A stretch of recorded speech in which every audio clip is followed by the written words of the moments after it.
as we are once again alive upon the internet. Yeah, let's make sure that we are in all ways. As I sound like I just woke up, because I just did. I took a 30-minute nap. 40-minute nap. Yeah, let's make sure everything's actually set up correctly with bit rates and titles and categories. I like the same title. We're gonna do the same thing, so I kept the same. Yeah. Everything looks fine. Let's actually jump into this character. Let's finish up that summit project that we kind of started on, just to kind of warm up. And then later on, we'll go back to, let's make sure this goes over here. And we'll go back to recording. Defibrillators detected on hostiles. Entering safe area. Recording, continuing to record here. As yeah, they want to get through most of the it's the Bloodhound gang. Actually, how have we not made that joke yet? It's the Bloodhound gang. Yeah. You and me, baby, we're nothing but mammals. So let's do something to mini warhounds. What?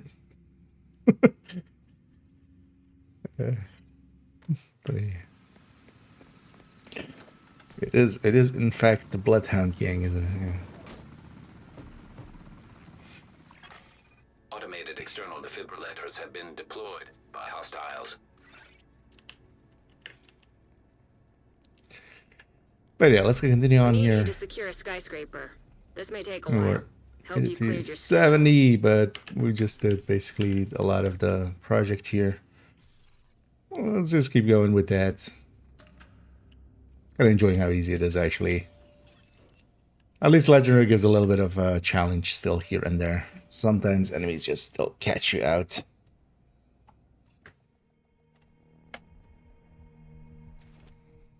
So actually, get my tablet rolling.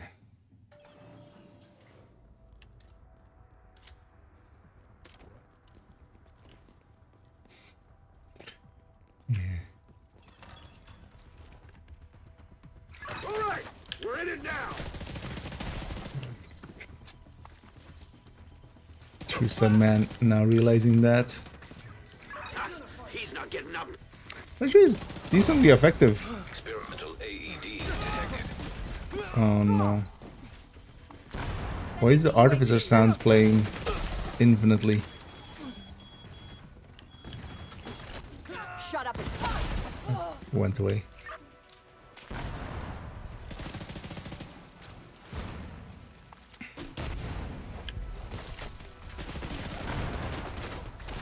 Black tusk neutralized.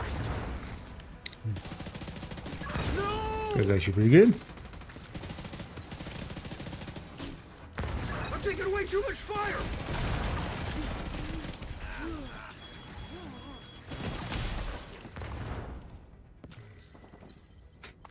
It's so smoky. Damn, you see that shot?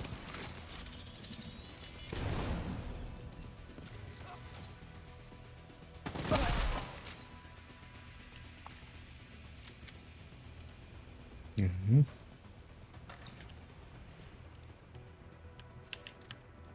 I always do like the Tempest here. This Tempest setup for here.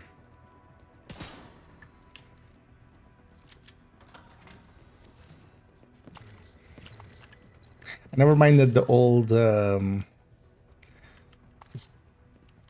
pistol bulwark and attack tank, usually with the Card 45. But it's definitely so much easier just to hold the button there. It just makes it actually so much easier.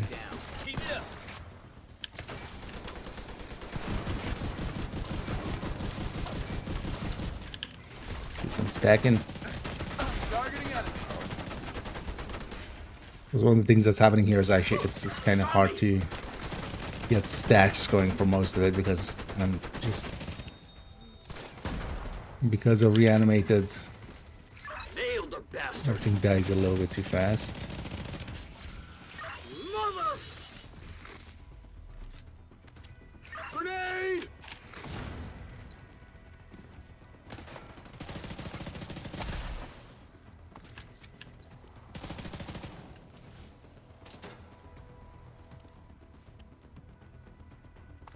Target's here. Oh. We can catch them at their spawn. Another dead asshole!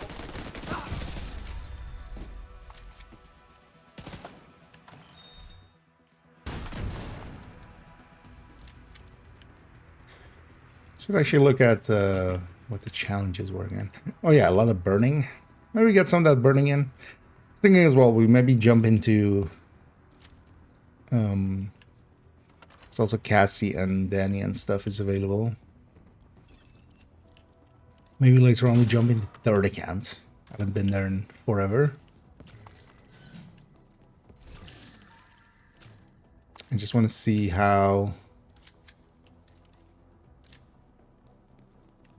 exactly the Active terminal detected. that one cache is set up. Still haven't seen how it gives gear dies and stuff. Just I've seen it.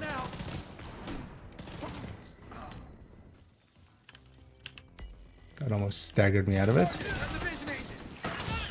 Ow. Immediate medical assistance needed. Mini tanks are in fact the worst.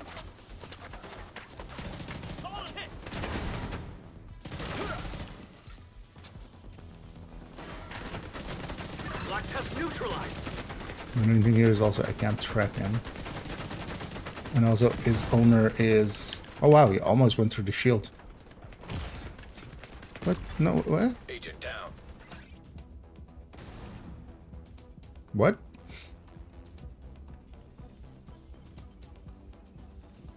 There's nobody else.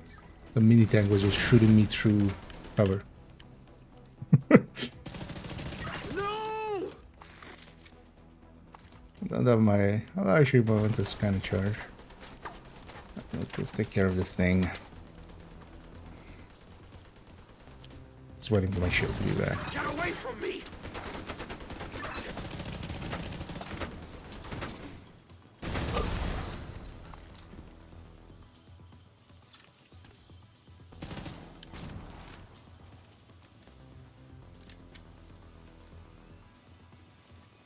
God damn mini tanks always. Oh, did I kill all the waves? Terminal infiltrated.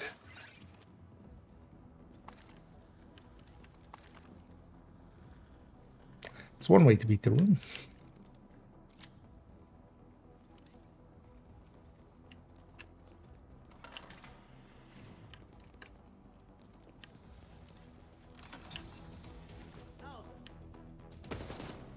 All right! I'm ready! Get around that shield! Those, thank you. Got him! The thing died so fast. No way! As long as we can also standing in the thing, we can actually take even more damage if we're standing in one of the healing clouds.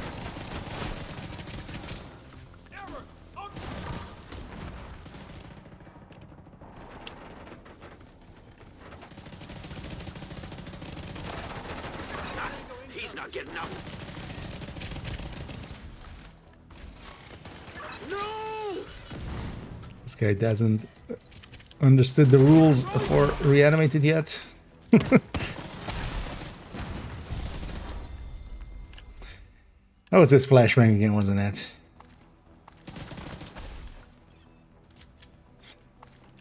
Yeah, flashbangs, didn't you?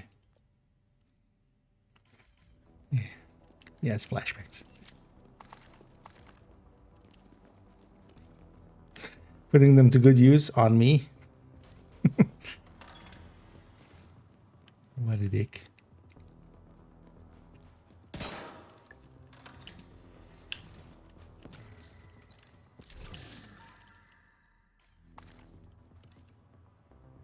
So we see even a max roll. I should have taken care of that polycarbonate. That's full.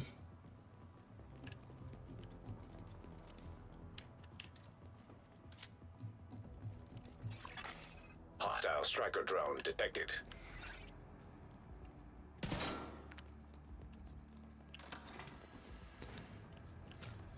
Hopefully it's not a room with like 3 laptops. Or something. EMP jammer detected nearby. It's just we jamming.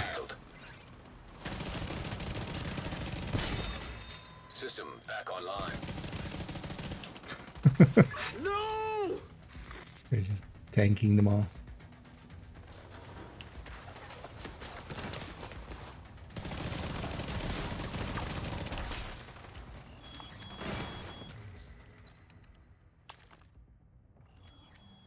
No way! These things don't have heads. How do we headshot that which has no head? The answer is we don't. We just deal with it. I wonder where the key is. Thanks, game. Easy peasy. UAV's going out. Just instantly. Just not even a second of chill. Fuck this! I agree, true said man.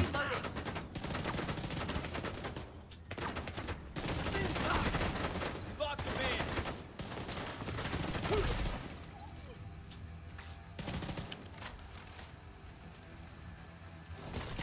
Shut up. Let's try to not break our weak point.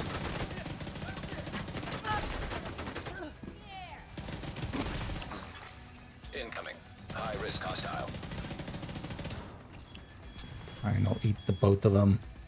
At least these red ones don't do damage. It really depends what his special ammo is. Hopefully it's not disrupt. It's not. Black tusk neutralized!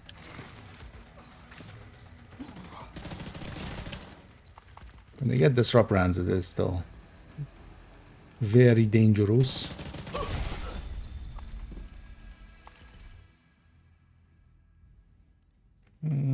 This would still be super expensive to optimize. Also, I don't need that model.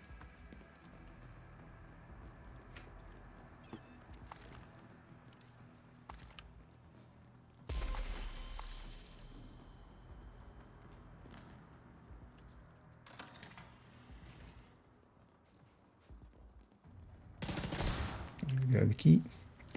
We'll do the other 3-floor section. We're on 13 out of 15, so we just need 2 floors, but I'll just do the full 3-floor section. We started the project like in the afternoon, so might as well finish it here.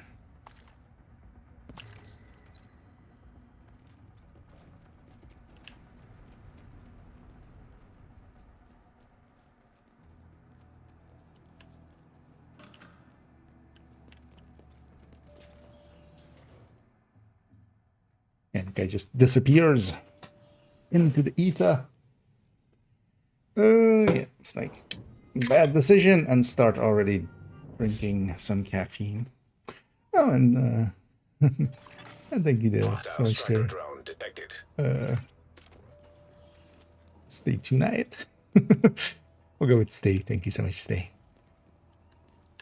For the sub there, as always, much appreciated. Sure to buy some silly apparels with it, as we always do. As No way! they definitely put out a bunch of bundles this week, so good to refill the funds. Very much appreciated, and thank you for the kindness. Hostile drone detected. Remember a minute ago I said hopefully it's not 3 laptops or something? It's 3 laptops or something. He's always just there forever. Take this! Really? I think actually with the grenade they actually target the player. They just can't, like they don't see it not as not being the player sometimes. I'm guessing here because he can't target these enemies with the flashbang. He's just targeting me, literally. Because there was no drone near me. He just chose to do that.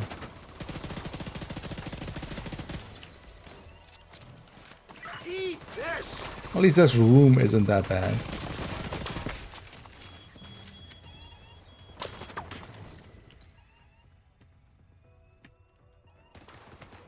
What a shit show! I'm just gonna tank these. Once this is 100, they just die. Alright, let's try to throw it at them too. Bye. Terminal controlled. And bye. This room is always empty, Terminal in hostile control. but one day I'm checking it still always maybe the key will be in there. Although we're way too early for the key. Usually the key isn't before the sometimes you do get it on the very first floor, but Pin down.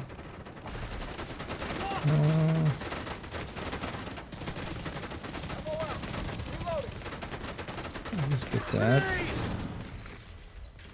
Need to watch out for actually where the warhounds are. They will hurt.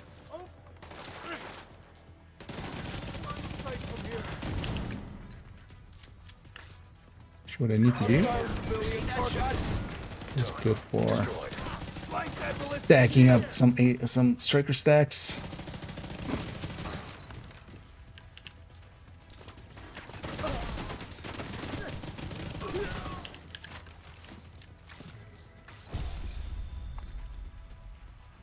Who did you kill over there? I say killing someone.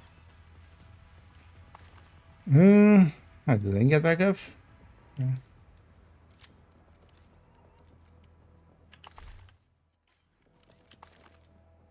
Yeah, a lot of high rolls, but nothing to write home about here. I'm just at the gear mod to see if we get some.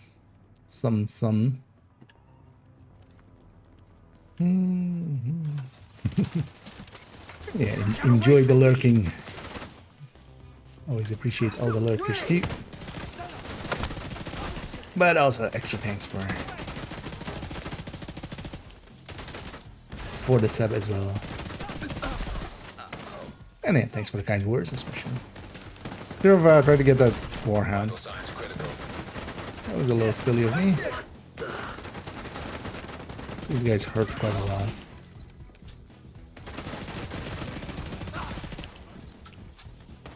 What the hell? Sending the UAV. Got a visual on the enemy. Medics won't get back up, so we don't have to clear there. Got him.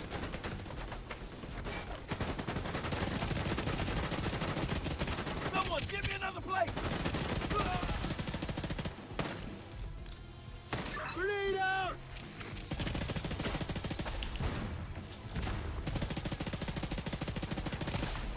Deploying UAV.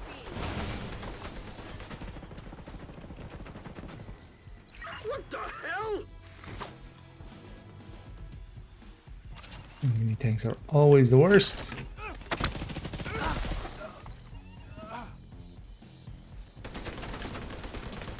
There even. Fine, I'll pick the 20 seconds it's gonna take here to kill you.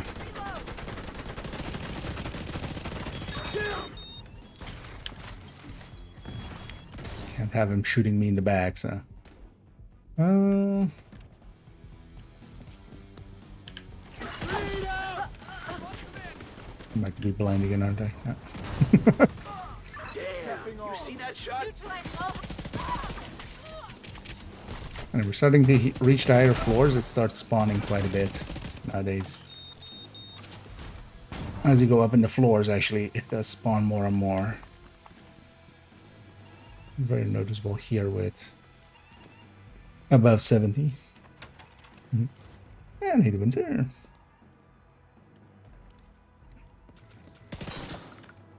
And he will definitely have a good one.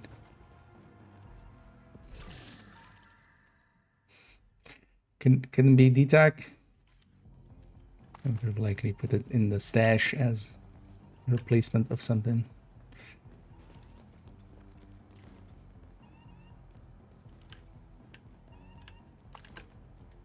Games being nice with the keys as well sometimes. Because it's good that we got it there, because otherwise we have to go and search this whole room, which always sucks. Engaging targets. Go for it. Another down. No! Help me! Help me!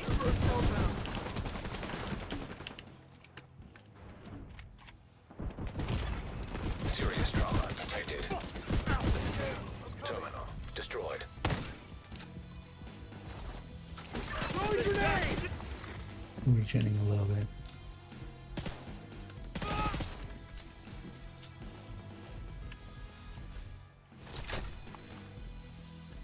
On the way.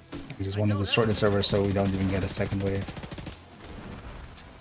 'Cause if I focus on killing these guys, they'll keep spawning. Eat this!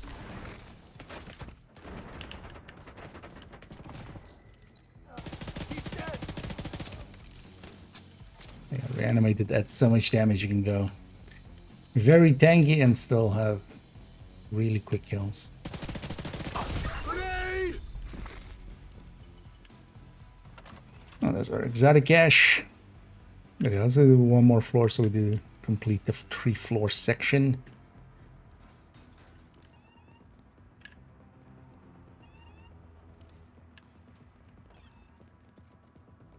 I have the key on. Still doing key checks. Bring him to me. There's always a nice room for this. Don't let them escape. Is it all gonna spawn from Got enough one door in a second? Go. I'm right. We'll have foamers, unusual fire team detected. But he's wasted.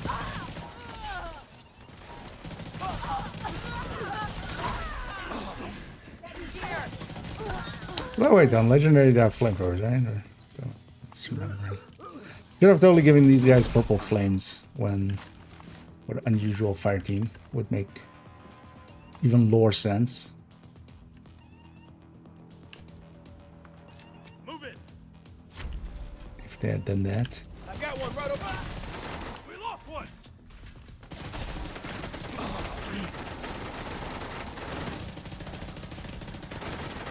Stop mini warhead. Grenade! Or minigun warhounds. It's annoying since we have now the mini warhounds. I always have the habit of calling those things the mini warhounds because they were the mini gun. But now we actually have mini warhounds, so no longer works. Already in combat. I'm already in combat. No doubt about it. Engaging. High risk target. Hello, Shadow. Not a hedgehog. Shadow the White Dusk.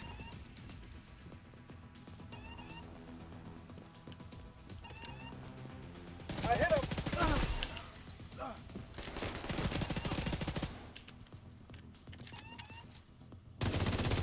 I need to ditch these plates. They're fucked!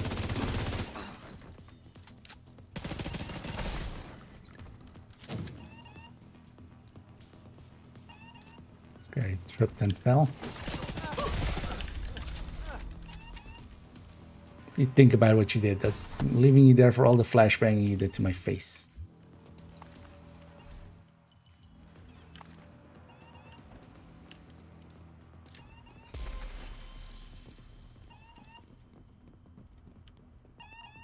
Let's look at our supply room.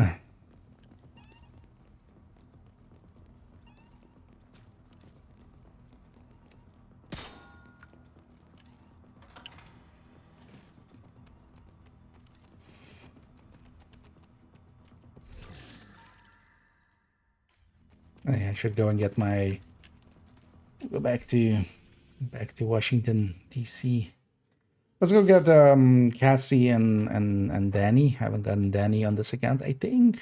Not sure. We'll likely figure it out together here. And neither tasty. Oh, thank you so much for the raid there. As always, much appreciated. Automated external Hope you had a great stream. defibrillators Hope you had some detected on fun. hostiles. Safe And, area detected. thank you so much again for raiding this away. And I welcome in raiders. Over here I was just doing a little bit of legendary summit because might as well.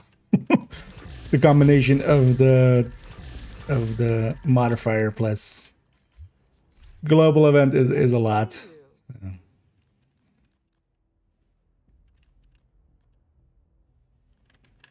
Might as well abuse it a little bit. Thanks for the deal. Yeah, I was actually, yeah, let's go get Danny and Cassie. Actually, I have them already, right? Yeah. On the map. I'm not sure if I got Danny on this account this week, but we'll go and get him. And I welcome in already. Sequins are also coming in from there. I need the scary, I need the human. I needed Skyba. Nemesis mask, yeah. I was like actually putting in all of these outfits where you can put a hoodie. Or a hat does that have a hoodie where the Nemesis fits in.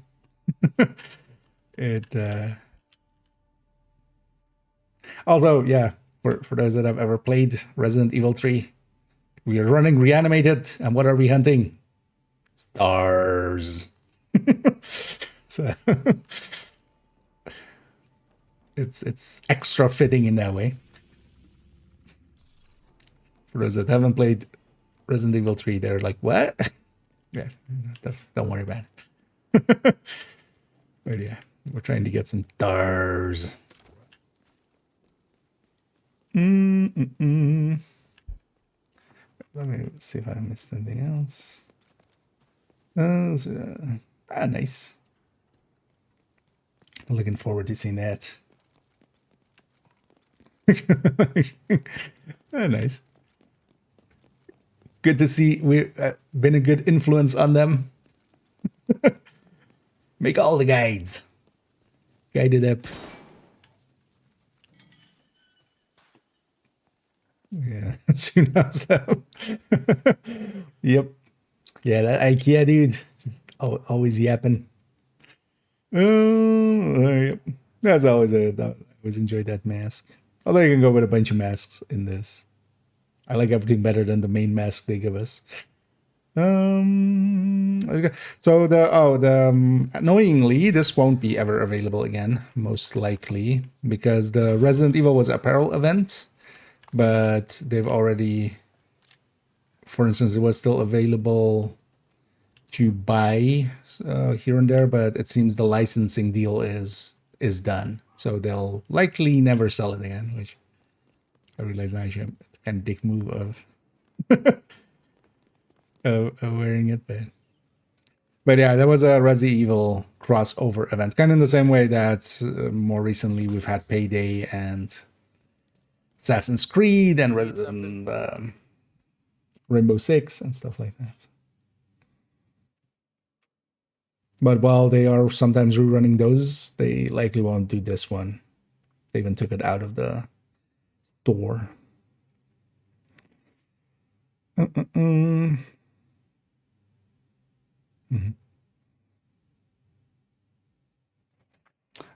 Yeah, so I hadn't bought all of these. Let's buy all the stuff. At some point I need to apparently sit there and just leave this account running with opening some caches, although I'm not gonna buy all the stuff because I don't care about these.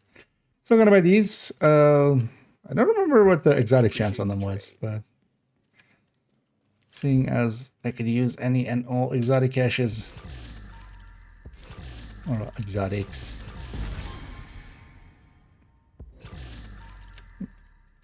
Some extra one from there. Because I don't get any of the apparel stuff from it. One thing I was thinking of doing, and we'll likely do that, but maybe in a bit, was actually going to go going to my third account where I don't have a lot of those apparel gear dyes and stuff. I'm kind of seeing just how it does it actually, just having seen the pop-up ones.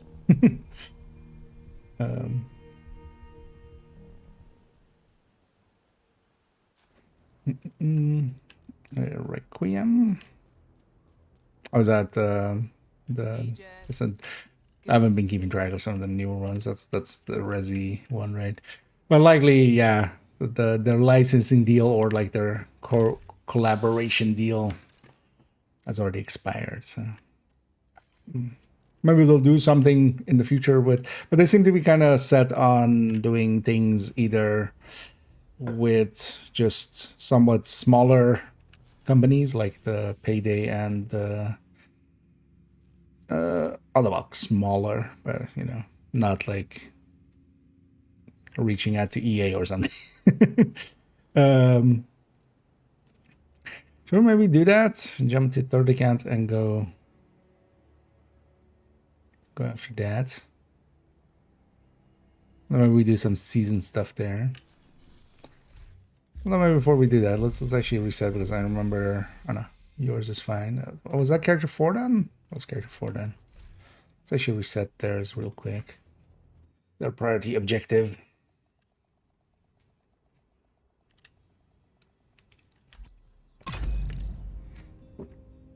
Because yeah, there's stuff you can do with the Houndsman.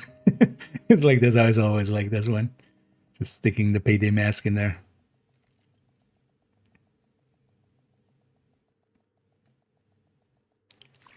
Incidentally, it's just one of the better things that they added with hoodies being up and masks being able to go in there.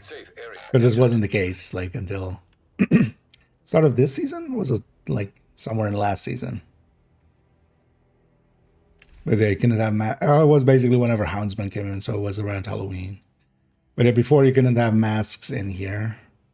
So kind of like actually with a lot of the hoodies now, just having having a mask in there, especially silly shit like that, works pretty well. Yeah, let's reset your priority because I was manning. Not going there. Maybe if this is a quick one. You know what? Let's go do an activity in Federal Triangle. Let's actually farm this character until they until they fail.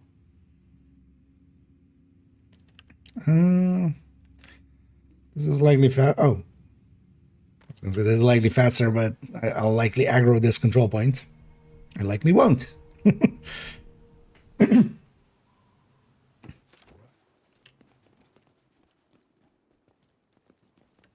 Because it's mine.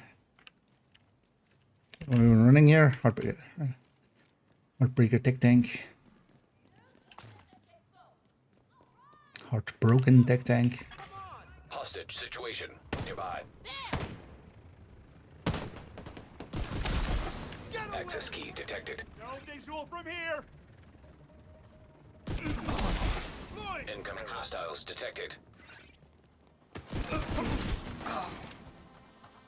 Got a KIA here. Here we go. It's not wrong. We do have a KIA here. I'm launching the drone. Hi, am I Kia? Hi, am I KIA here? Unit down.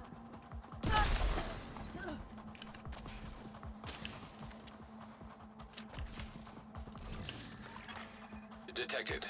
The control Anyway, point. we got in Alex. proximity. Is Alex available right now? Not right now. It will be available from the 17th onwards, so next Tuesday. Stretch goals start next Tuesday. Coming Tuesday. Few days. It'll be in those. Some Sawyers.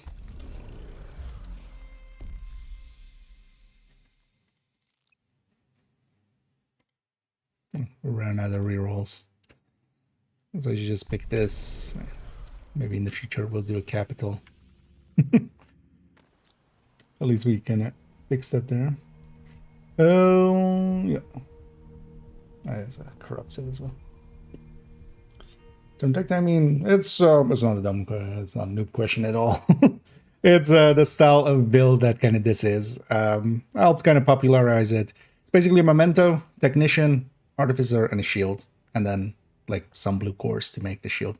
But the style of this is that that's why it's a tech tank. It's the artificer healing the shield. So even when it's on my back, it's still healing the shield. That's basically a style of build. Hello there. So you can do this with a lot of different gear sets. So I have like this one, I have a striker one, umbra one, negotiator one. Actually, well, I'll link here to the thing as maybe we have some newer faces in there that maybe don't know the recommended build list. I'll link to that as well. So actually in there is, for instance, a listing of not all of the tech tanks, but for instance, the Coco one isn't on there because that one's not per se recommended. But yeah. Cringing. Well, good. Yeah. Indeed. I mean, yeah, that's what it's for. It's to count my cringes of viewers, not the other way around. And they did this, and well, 125 I see there. Making dog jealous, I'm guessing. That's basically just a style of build. It's not even from in the game, but that's my go-to solo builds. It's the thing I run solo a lot. Let's actually use up a little bit of our priority objectives, because I'm going to just heavily reroll and try to get some exotic components out of everybody. This might as well.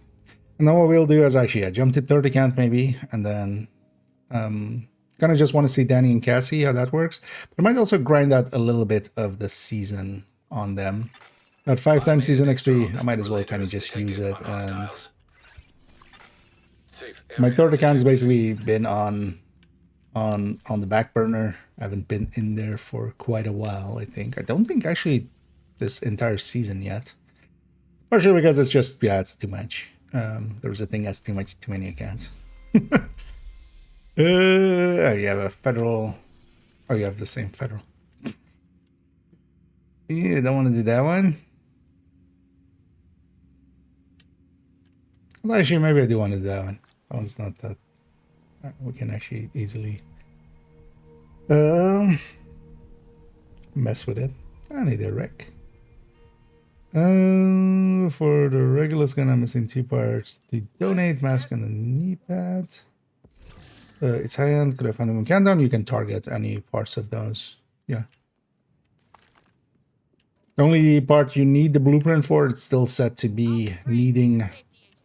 At least somebody correct me if it isn't anymore, but you need the replica specifically.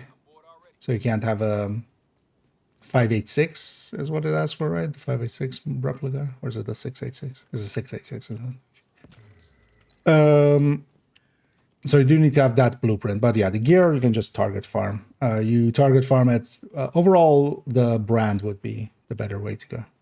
Target the brand and hope for the best. A lot of them also have crafting blueprints if you have them, so check for that. But yeah, if you don't have all the crafting blueprints, then Move it.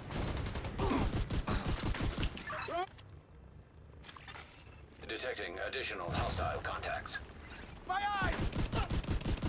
so we're on the striker tech tank. He's gone You for guys are cover. talking about some of the Incoming tech hostiles tanks. detected.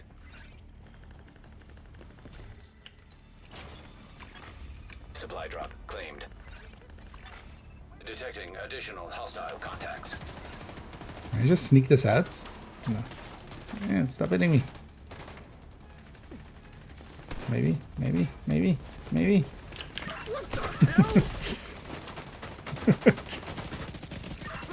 If we actually loot all 3 things, that also. They got my eyes.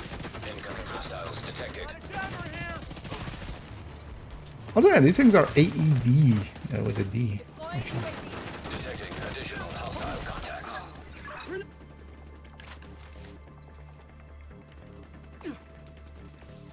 Get fucked. No, you.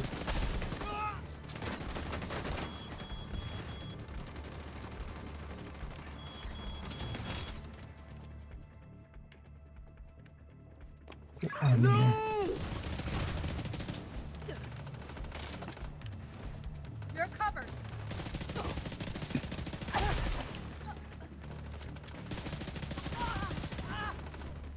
Should really sneak this in now. Grenade! Target eliminated!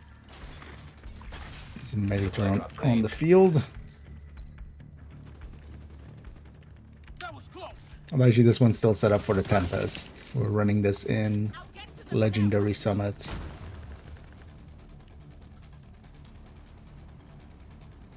Should put it back to the Striker.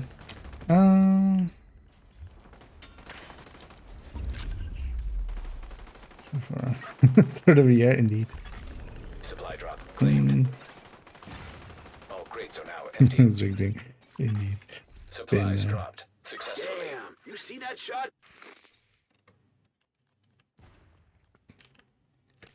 Because yeah, I'm guessing that's basically from the start of the streak thing. Agent, priority objective available. And then we got ourselves oh my god, another exotic there. One of the nice things about having multiple characters, you can kind of just waste these, especially if you're kind of towards the end of a session. For instance, sometimes I do it just be wasteful and just keep re-rolling, and I basically just only go for like open world stuff, just super quick stuff.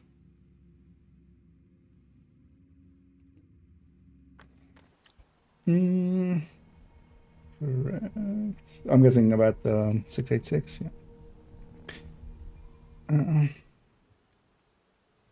It's been a while since I've done that. I did one actually like not too long ago because we did on second account. Hostiles guarding I location didn't have nearby. the Regulus yet. They're in here! Oh, that was way before Krampus actually.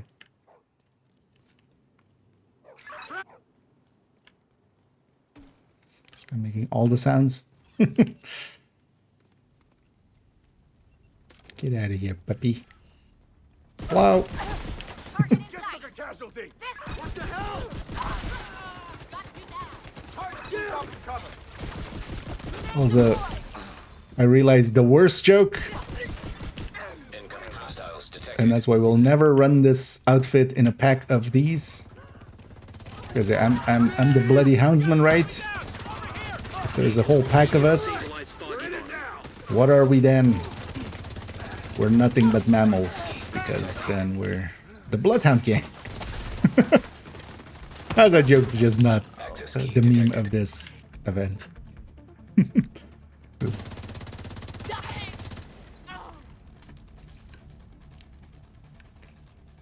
Because yeah, we can be the Bloody Hound Gang.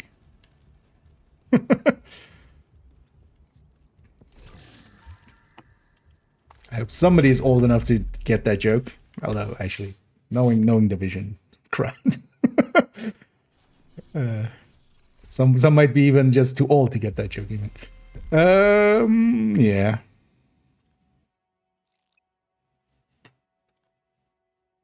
I'll leave you on this one. Whoa, a single constitution.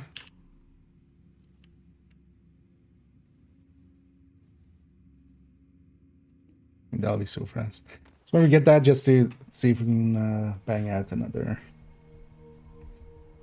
And indeed, let's do it like they do. Does Discovery still exist? So damn bored. Oh, actually, they do, right? They were part of like that whole Warner thing somewhat recently. Somebody tried to educate me on that. It went in one ear and it didn't even make it to the other ear to come out. It just instantly just disappeared. Detecting additional hostile contacts. Kill that fucker! Incoming hostiles Actually, I hope. Not likely they're gonna revert back to the other one. But I like this red particle effect much better than the green one. The green one is just a little much. This one sometimes is also a little much because it kind of gets in the way. You can't kind of make out. It's easy to lose people in the cloud, basically. But that green one was like even more pronounced than this. They really need to move priority objectives just to the map. Would be nice. You know, we'll just put you on a stronghold. Anyway. Or when we need a mission or anything, we'll just come to this character. Now let's move down the line. We'll go to character 2.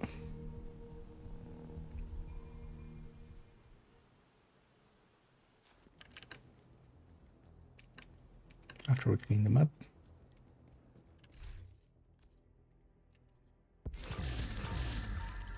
Here to check something out?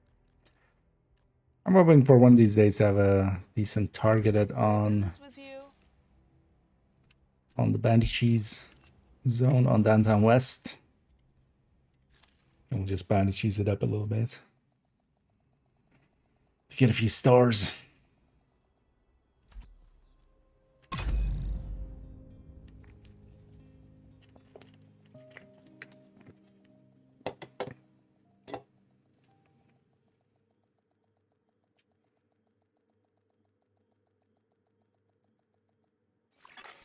Automated external defibrillators have been deployed by hostiles.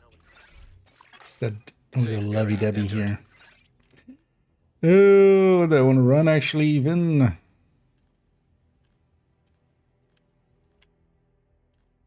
Actually, yeah, let's run the rifle tech tank. I'll run it with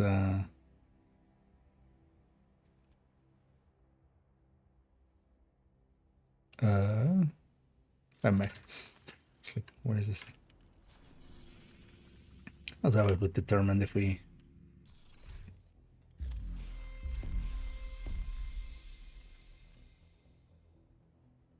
Nah.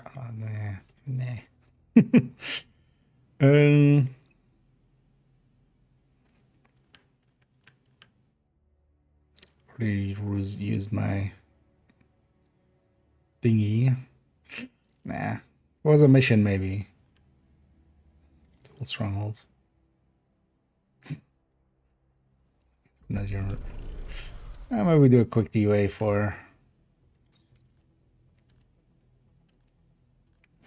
it.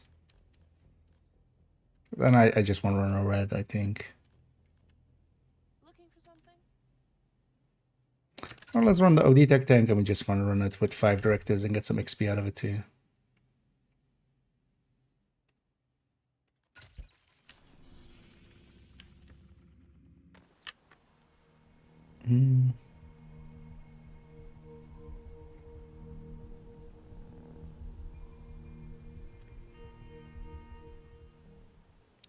Now later on, yeah, I do want to work a little bit on the descent guide.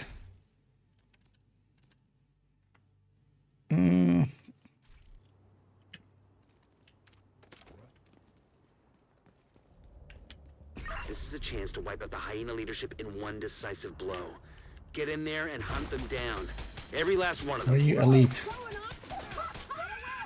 If they're not elite, that'd be nice.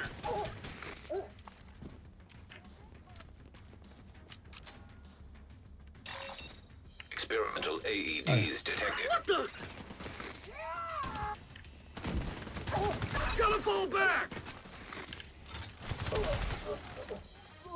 Got about reanimate already. Don't! Ah, shit! Can't see the target! I can see them coming my way!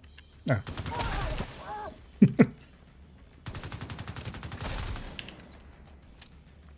This thing is not really great at headshotting.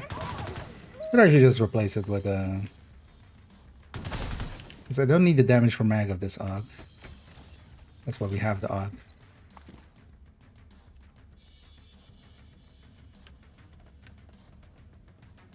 This one's not getting away! Need a little something? Let's actually spawn less Don't here. fall away from me!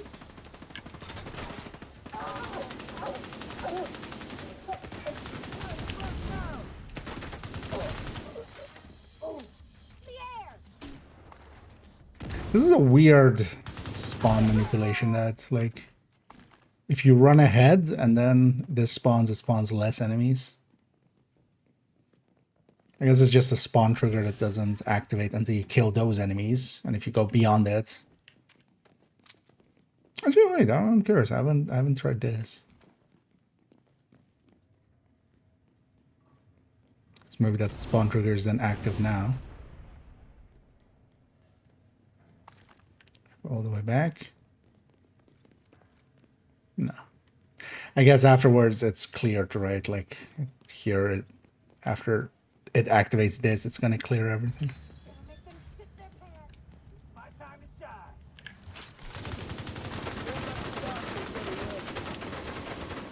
It's not bad.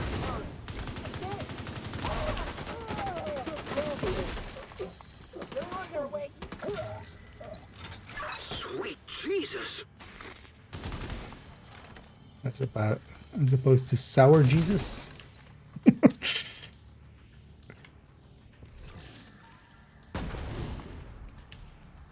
Shit! This armor is fucked! This is what I've been waiting for. I really need to just add a full toggle of just shut up all the way on that guy. I feel.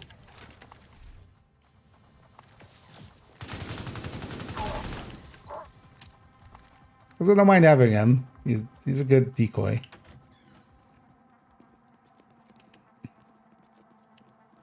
And the damage bonuses are just too big to kind of ignore.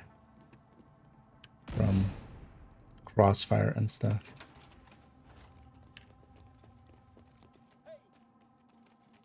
You look then.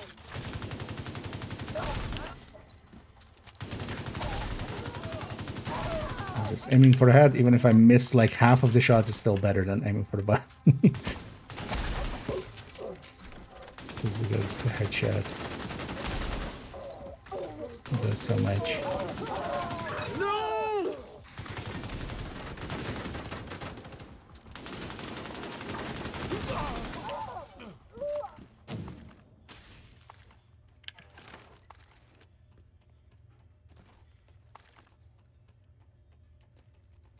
Only thing I do need to watch out for is just, yeah, whenever I pull out my shield, I need to have a pickup ready to kind of Local power offline. put it away Circuit breaker detected. because of scavenging skills.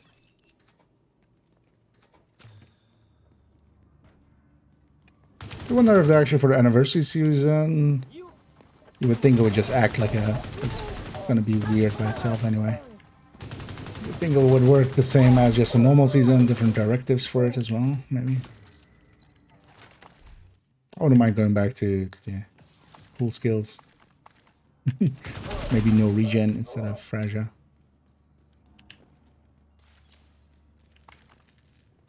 I like no regen just because it kind of helps make a case for actually running some healing.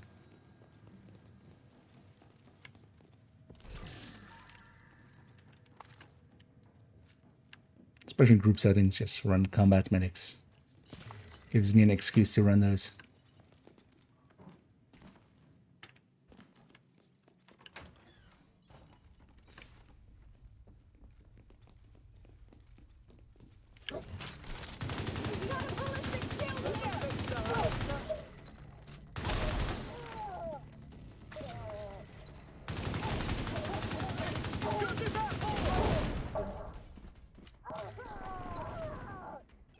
Anyone's gonna have dozens of that going. Just kills for itself.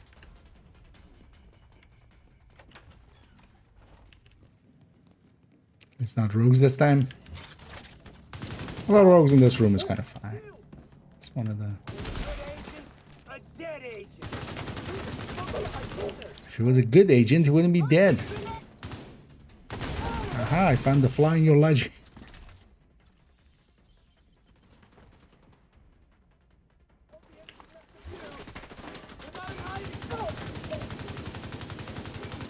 Sure, take that palisade.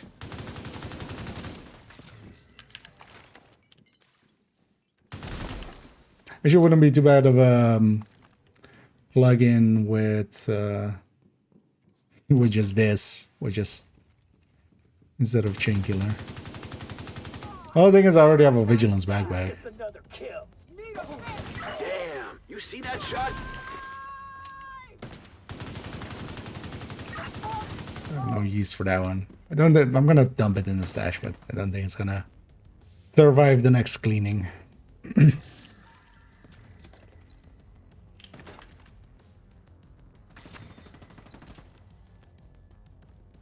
Watch this one. No trap from here. No way! We're set up in the mall. They're not getting through here. Don't die, motherfucker. Not a chance. He said the lie. You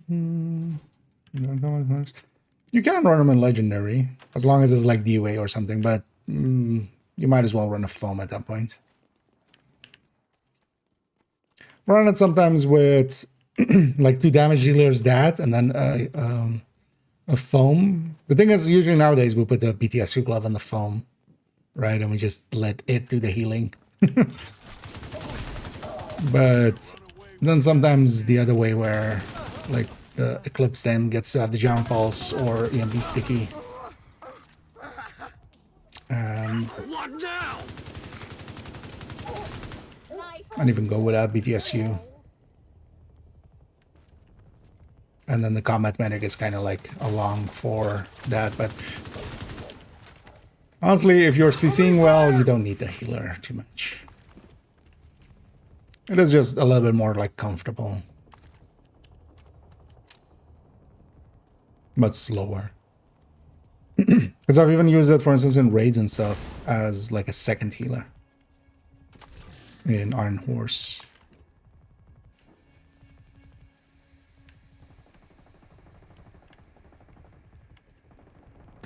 Still there, sweetie? Because then, for instance, it can be in the middle with the Everybody get yourselves ready. This situation with the is second boss. You can be like in the middle and just kind of topping people off a little bit, if need be. Although the thing is, the need isn't there per se. It's more just to kind of set up for flawlesses that way. And then also with Morozova, you have a healer on each side. So, because it doesn't give up that much. Well, it gives up a decent amount of damage, but it's not, you know. Someone running a bad build would give up just as much damage.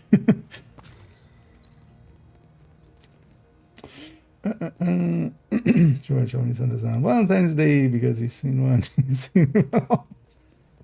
Badum Tish. And either Bengi.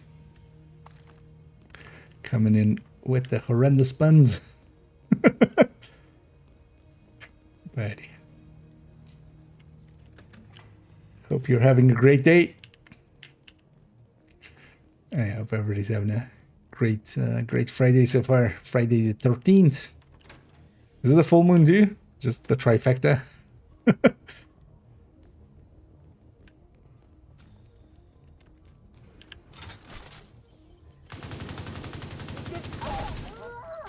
Target located. He's in cover. We'll blow up the barrels. Not gonna use shooting the car for 1,000 years.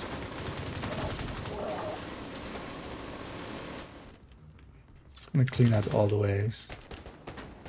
Yeah. I was gonna say, something should spawn from next to me. Tango down.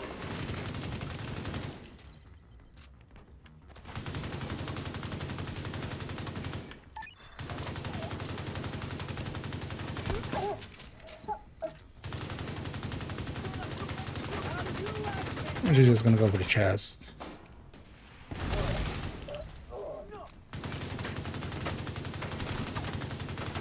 Is that names don't respawn?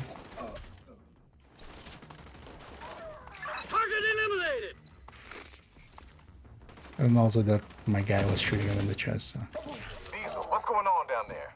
Diesel, are you dead too, you inbred son of a Stay there. bitch? Everybody get to Stay the there. arena, now! Keep planking. It depends on the engagements and stuff. Like Coco is better in like if you're doing a whole mission or something, but the striker of course can just take an engagement. So it depends on if you're doing like several bandies with people or if you're just doing like a thing. Where you just need a little bit of healing. Restored. Air quality acceptable.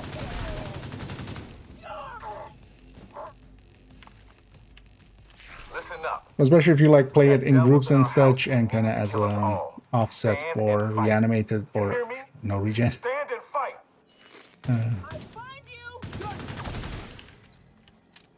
I would go with the Coco. The Coco definitely, like the consistency of the Coco is really strong. Oh yeah. Let's do the thing again here. I'm totally going to use this for intro at some point. Just in the darkness.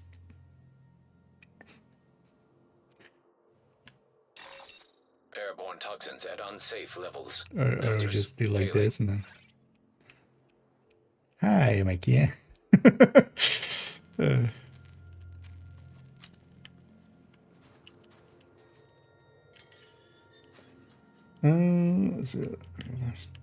No, and wouldn't like between the two is just, you know, swapping out. And not the easiest parts, of course. You do need to like get crit chance, crit damage parts and stuff. So it's not like for free, but one thing to do is just try out both of them, see which one you like better for your situations. But yeah, if you're kind of using them in groups and such consistently, which I mean they're both for groups, but if you're like, you know, with a set group that you quite often run with or something, I'll go to Coco one. Like if you're sticking together with people for a while. Like for matchmaking, I would maybe go for the striker one, because yeah, by the time of the end of the mission, you're, you know, fully stacked and then you break up anyway. So. Right on target.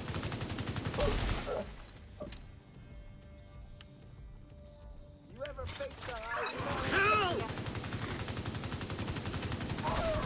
You think you're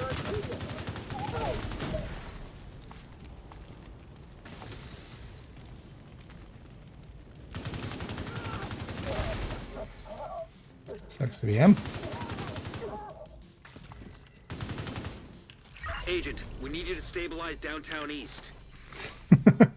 Taking out the hyena leadership leaves the faction in disarray. I'll send teams to start securing the supplies and the equipment those Somebody bastards throwing were bodies hoarding. on me? And I'll let Odessa know. The theater settlement will be able to rest a little easier now. Well, I'll let Anna know that she owes me an exotic. Yeah. See what this is. One in judiciary.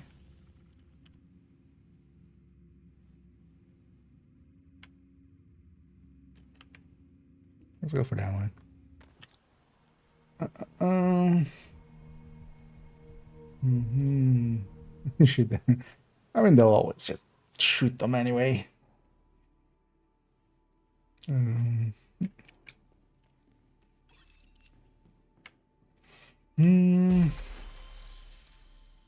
Real doctor. Yeah. Frag grenades or EMP grenades. Very well. Let's at least go with this guy. Oh, we killed some reanimated hyenas apparently. Wait, what else do we have here? Oh, weak points. Oh yeah, take the photos. I'd rather be guarding than fighting. Well, I'd rather you shut up, Mr. True Sun Man. Detected. Nearby location. Guarded by hostiles. If that is even your real name.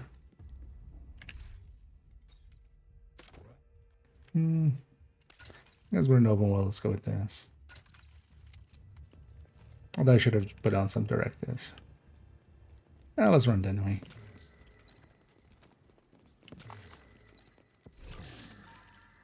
We'll go to the Headhunter Tech Tank.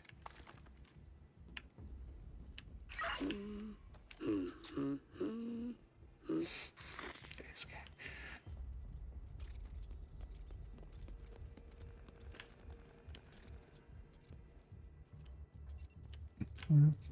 Where's everybody else?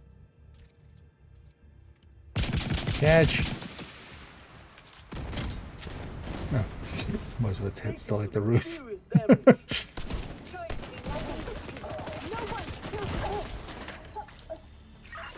Guard duty.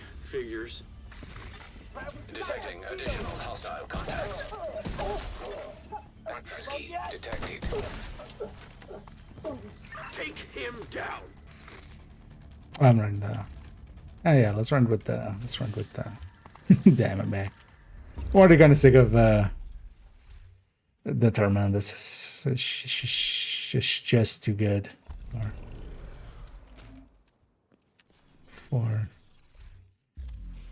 for this. Which mission?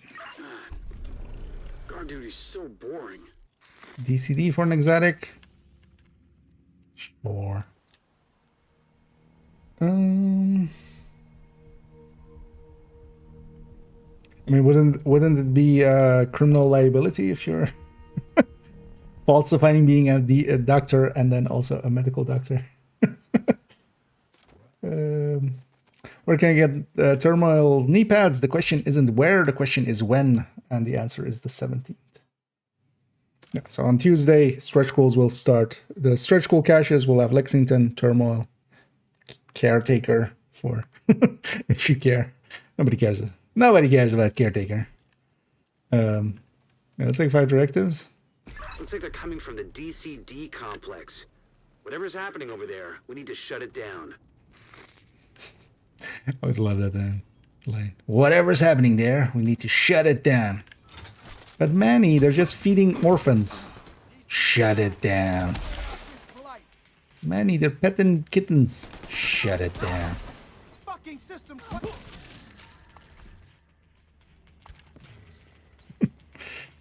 Got some rifle ammo.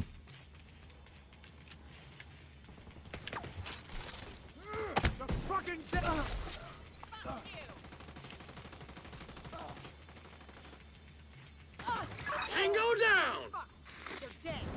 What the? Let's make it the Ninja White version. We don't need the regen from Memento anyway here. That's really the nice thing about the Memento version. So, no. Because now we have this reload. Oh, actually, even this reload. Just silly reload. Active terminal detected. See if you can hook Isaac into that terminal and get us some intel. The handbasket. Because MMRs are kind of overkill for this event. Like, honestly, I'm sticking to rifles and pistols and having, you know, survivability more. Just take your damage down because you can. And then just, you know.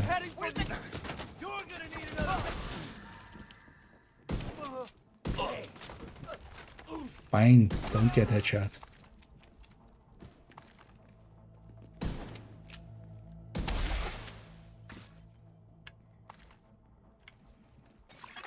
See if I care. Established. DCD data stream enabled. Care a lot. Alright, let's see what we've got. There's an active lab on the north side close to you. Your first priority should be to shut that down. But I do love the handbasket. Actually, maybe it's not per se for this mission, but maybe I'll run that Aces setup. I'm running that there as well. Like the best way to take Oh, that's not a the good lab setup. offline It's is more the of a focus decontamination setup. protocol. That's just a fancy way of saying everything gets I like running that with the It's handbasket. not detecting the gas needed for the decon process. They must have disabled the line. Hit the main fuel line in the basement. That should get it flowing again. Open the fuel line. The brain just That should went give the right. decon protocol enough gas to run. They're in the basement. Emmeline's gonna be pissed. Bring that son of a bitch.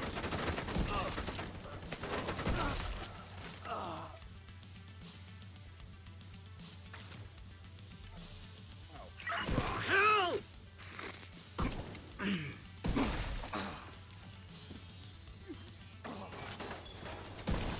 The Determine is definitely easier, but kind of like actually having to actually hit heads. No, there's already special ammo on, sir. You could have had special ammo if you really wanted to. That's done. We infiltrate dust. What's that field? How the hell? Sir.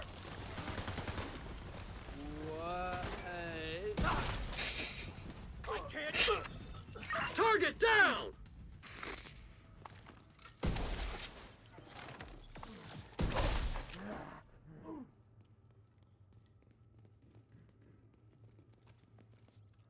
The decontamination protocol can be initiated from a panel in the But yeah, lab can be above pretty you. tanky and just get away with Stay it. put once you pull Actually, on the trigger, hardcores, what I was running for farming You can't miss it. some levels Right in the during middle of the Reanimated lab. was just a full blue hotshot, and then with MMRs, just 6 blue cores.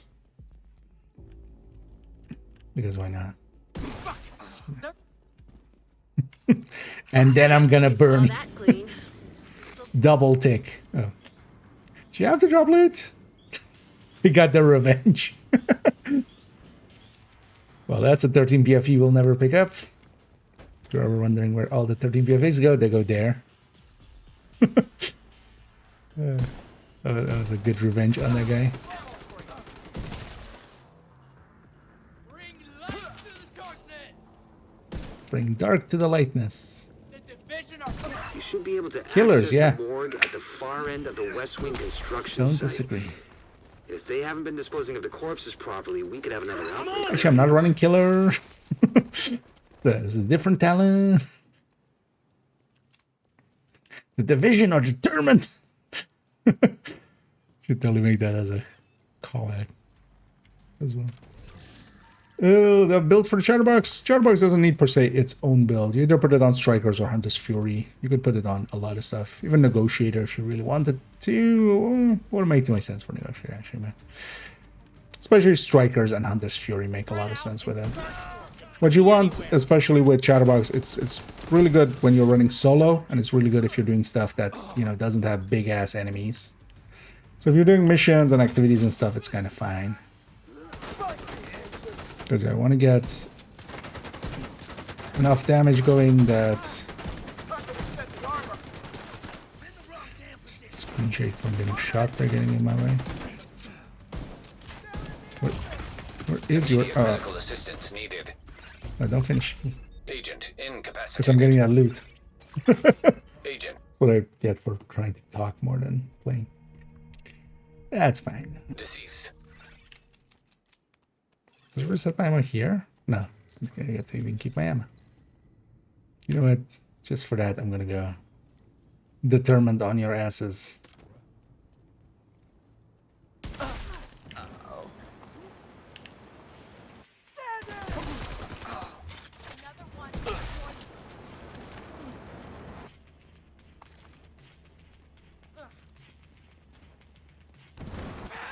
Yep.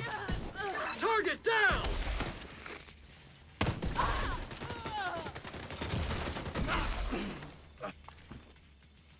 I need new. He needs new. Active terminal detected. See if you can hook Isaac into that terminal and get us some intel.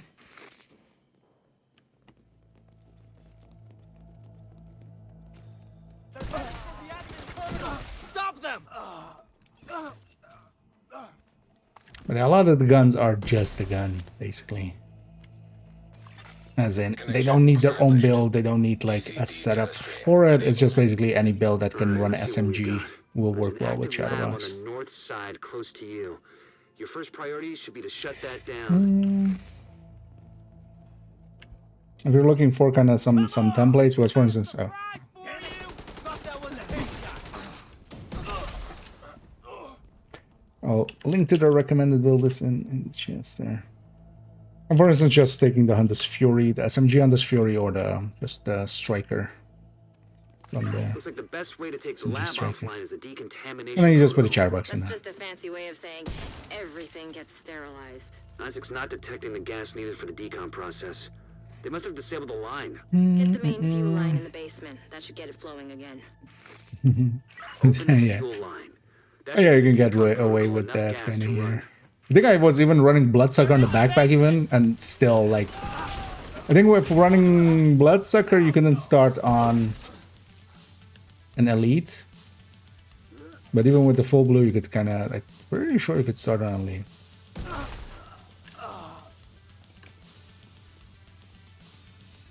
What you can also do is, yeah, make a rifle build, for instance, like this. Like this one. So special ammo is already on again. Why you like this? Go, go, go!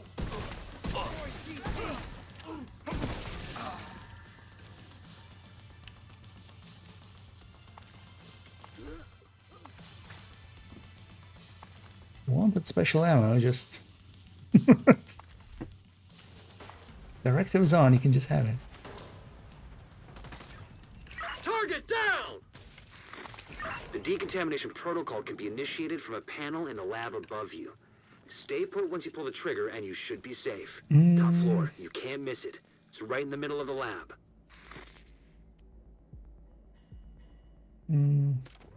Smart. Yep.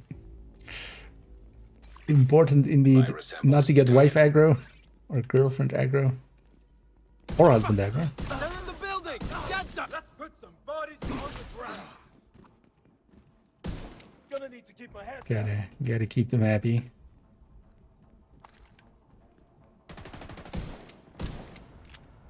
There's no damn way!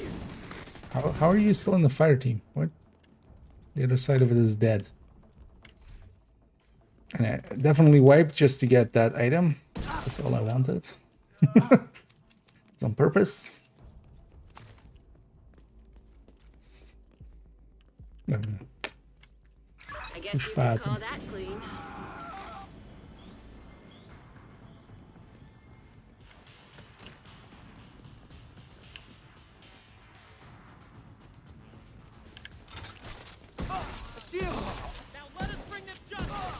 You should be able to access the morgue at the far end of the West Wing construction site. If they haven't been disposing of the corpses properly, we could have another outbreak on our hands. How don't we have another outbreak on our hands?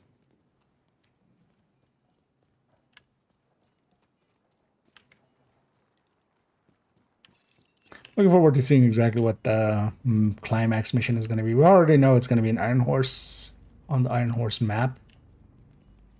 It won't be in like the actual Iron Horse, but there's already been some leakage around it, so you know some stuff.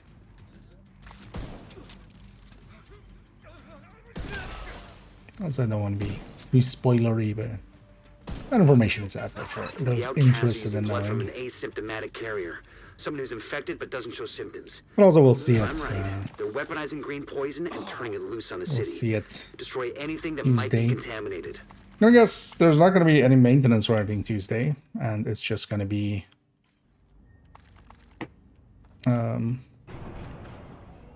effectively the manhunts unlocking at day reset, at the daily reset. Might see about actually jumping on very early and just doing it right then and there. Thing is, though, yeah, we'll have reanimated plus the modifier available for it. So in the past seasons, usually there wasn't the global event on the first week of it anyway. And then you would just have the modifier because you couldn't have both on at the same time. Here we're going to go in with both, and that's going to mean like it's over before it starts.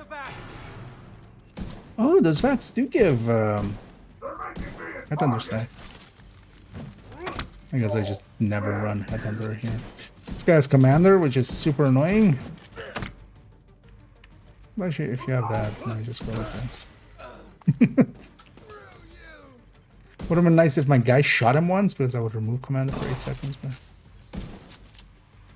Emmeline's the head of the outcasts. he's just If hiding she's in an the back there. asymptomatic carrier, they've got an endless supply of the virus to play with. Agent, your route out is going to take you into the DCD research library. Hey, while you're in there, do me a favor. Recover everything you can on broad-spectrum antivirals.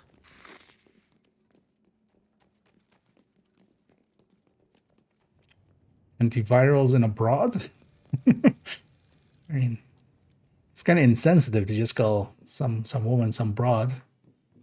Kelsa.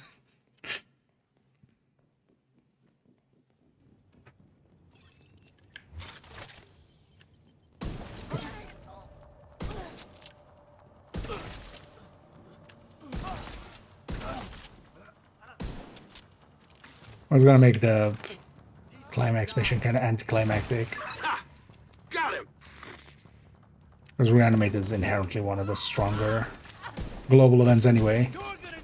The DCD Unless they data give us analysis lab something is just ahead. for a boss that doesn't Soon have a you can grab head. Kelso. Maybe it's calculated. We should look at it later.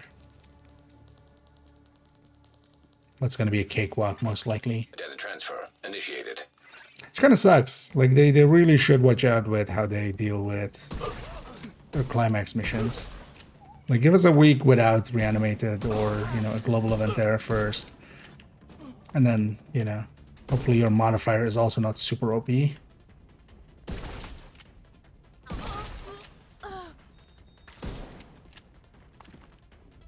it always has the same spawn pattern.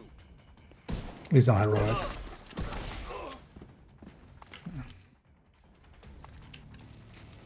It's basically right door, left door, facing that way. So right door, left door, right.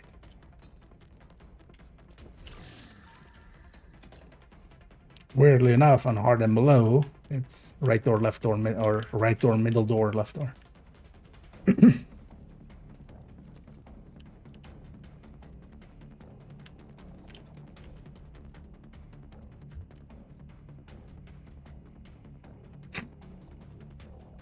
This guy's like, what the fuck's this guy doing?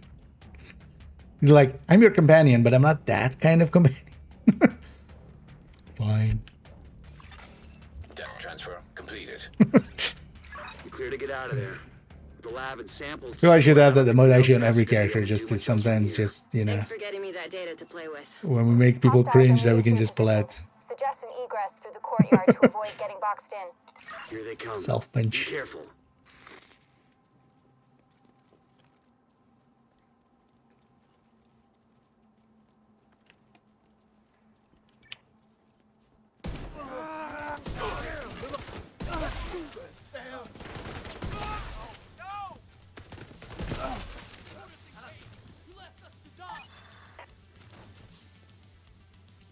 Come out. Don't come out.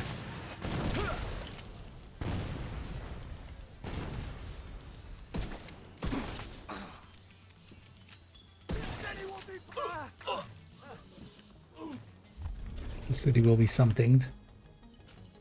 Get back up.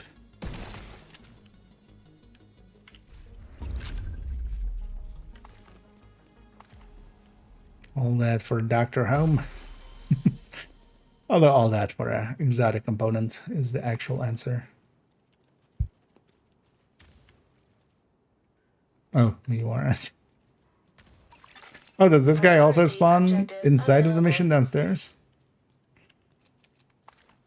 Actually, is this still here? I mean, why would they ever fix this, right? It's one of the earliest known kind of somewhat out of bounds. It's not a full out of bound because you don't get like reset and stuff. But yeah, you can jump that fence, and then you have this beauty, the window door, door and window in one. That totally works. And then you just have this empty tent. The weird thing is we do have this in here, which is. Let's put a quick step there. It's a whole thing about like the. I'm guessing kind of. There is a similar monument by the actual CDC. If that still exists. And also, yeah, door to a window or stairs to a window. Does that make sense? And then, what stairs? One-way stairs. It's funny that they never fixed this area. Like this has been. They fixed so many other out of bounds, but this has always stayed here. I wonder if they're like just fuck it. They want people to see that monument. Yeah. Let's see if we can sneak out something else.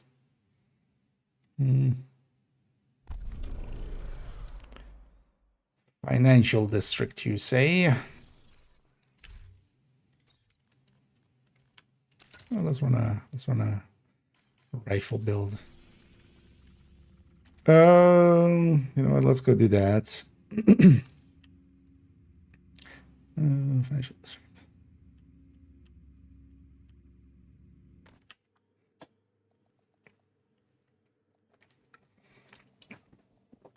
This character is in New York. Will be green. So hopefully there's a... I should have gone to the safe house actually. There's usually a public or a hostage rescue right outside of it. External defibrillators detected on hostiles. Although not this time. Yeah, let's go publicly execute these people. That's what that means, right?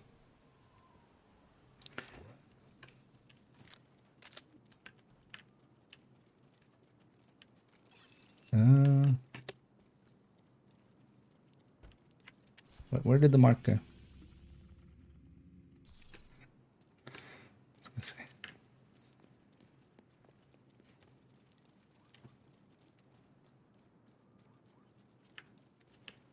Should turn on some directives actually. Get some stars.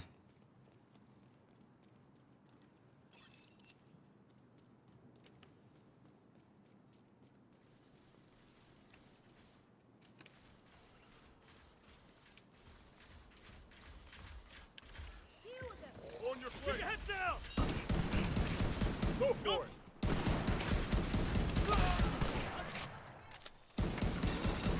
Advanced AEDs nearby.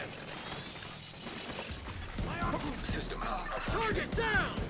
Oh yeah. System restored.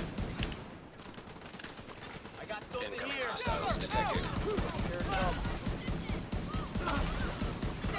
Friendly control point detected. Where did you get? Oh, you're not a hostage. You don't matter. System curtailed. You're not a hostage. We should keep moving. System reactivated. Yeah. Yeah, I'm not gonna pick up those bunnies. Where to now? Give me an exotic. Oh, for stronghold though.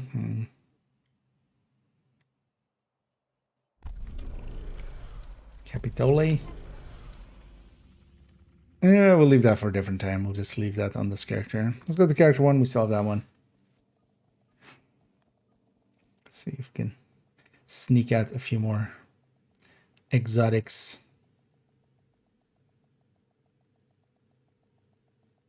From easy stuff. Automated external defibrillators have been Capital just deployed takes like by hostiles. 15 minutes at least. Entering safe area.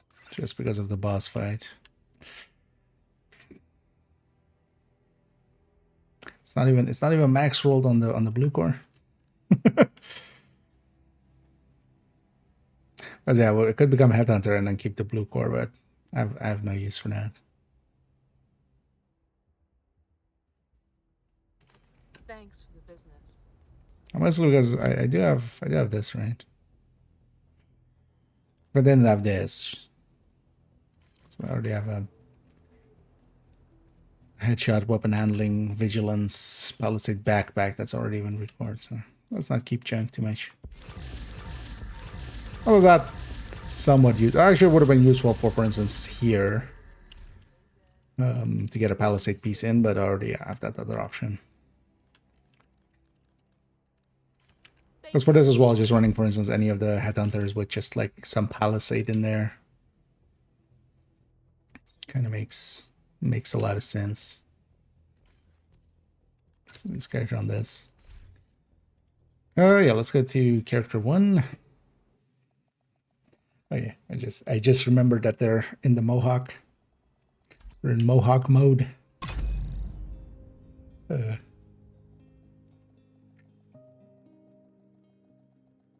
It's cute that they're every time there's an event now, or well, some of these events, that they change the music on the login screen.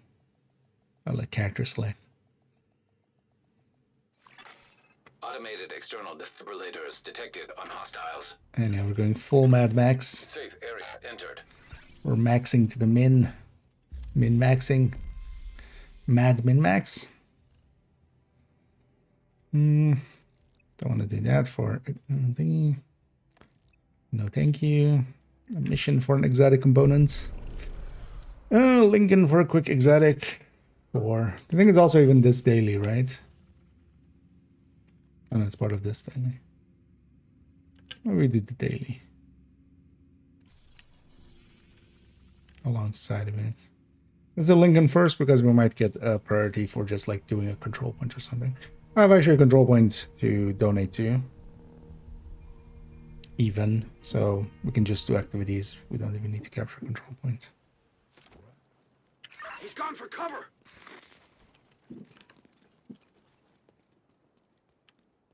As a mini war hand, isn't it?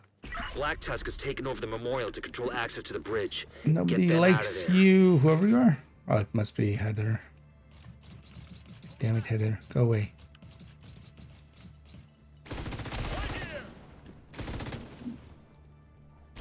Enemy helicopter approaching. Get yourself ready, Agent. I'm gonna kill you, Heather. Go away.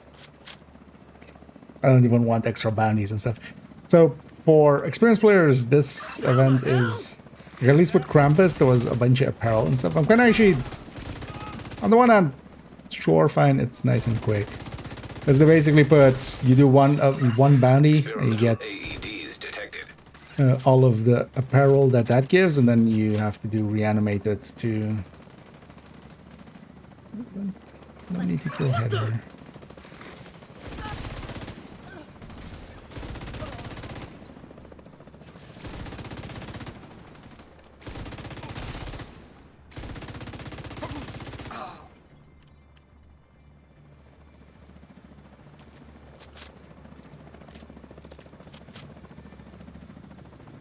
Coming in hot. Yeah, they count as named enemies, don't they? There's bound to be more of them. So Circle they around work the for flank. for the named zone. Or named in a zone. They wouldn't work for the weekly because the weekly is faction names.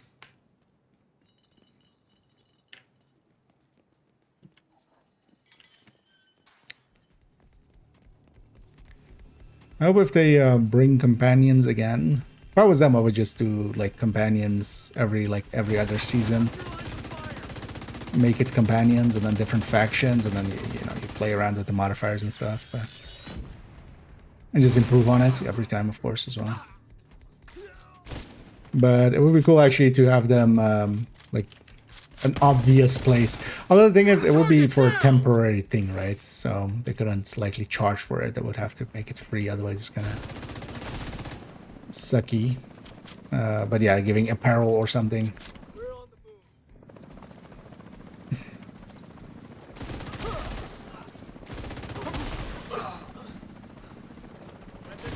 Weapons free. There are more targets past the gate.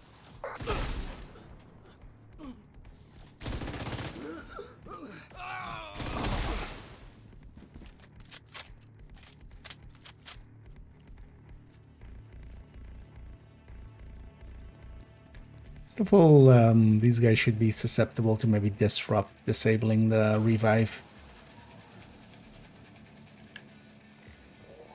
Just to have another way of dealing with it. Although not that's needed. Deal with it by just killing super fast.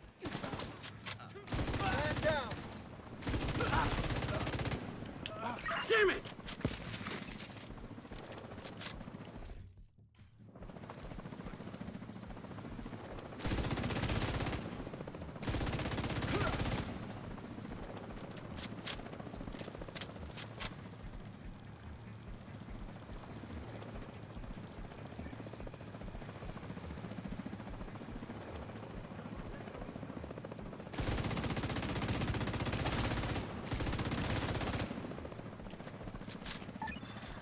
No more contacts.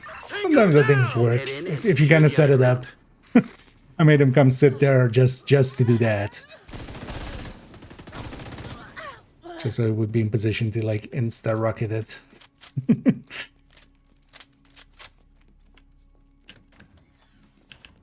It's kind of satisfying when you set it up right and it works, because also sometimes he just doesn't listen to whatever the fuck you set him to do. Told him to do.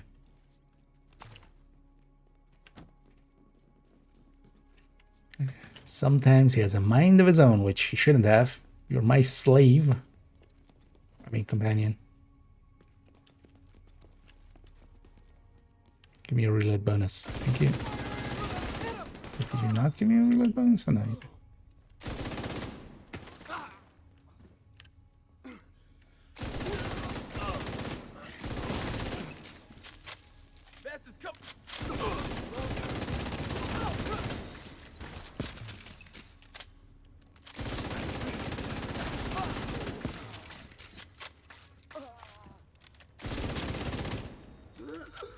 This is actually kind of nice for jumping around and kind of killing some of the revived stuff when it happens.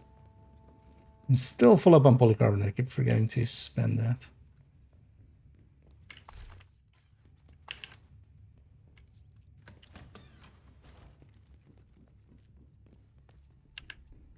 Let's actually zoom a little bit.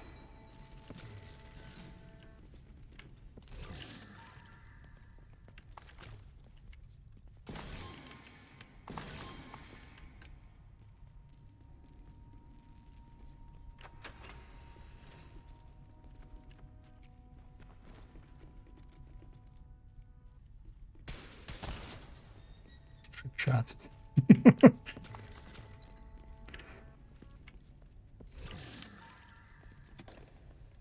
Just in between the two pillars. Let's deal with the kill room.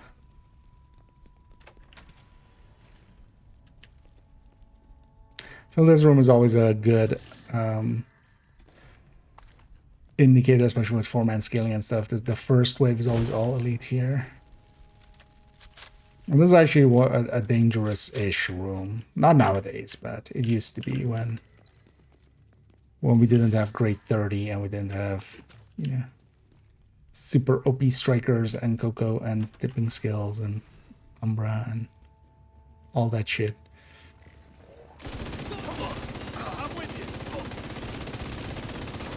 This was always a good test room to kind of see that teams like damage at, but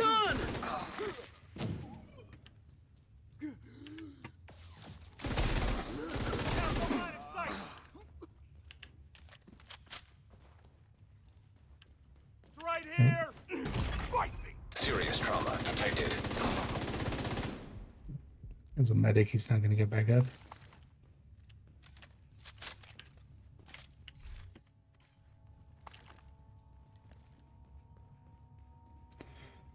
Surprised he didn't do as shock melee, because that's usually the melee that they do.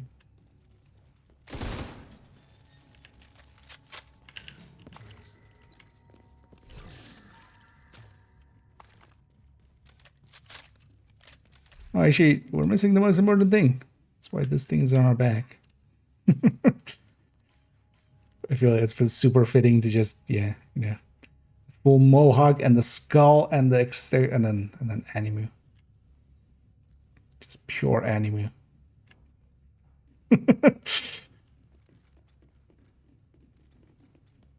Oh, invaded.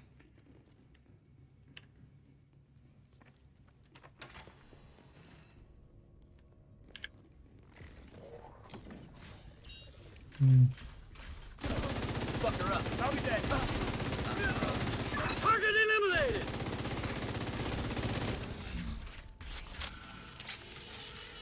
Yeah, invaded. Thank you. System malfunctioning.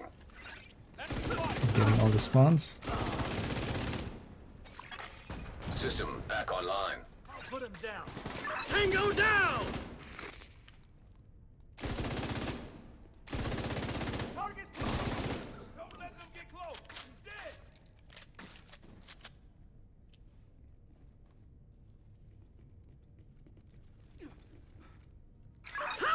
back up.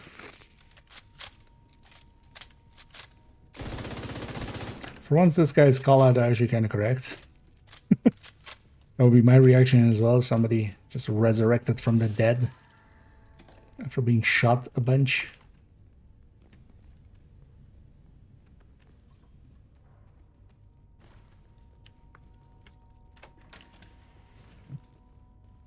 The command room is secure, but still no sign of the I didn't commanders. take that. Find them and neutralize them. Ooh, too bad I don't have the rocket launcher already.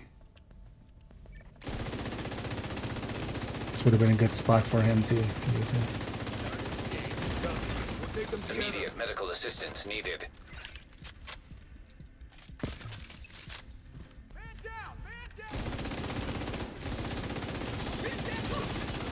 Ah, he's not getting up.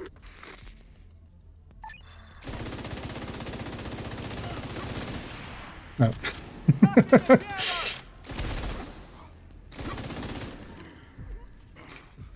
Went for the dead one.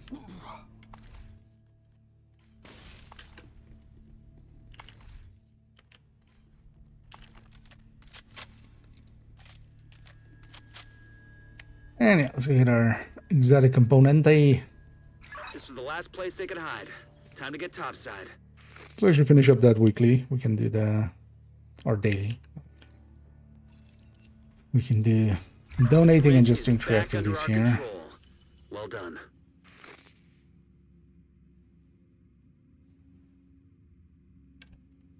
Let's go donate first. We'll go do that elite territory over there. Seems like a good target. Could go after one of the control points, but I'll say I don't want to capture too much here. Considering what we know about that place, that can't be good. Smart for you on your map.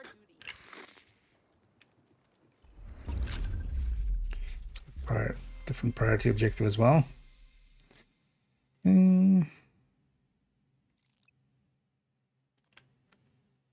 Stronghold again. Another DUA. Maybe. This guy got a good thing to run 5 directives there. So we should go get this first. I mean, they have hotshot. We just take that. I think actually their hotshot is even set up for a few blue cores, right?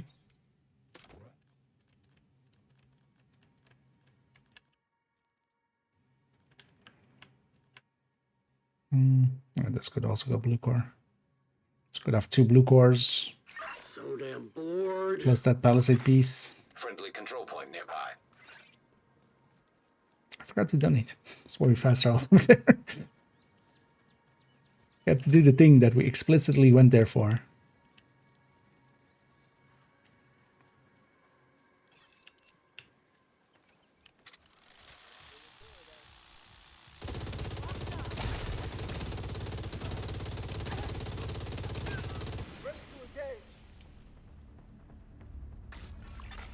Detecting additional hostile contacts. It's actually not the best choice of weaponry here because we're not making use Access of key the detected.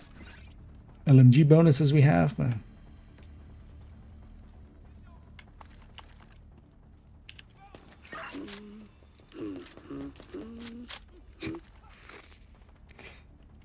Engineer over here.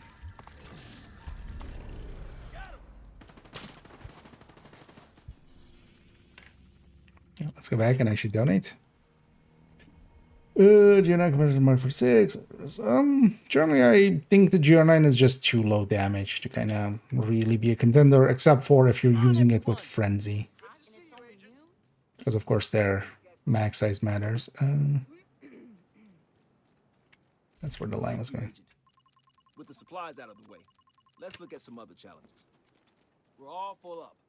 Now we can focus on other issues. As for just general builds, I don't tend to use it. I don't mind this, for instance, as well with steady-handed. If you're going to use it, generally also make it with... Use it with the rate of fire mag. That helps it a lot. Because just going for even larger mag size doesn't work out too well for it. Like it's already, and then it's like really quite a bit behind.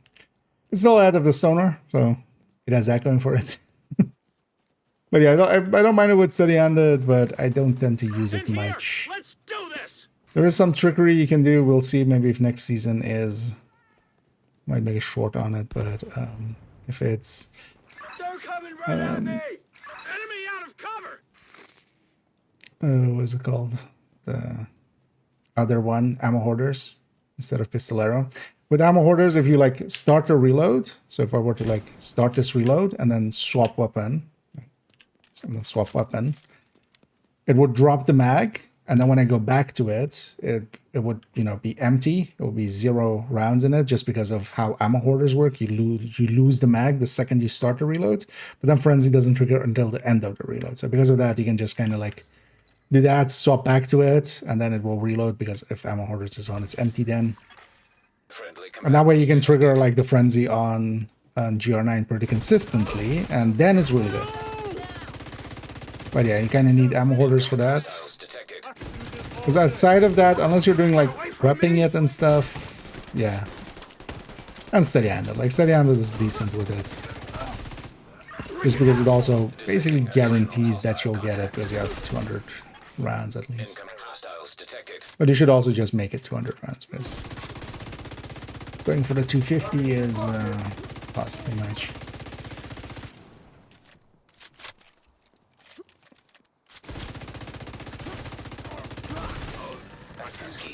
Move.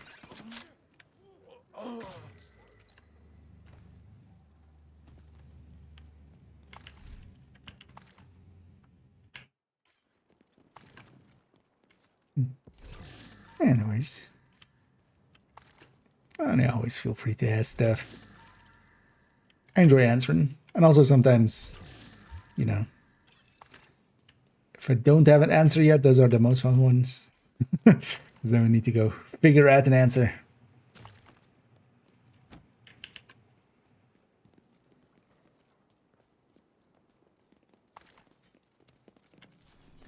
Oh, just do a starter practice. These guys already made it, right? Yeah.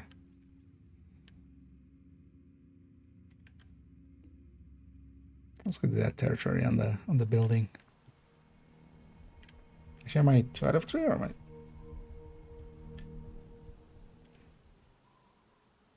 I don't remember. Did I actually do the? Where is it? Yeah. Let's go to the map there. Where? Oh my.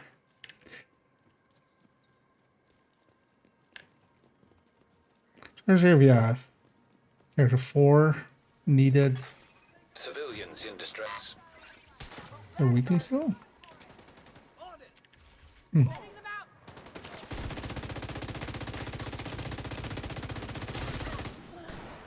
There was like this weekly where it's just open on the missions, even though the names are kind of, you know, gonna entice you to go after certain missions. With like some of those factions. Or at least it's gonna open with the missions, and you can go then do like New York missions or Brooklyn missions. The dream would still be just, at some point, I would love for them to just do a New York weekly and a Brooklyn weekly. Oh, even from a marketing sense, it makes sense. You can just, you know, go like, hey, buy these and you get more projects. It's a little bit scummy too, but... Oh, it's... Oh, well, we can...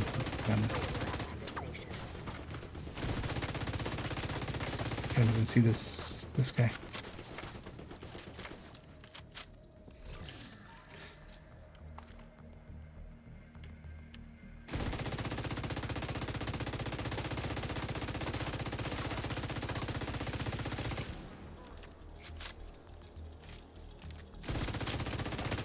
Oh, it's a Trusan one, so he's... Serious trauma detected. So he was prone. I was like trying to aim, kind of guesstimate where his head would be above the firing, but he was prone, of course, which made it a completely different story. So, you guys all die? Detecting additional hostile contacts. Is that the territory? Okay, that's the territory. Fine, let's go to the territory, actually, because that's the one I wanted to do. This propaganda is kind of annoying anyway.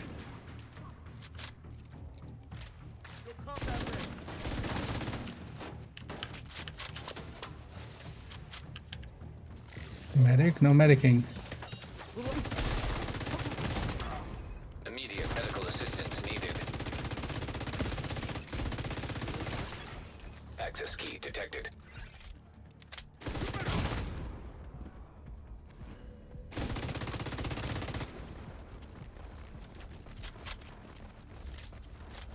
Hit me with that. Amount of times I've been downed after after the last enemy kill. Wait, from that.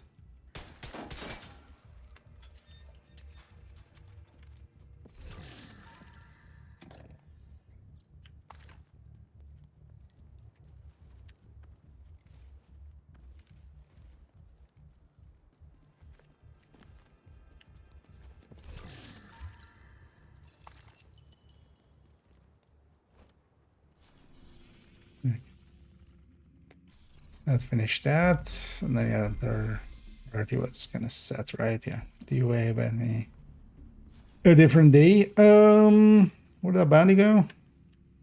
Let's just quickly go clear up this challenging bounty. Just don't want it on my map, so I consider this part of doing the dailies. If we do the daily, we also go and clear up the bounty after.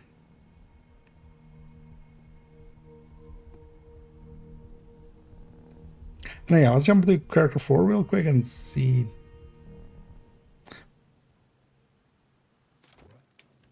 See if they still. I think this only the weekly actually. It's a quick weekly, so it's easy to do. It's mini war hunts all over the place. At least they're less annoying than the kill squads sometimes. Or, because you can kind of ignore them.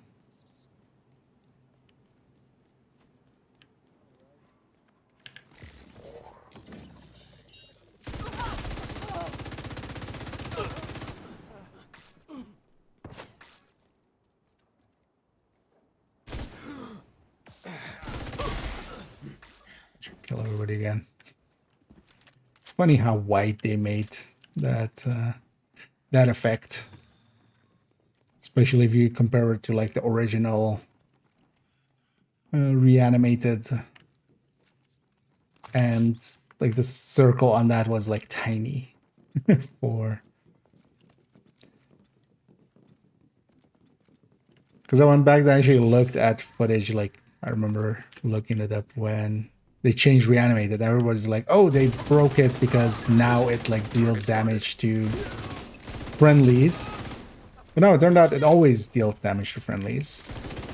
It was just that it was way less damage that it did. And then also it was a much smaller radius, so you wouldn't get it like stacking on top of each other as much as it is now. So they basically just created the problem by making it super OP. Oh, good damn it, Hugo. I don't care about you. Go away.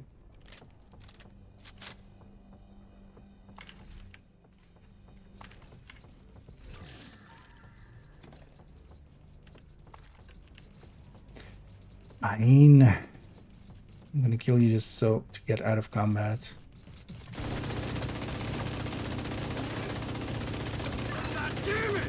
And if you're running any build that kind of has some decent crit damage, shoot him in the legs. Just use that mechanic. You know what? We'll keep that cooler. System reactivated.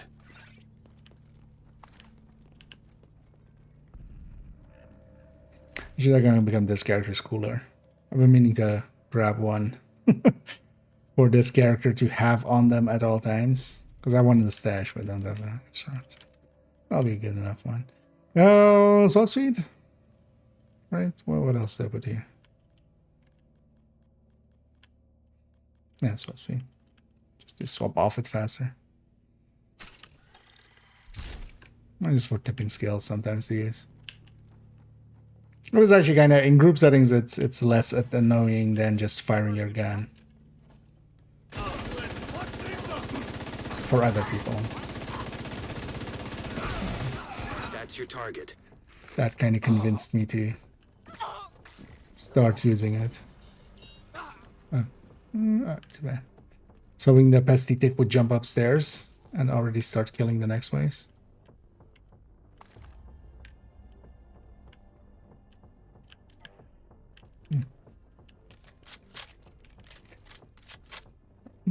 This, or is this gonna get used with the last, like the HVT? It's kind of weird. They added some of this here. I'm gonna guess this is likely the last HVT locations bounty. Then I would think, right? Because they also added this. This never was here before this season, so they definitely fiddled in this area. But we haven't used this area yet, so I'm guessing it was with the last HVT maybe then. Still gets all just well, it does. Well, it still can. But doesn't outright. Like if you're smart about it, it's not even really an issue. You just fire once at it, let them disperse, and then actually start killing. And you'll still be faster than, you know, without reanimated anyway. The spike here, yeah, the spike here is this whole outfit is one of this week's bundles. It's still like way too expensive, but it's not as expensive as like the Osiris one and stuff. This one was, I think, $18, right, or something, or 1800, whatever currency it is. Target down. Good job.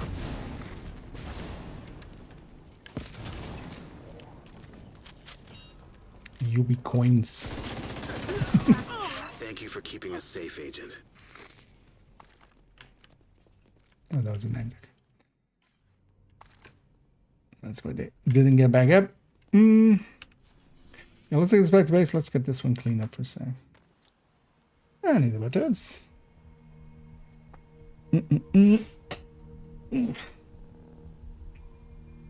Streaming quite a lot today because we streamed afternoon as well.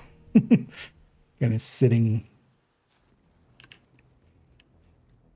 I do notice when like I'm doing work stuff, I tend to get up and walk around way more than when streaming, obviously, man. Been really considering getting a standing desk, or you know, something that can go between the two, preferably motorized. Because I want to be standing, but I don't want to be exercising to be standing. Here's how I know myself: if I don't get a motorized one, I'm just gonna be lazy and go like, I don't want to do the crank, because I have one of those at work. That like is with a crank system, but I just tend to just leave it always in standing mode just because I'm too lazy to, even though sometimes I should actually lower it. Oh yeah, we're doing. Oh yeah, let's go to character 4. But actually, you know, while we're here for a second, that's this one, right? So let's just optimize this up. So I have this OD for shotguns. Is this thing already used somewhere else? I think it is already, right? Yeah. I wanted to try this out with a KSG, and we got a KSG. It's an expensive one, but who cares? Can I actually do double sadist here?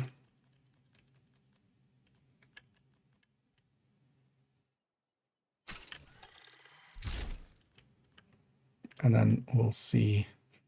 We'll just take one of the two, basically. I want to try this thing out, and if it kind of works out, then it kind of works out.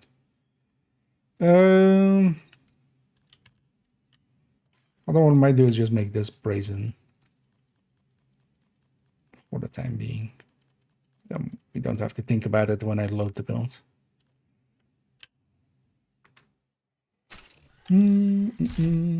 There's a yeah. Coco is well worth making. Like Coco, both tipping skills and Coco are decently powerful. They can compete with Obliterate Striker. They can't compete with Chest Striker. So the places that are still that, they're still that.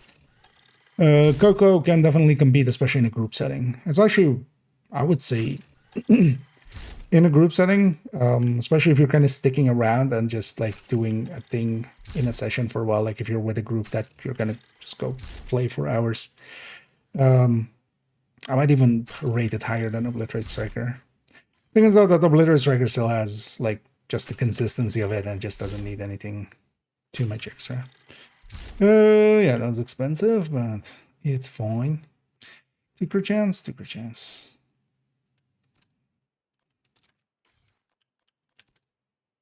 Oh yeah, we get to use some of these skins that we never do as well. This thing has 4 skins, really? Huh. This one's from recent. I'm gonna put this on it, actually. I like that. I like that look. Why does this thing have 4 skins? Why does this phallus object have 4 skins? Sorry, what? Excuse me?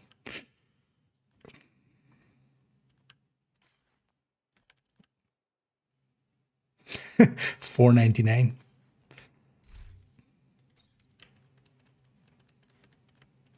I'll mess around with it. You know what? Let's swap those around.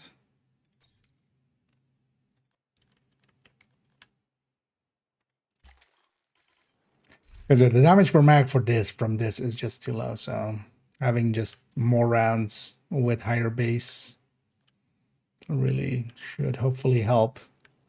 Because I tend to just run out of rounds on that one if we're if we're actually going after names and stuff. But I would give up a ton on.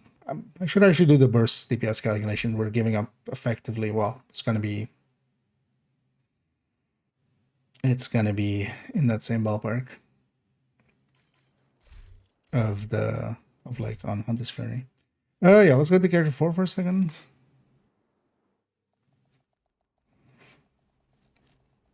Unlikely in the next season I'm gonna do because we're not going to see a gear set likely for anniversary season. Like it will be just too brief, right?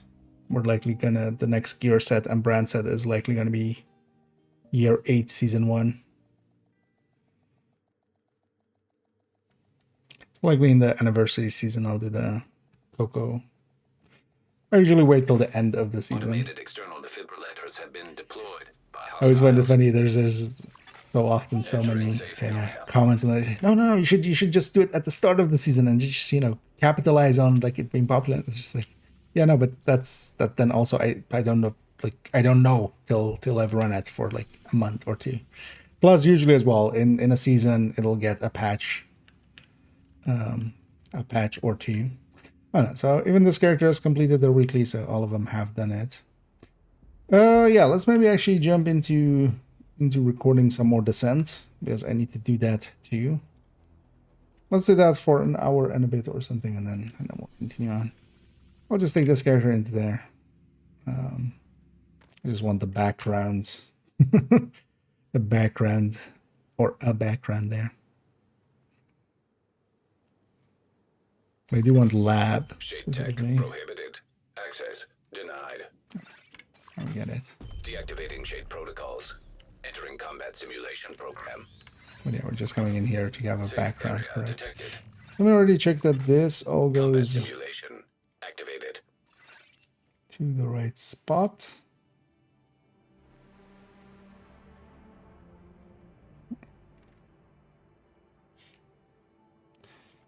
This.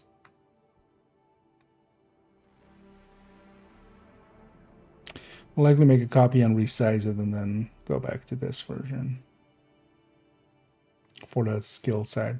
So I've recorded already up to like the skills. Mostly it's just effectively making an audiobook out of it.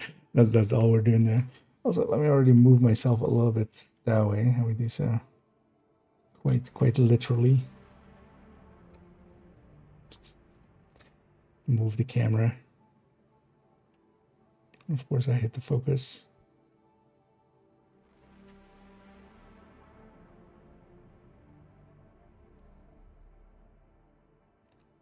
Perfect.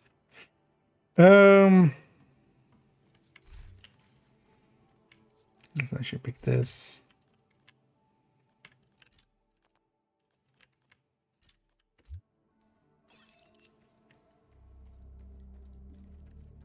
And honestly, I'm just using this for its background.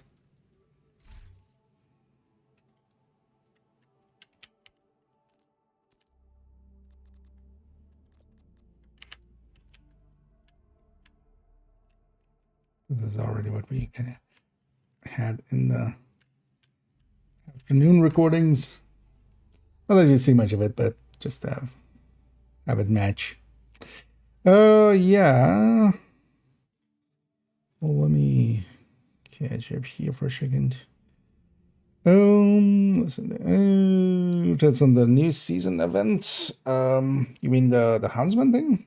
I mean, it's just a rerun. There's nothing in there if you're not hunting for the items, but it can be really good for people that are. So, thing is, for me, there isn't much to get there, but I'm also fine with that.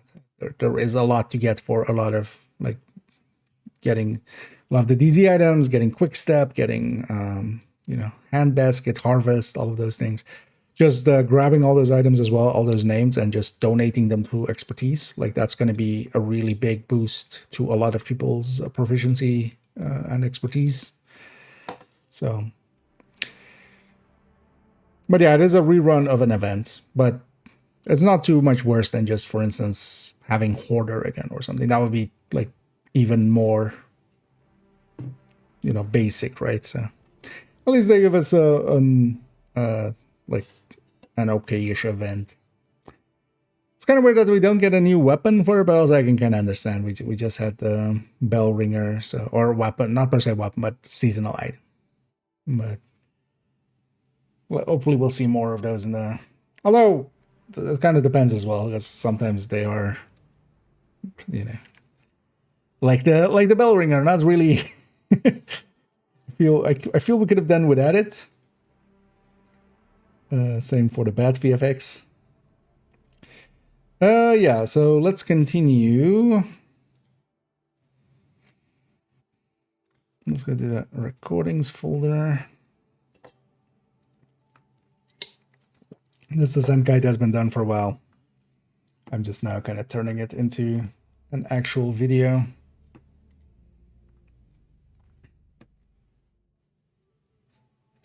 OBS freezing up there. Yeah. In fact, what I'm going to do is just read this all out loud and kind of, in some parts, add a little bit in, because I've left some stuff out just for brevity, because otherwise it's already a really long guide. Like, it goes on and on and on and on. That wasn't even the top of it. But, yeah. Let me actually listen to myself here for a second, because I feel I'm way more nasally at the moment. And then going on to weapons. Weapons in the scent. No, I was super nasally this afternoon too, so I don't need to kind of do that just to match. Well, it's kind of fine as well. I do want to record basically almost all of the sections, and then later on I'm going to pick like a point to kind of split it, because it's going to be multiple videos. It kind of needs to be. It's too long. Yeah, let's just start. Let's just start going through.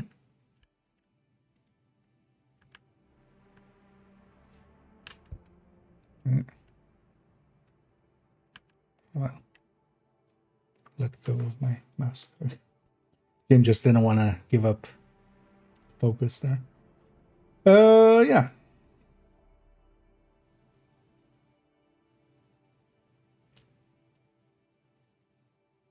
Well, how was I doing? Oh yeah, just and then next, like stuff like that right now. And then next up, we'll go to a big one, which is skills. Within Descent, each player will have the same 2 skill slots that we normally would have, There is a smaller selection of skills available, mostly missing the specialization skills and some skills that likely would have been too overpowered if included. At the start of each loop, you get to pick from skills. At loop 1, you get to pick a weapon and a skill, and from loop 2 onwards, you pick either a skill or a weapon, in the same way as we said in the weapon section. With the skills being on the second tab, So yeah, a lot of people miss this one out, that you can tab over and then select the skill. The weapons are the first thing that you see, but yeah, the skills are on that second tab. 3 picks are available from the start, with the 4th being unlocked for that run by buying the temporary upgrade from the lobby shop within Descent. In the same way as the weapon upgrade, this is just with the Descent currency from the lobby shop, and it's just for that run, unlike the permanent upgrades. The skills available are listed below, together with how they fare against the Nemesis fight and how they perform in general, especially for Beyond Nemesis. There is that distinction, as the Nemesis skill will depend on each player's picks, with some skills becoming that same skill for the Nemesis, some skills becoming something similar but not exactly the same skill, and lastly, some skills will give the Nemesis a random skill. Also, the Nemesis can hack deployed or world presence skills, so it should be mostly avoided to use those in that fight, in the same way that all hunters effectively can.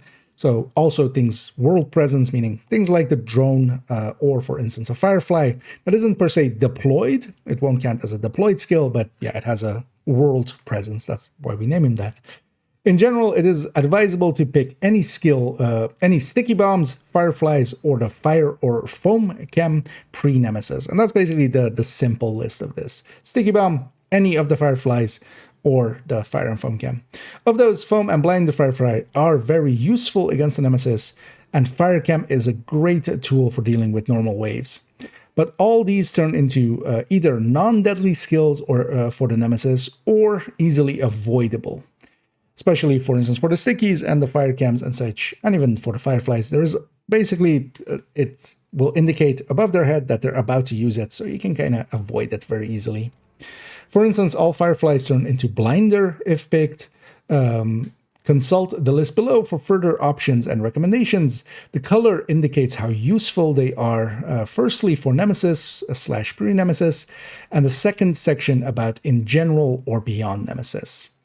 As once you have fought the Nemesis, you will not encounter them again for that run, meaning you can pick whatever skills you wish afterwards. It's effectively one Nemesis per run, so once you beat him, it's that one is done.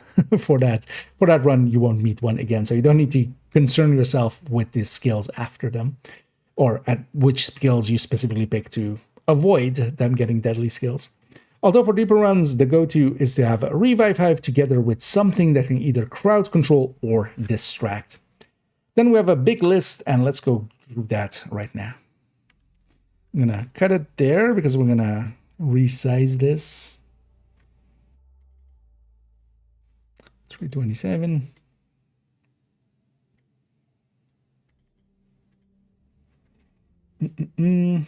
But yeah, this is what we will be doing for a little bit here. So let's copy this one, paste duplicate. Or is it paste reference? Show if I take this one away. Oh, that was the wrong thing. And this thing. Copy. Paste duplicate. Okay.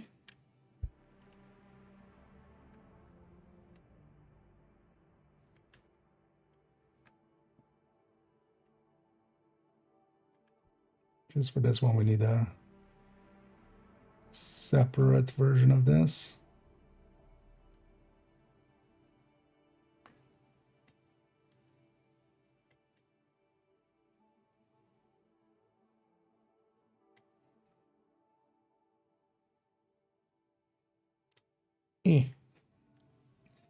Catch the edge there. Yeah, good enough. It's fine that it's like not the same size. But yeah, we need, yeah. We need this just to have the full list on display. Let me catch up here for a second. Those are kind of in my world. The new shotgun is going to be a little bit OP. It's not great for the balance of the game. At least we do have the blueprint for it, so we don't have to care about like getting a detox one. That already also an important fact. It already has a blueprint in the game, but I think it's not well balanced in the sense that it's way too OP. And that's not a good thing. Oh. Need to lock this. Yeah.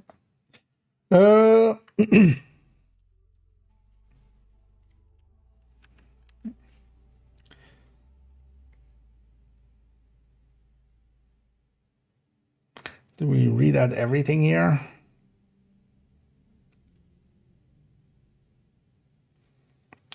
Maybe not particularly. Although we maybe should. And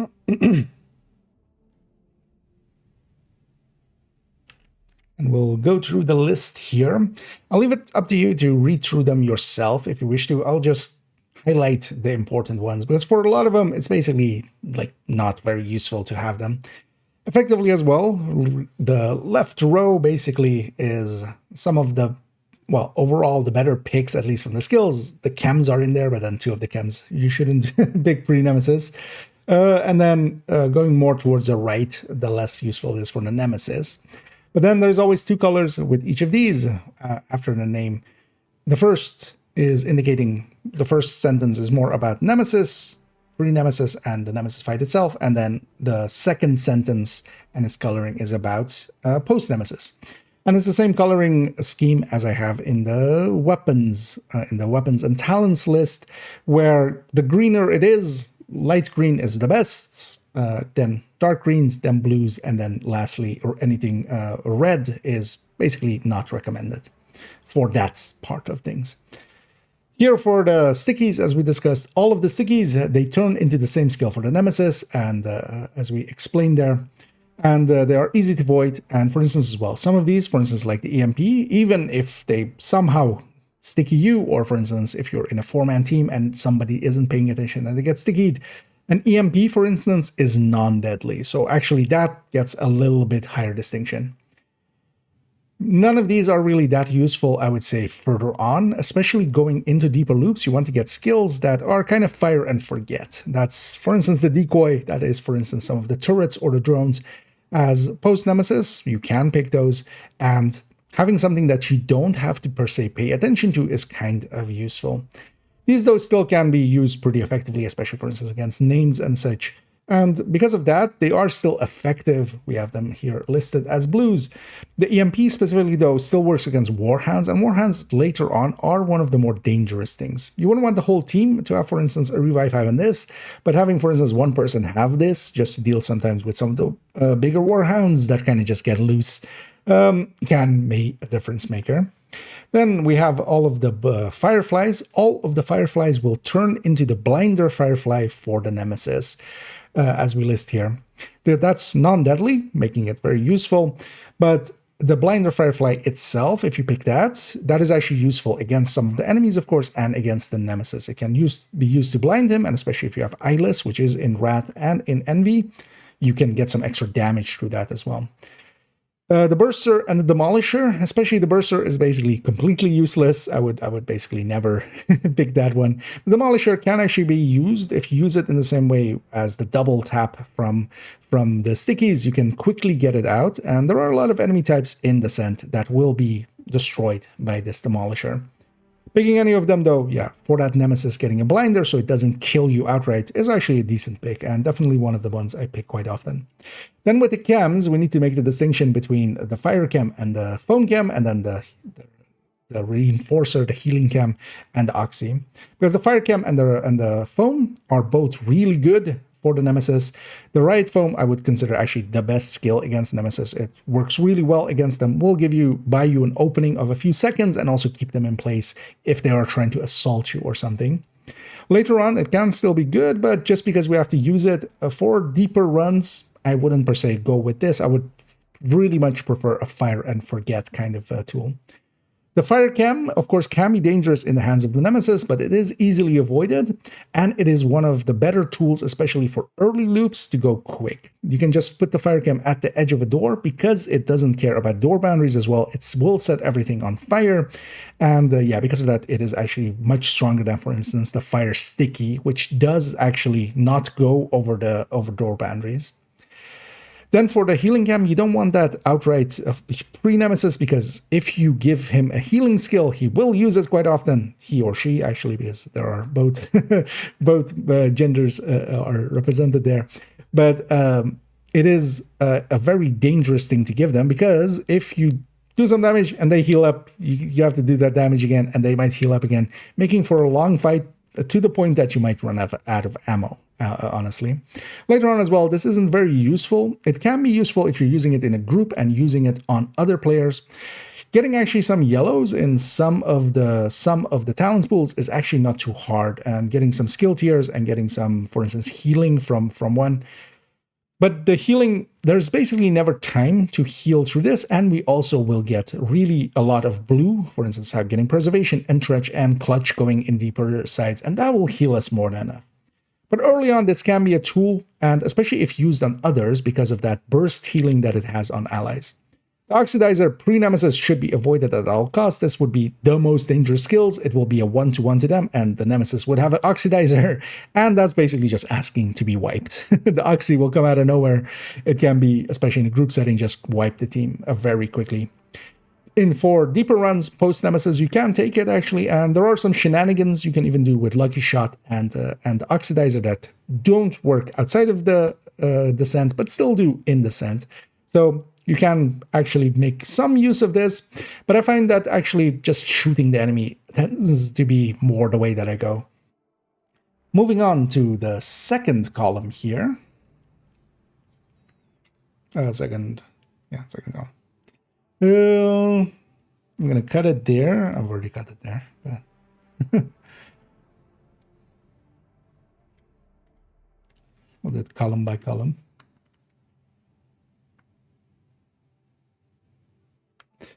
Yeah.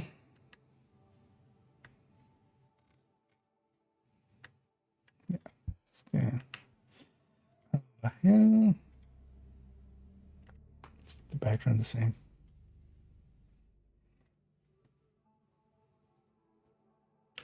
And on the second column, we start with the repair traps, well, the traps in general. The traps aren't actually that dangerous for the Nemesis, especially the shock trap and the repair trap both turn into shock traps for the Nemesis, which can actually be dangerous if it catches somebody out. There are some shenanigans you can do here, just as a little bit of trivia, basically. These will count as enemies if you have incessant chatter. I have at points taken, for instance, either the shock trap or the repair trap when I had incessant chatter as my exotic, and use this to basically, because the traps will be tossed all around me, giving me infinite, basically, charges. Whenever I'm reloading, there are multiple enemies nearby, making actually incessant chatter somewhat usable. But there is a little bit of danger in there if I do get caught in the shock, or if I'm in group setting and somebody else, the shock basically just lands on top of them. Yeah, that might be their end. Especially for later on, the repair traps and such aren't that useful. The shock trap can actually be pretty useful for deeper runs. You can just toss it in front of a door, of course. Anything coming out will get shocked. And because it's, again, one of those kind of fire and forget kind of tools, it is actually very useful. The shrapnel trap with its damage is not great and will not scale up very well because, yeah, as we said, with the skills, we especially want to go, for instance, that can either crowd control or distract. Trying to do damage with skills for deeper runs doesn't work out just because of the scaling. We can go up to skill tier 6, but yeah, the enemies will just basically keep scaling beyond that point, and we just don't get enough damage out of them. Especially post-loop 25, most skills that do damage don't do enough damage to be of any consequence, even if you take the talents for them. Moving on to the decoy, very importantly for the Nemesis, this becomes a random skill. I keep seeing people going, pick the decoy for the Nemesis, it will distract them. Yes, it will, but it will give them a random skill.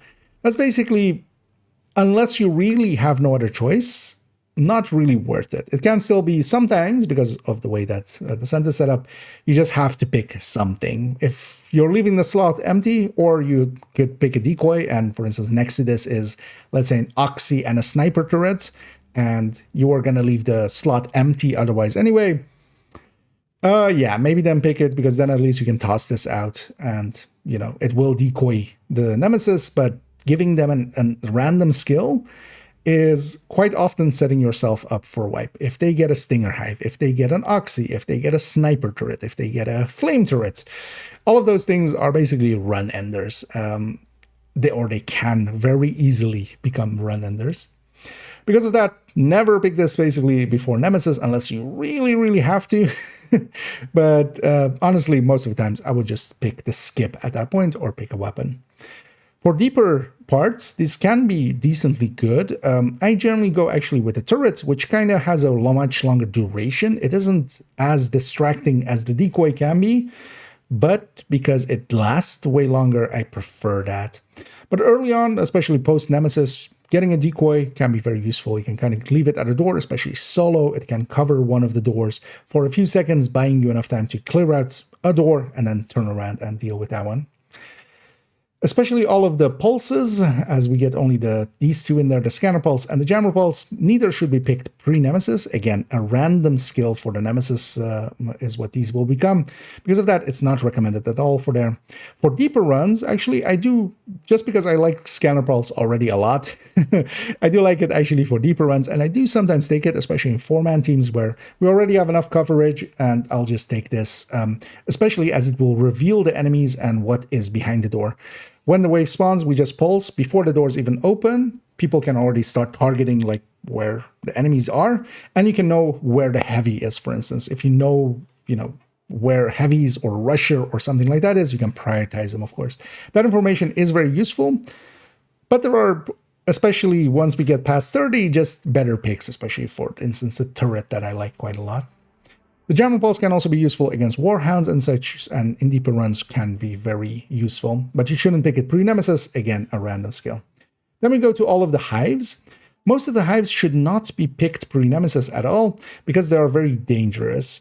The healing hive and the booster hive both turn into a healing hive for the nemesis, and that can make that fight really annoying. When they have healing on there and then they just sit in a corner and don't push you or anything and don't come out of it, you'll be just putting mag upon mag in them and not doing much because they'll get healed up. And if that hive isn't somewhere where you can shoot it, yeah, it becomes painful. So generally avoid it before Nemesis, but actually post-Nemesis, you can pick them. But the thing that we generally want to pick is the revive hive, of course. Pre-Nemesis, this can be a choice if you get the option, especially if you're planning on going way further than the Nemesis, or you don't, you're on loop 4, you're going to hit the Nemesis anyway, and you're like, I have this option. The other options are very deadly. I'll just pick this. Because at least the healing hive is not a very deadly tool. And a revive hive can be useful in general. So you could make that choice, but yeah, with the knowledge that, it's not the best pick. It wouldn't be recommended, but if you have to, yeah, it's not the worst thing to pick.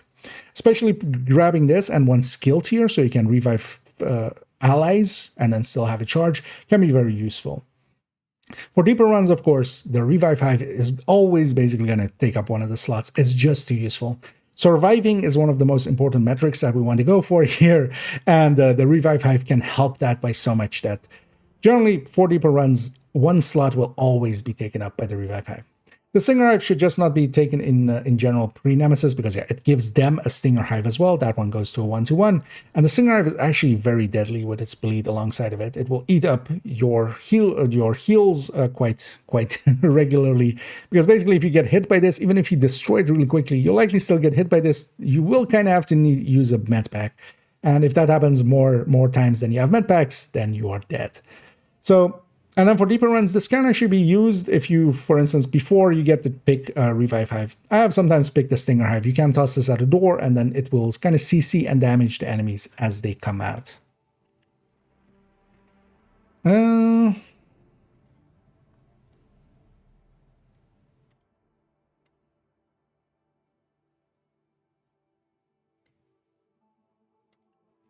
Yeah. This section was always going to be pretty long. going. And in the third column, we start with all of the turrets. Generally, the turrets are not recommended pre-Nemesis for obvious reasons. They go basically 1-to-1 to the Nemesis, and all of them can be very, very deadly to you or your team. So generally, pre-Nemesis, never pick these. Honestly, like if you even have to pick a healing skill, or for instance, a Revive 5, I would pick those before this, just to fill up that slot and give them some healing, but then at least it's not a super deadly tool like these can be. For deeper runs, one of my main go-tos is the assault turret. You can just toss this at a door. I generally just put it just like right on top of the door, and that will kind of act like a decoy towards the enemies. It will distract everything that I'm not per se shooting at for a few seconds, and as they come out, they will be facing that way basically, making it also sometimes easier to hit, for instance, weak points on the back of a True Sun's Heavy.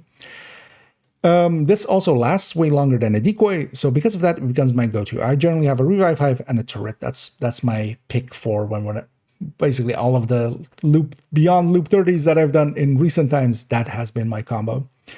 The other ones aren't per se useful in deeper runs either, so generally avoid it. You can still, for instance, if you don't get an assault turret, you could pick an incinerator or the sniper, but I find the assault turret actually works best just because it keeps shooting at the enemy. It seems that consistency of fire actually makes it that they aggro it a little bit more. The incinerator can also, of course, kind of perform that role in a cone in front of it.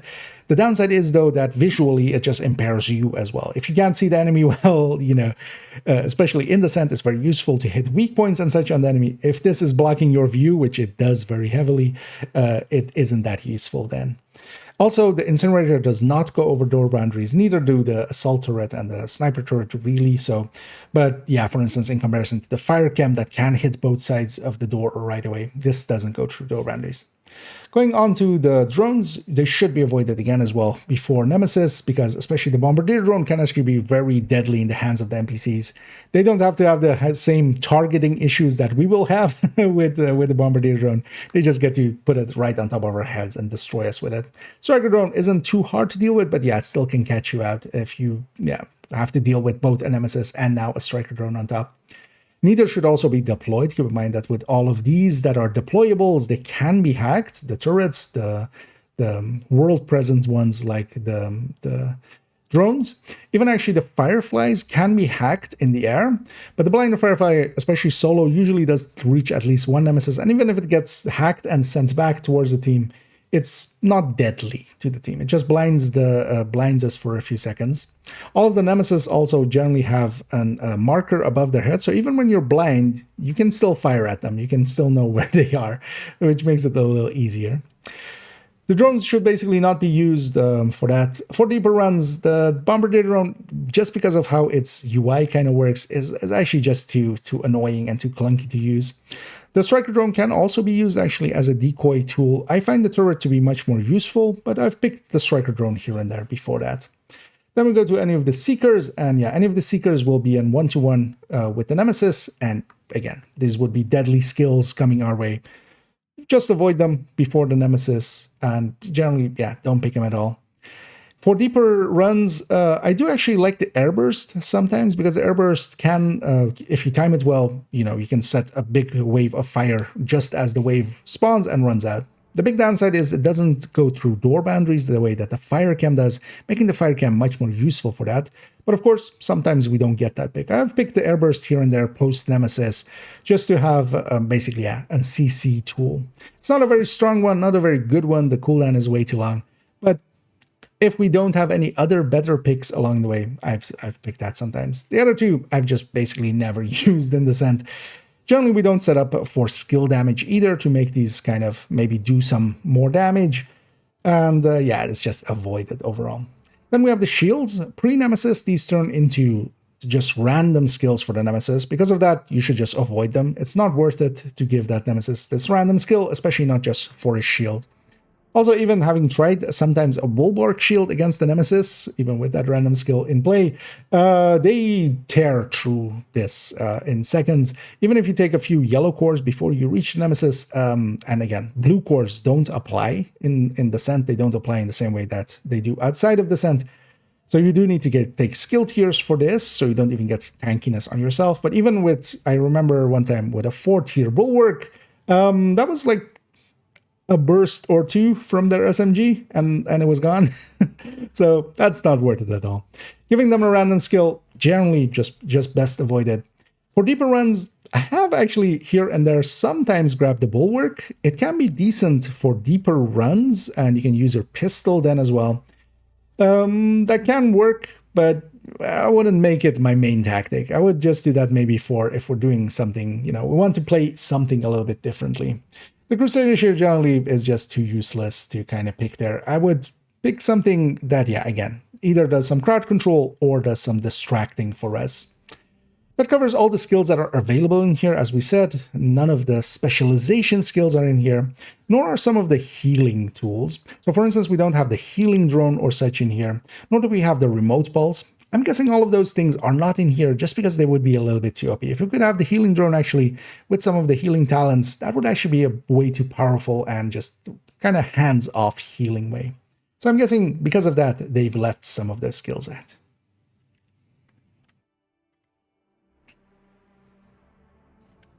There we go. Okay, so we got through the skills. This was always going to be like one of the bigger sections. Yeah, let's go back to that. And I should delete this one. I think I should check. Let's just make sure audio is all okay. And in the third column, back towards the team. And generally, yeah. Just to make sure. Okay. On to everything else. How far are we in this? So we're kind of halfway now. Through the guide, so yay. Yeah. And after that, let's go and cover some of the shops that we'll see along the way. First of all, we'll have the lobby shop. At the start of each loop, there is a shop in the starting room that sells slot for talents, grenades, and medkits. And you can buy upgrades to your ammo capacity and unlock the fourth pick slot for skills and weapons. This is paid for with the Descent run credits, so not the permanent NSA tech credits. The temporary currency that only exists for that run, as I explained actually there as well. Especially unlocking slots for more talents is important, and that is what I go for first. Depending on the talent pool, getting the red slots and maybe a few yellow early while considering medpack slots for the Nemesis fight, and some ammo capacity. Generally, I do not pick the extra weapon and extra skill choice until we have most slots unlocked, and the grenade option can be avoided all the way till last if we go to deeper loops. Eventually, we'll buy everything in there. Generally, around loop 10, you'll empty out the lobby shop. I totally forgot that. Yeah, I was about to go into the next segment, but yeah, we're splitting up exactly per segment. Can I cut this? No. I just need to remember to cut the end there, but I'll be fine. I'm gonna check every end anyway, manually.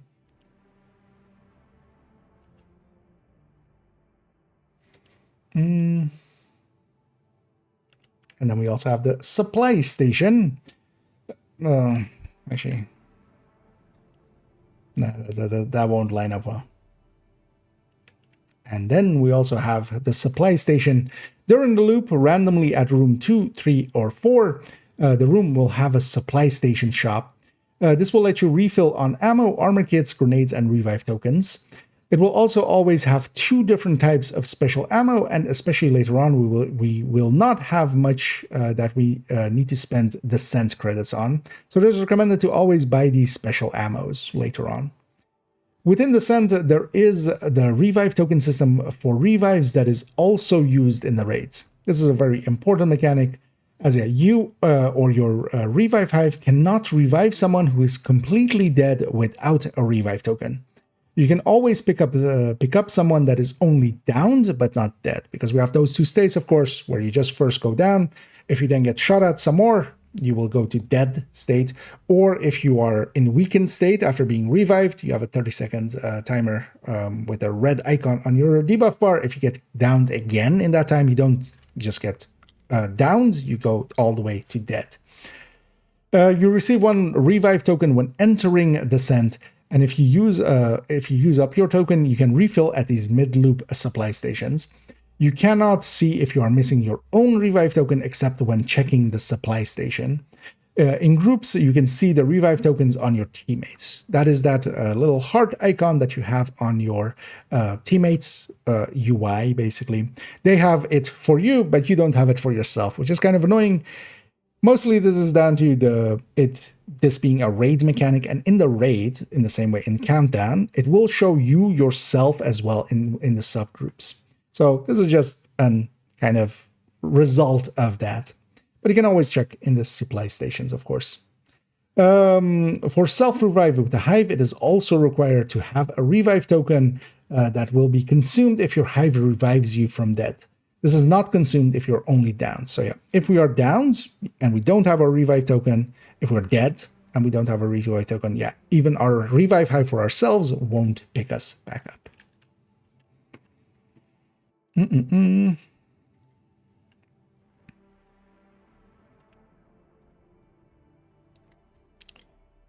Yeah. Oh, we're already in the anatomy of a run. Yeah.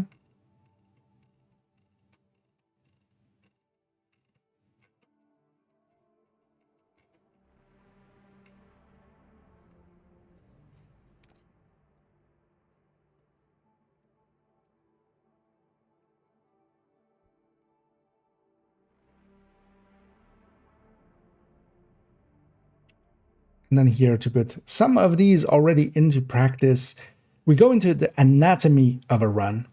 So to talk through a run, we will go over how I tend to play runs. Here split into section, going over early loops, mid loops, and going through high loops, with each it's having its own section. Let's start here with the early loops, which I consider basically 1 to 8, or basically pre-Nemesis, anything that we have before the Nemesis. First of all, I make different decisions depending on if I'm only going for a Nemesis run or going for a deeper run. Generally, for a Nemesis run, I will try to pick only the lowest difficulty rooms to get the Nemesis as quickly as possible, all the while trying to only pick talents that work well in the Nemesis fight.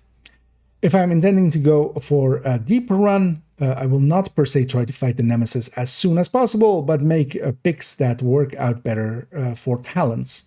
Especially selecting rooms that have multiple red and or yellow picks depending on the talent pool. So when we are going for the Nemesis, again, we're going to try to get it over as quickly as possible, but keep in mind if it's your first few runs, you can definitely extend it, as we explained in the Nemesis section, to go a few loops later and fight him maybe on loop 5, after loop 5, or after loop 6, and that will definitely make it easier. But if we are just going for a Nemesis run with most talent pools, I'm pretty confident in just defeating him with just 4 loops there and those talent picks there. And yeah, if we encounter any extra boss rooms, we can take them for a little extra NSA tech, but it can be a tough fight if we are behind the curve damage-wise, especially before kind of like loops 5 or 6. Due to not getting good red or yellow talents, as that part can be quite random. And yeah, those boss rooms, you can pick them, especially early on. If you're going for that Nemesis run, picking a hard, or basically picking a boss room, which is equivalent of a hard room, will likely mean that you'll fight the Nemesis after loop 5. So you have to consider that as well. Talent-wise for the Nemesis, you want to pick talents that are not based on kill, as that will not work out. While for deeper runs and the normal waves, on kill talents are fine. And that's, of course, if we have an unkill talent, just to state the obvious if it isn't clear. If we have an unkill talent and we're fighting the Nemesis, we could sometimes trigger it off of some of the skills and such. So, for instance, the Blinder Firefly, if they have a Blinder Firefly, we can shoot that down and maybe get a stack of an unkill. But most of the time, the only time that the unkill will trigger is after the dead. And, of course, that's after the dead. It wasn't useful while fighting them. Then, starting out on loop 1, I will pick a weapons and a skill. Generally, pre-Nemesis, we want useful weapons and skill that will work well for the Nemesis fight. So basically based on that skill pool that we kind of discussed in the skill section. And loop 1 is generally the hardest loop, as we do not have much in the form of talents yet. And that's actually one thing that catches a lot of players out. that they go in there and they kind of get their ass handed to them. But overall, usually loop 1 is actually the hardest loop if you are not experienced with Descent. For early loops, if I have a decent main weapon, I will generally use it for the start of the wave to get the numbers down, then swap to my pistol to conserve ammo once most enemies are dead, just to have enough ammo for the boss arena. And yeah, ammo conservation in here is actually an important metric, because if we can avoid using too much ammo, we don't need to buy from the supply station. Generally, before like loop 10, I generally don't buy ammo refills from the supply station. That money is better spent on rerolls and buying slots. If I have a useful skill, then I will of course use that too. The fire cam in particular is a great tool for dealing with the spawn doors early on. If I get a fire cam, I'm always going to take it. Yeah, setting basically a door on fire, killing most of the enemies on it quite consistently, much more consistently than any other skill I find. And also, yeah, it can be pretty safe against the Nemesis because you will see him fire it, especially if you kind of take the fight, as we're going to discuss in a second, how we take that fight. Then yeah, you are pretty safe with the fire cam. At the end of loop 1, we get a guaranteed exotic talent pick. Here, I do prefer to pick something that is also effective against the Nemesis. Even when going for deeper runs on this very first one, I will actually pick something that, yeah, works well against the Nemesis. For instance, things like Bullet Hell and for instance, Plague of the Outcast will work effectively against the Nemesis. And things like Chatter are, while useful for deeper runs, not that much. Some talents will not work for that fight, even if they are the ones that I would want to pick for deeper run. Gameplay-wise, I will generally try to cover one spawn door so I can shoot directly into it. We discussed a little bit of this in the door boundaries video as well with about Descent. The door boundary system, I have a separate video on it. It's actually a recent video if you're watching this at time of release, and would definitely recommend going and watching that, as yeah, door boundaries are a very important mechanic. Especially here, until they come through the door, they can't shoot out of it. So it is very important to kind of sit somewhere where you can shoot directly into the door. And in groups, we generally try to do the same, with each player covering one door each. Especially focusing on being able to shoot directly into the door is important, as enemies will not be able to shoot back before they run forward enough to clear the door boundary. And then yeah, from loop 2 onwards, we only get to pick either a weapon or a skill, and we'll want to fill both my skill slots, especially before the Nemesis fight. As we discussed, leaving a slot empty is a random pick, and yeah, that could be Oxy, that could be Stinger Hive. Don't do it if you can. Sometimes you don't have a choice. Leaving a slot empty results in a random skill for the Nemesis, and that can be very deadly, making it so that I will prioritize skills over weapons early on. If we are not given good skill picks, then I will consider the weapons. If we are going for Nemesis run, one strategy that can be employed is for if we do not fill up our skill slots, is to intentionally pick a few medium or hard rooms to fight the Nemesis a loop or more later, giving us extra chances at getting those skill slots filled in. Also, in general, fighting the Nemesis in later loops will be easier, as we can outskill them quite a bit. If we get good talents, making that fight easier on later loops. This can also be useful starting out when you want to make that fight easier for yourself. So yeah, there's no shame in your first few runs. Maybe go fight the Nemesis after loop 3 or 4, or after loop 5 or 6, giving yourself a few more talents, and generally you can, especially for instance on Envy and Wrath, outscale the Nemesis by quite a bit. Spending-wise, most of the Descent currency we make should be spent on getting more red slots, and for some talents pools, yellow slot. And this specifically is, especially for instance in Envy, it's quite handy to get a few more yellow slots, as we have some damage talents there in the yellow categories. I also try to have all armor kits slots bought, and that is 4 of them, as they can be useful in the Nemesis fight. There we might need a healing or 2. And the rest will go into the extra ammo reserves. And I'll leave that there.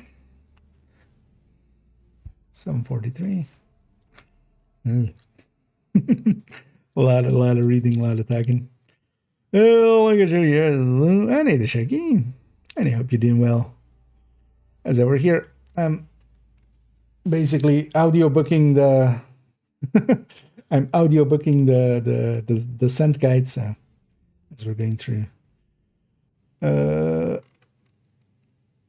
Yeah, let's go into Nemesis difficulty. Nemesis. Yeah.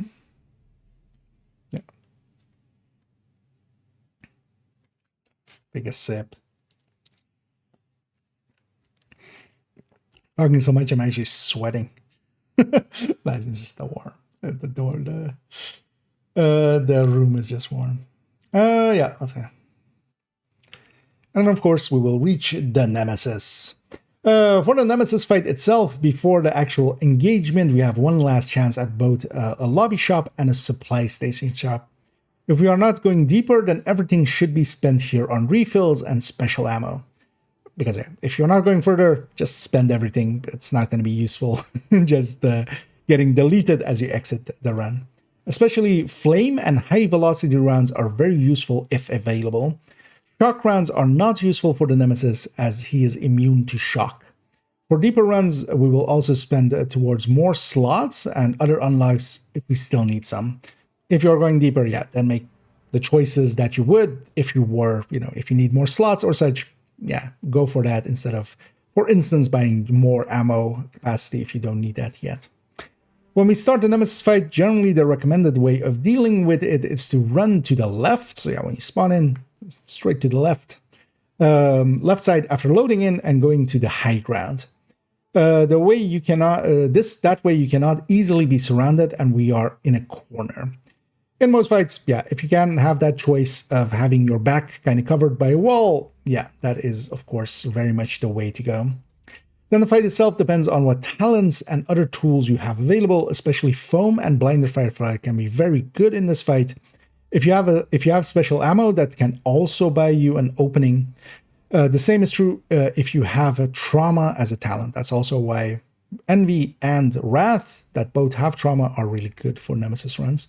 As a talent, as those openings should be exploited to do as much damage as possible to the Nemesis. Leaving out here that, yeah, then the rest of the time, just sit down and wait. If the Nemesis is kind of in a position that you can't really deal with them, they're too far away, for instance, just wait for instance, yeah, your tools to kind of come off cooldown, to have your trauma again, and then engage them. There is no sense in just wasting your life by trying to just shoot when they aren't, per se, distracted or incapacitated in some way. The Nemesis can do a lot of damage, so you should avoid going toe-to-toe with them. You'll very much lose in the same way that you would if you're just running a red versus a rogue or running a red versus some hunters. You have to fight smarter, not just try to overpower them with damage. And always keep your health gate status in the back of your mind. If you're not familiar with the health gate system, I do have a video on that. And while we're watching, the health gate system works the same in Descent as it does outside of Descent. And yeah, it is one of the most important mechanics, I would say, for the game. Once you understand that system, it is very much a game changer. The basis of it is that there is a health gate at the end of our health. It is a 30-second timer. If any damage reaches that point for a few seconds, it basically stops all damage. You are immune, then it falls away for 30 seconds.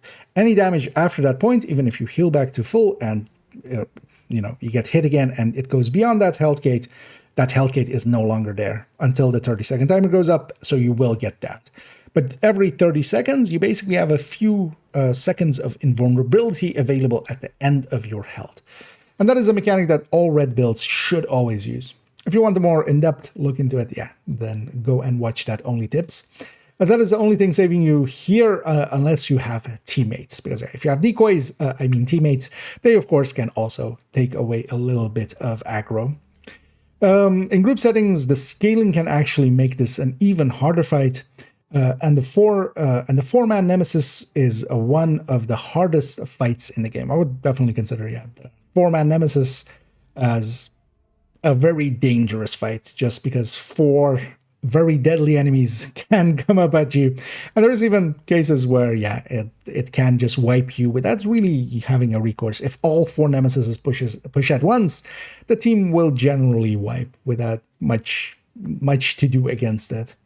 In group settings, you want to try to single out a nemesis and get their numbers down while trying to not be hit by all the other ones. And that's the go-to tactic in any big fight, is just to try to get the numbers down on their end and, keep our numbers down. It's 4 versus 4. If we can make it a 4 versus 3 and a 4 versus 2, we're going to cascade and be able to do much more damage. That does mean that we try to find one that is kind of separated from the rest, put all the damage on them if we can. That also means that if you see, just without even vocally, calling it out, if somebody else is shooting a nemesis, try to shoot the same nemesis. Spreading the damage around, especially if they, for instance, also have some healing skills, can make it just an annoying fight and a very long one. You want to kill at least one of them really quickly and then just, start chipping away at them from then.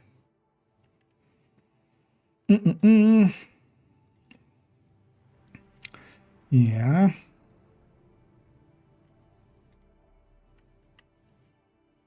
Try with the link to the Hellkit video here. Maybe a different time. Yeah, let's go to the mid loops. Let's click in the game once so it doesn't kick us. And then after Nemesis, we of course go to the mid loops. This is basically post Nemesis, anything post Nemesis, and all the way to 25. I would consider deep runs and high loops to be beyond 25. After the Nemesis fight, we are able we are free to pick whatever skills we wish to. As we discussed in that list, we could start trading out some skills here, especially, of course, pulling in a Revive Hive. And generally here, you would want a Reviver Hive if one is offered. But also, we can start taking skills that were avoided before the Nemesis, like Turret, Decoys, Oxys, and such. Also, post-Nemesis, we want to buy up all the talent slots and even consider buying those fourth weapon and fourth skill picks to unlock extra choices. Then your weapons, we want to start looking, then for your weapons, we want to start looking for good blue ones. Now, of course, preferences here matter. Good blue ones, generally the meta choices outside of the scent are somewhat the meta choices also within the scent. And it also kind of really depends on which talents you have. If you're in a pool that doesn't have bullet hell, you want larger magazines, for instance, and then together with some talents. But if you are, for instance, in something that does have bullet hell, picking some of the high burst ones that we sometimes even wouldn't pick for their reloads, RPK comes to mind, and L86, with bullet hell, they're perfectly fine here. The damage difference from gray to blue from gray to green to blue seems to be around 25% per step. That makes it so that I will pick a lower regarded weapon that is blue over a meta green choice. Because yeah, that 25% per step really does make a difference. This is effectively in their base damage. It goes up by around basically every step for within a weapon. Aroundish 25% seems to be the general stepping. That does mean, yeah, if you have even a mid-tier weapon that is blue and you have like a top-tier weapon that is green, the blue one will just beat it out because of its higher base. Same is true actually while leveling. Of note is that if you, for instance, have a green weapon, let's say an M249, then you will not get a blue M249. I need to add a 4 in there, as I see, as a selection. So if you want that, then you have to trade it in and hope that you get the blue variation later on. You basically don't get, if you have a gray one, you don't get the green one of that or the blue one of that same weapon offered up. So if you do want, a blue version of, let's say, an M60, and you have a green version already in your inventory, you kind of need to trade it in and just hope that you get the blue one later on. Hopefully we will start getting some more exotic talents after the boss arenas as well, and start to make our build the way we want to have it. Around loop 10-ish, we should be comfortably more powerful than the enemies, especially if we select easy and medium rooms. Starting at loop 11, we only see medium and hard rooms, and in groups we start to encounter elites, including heavies.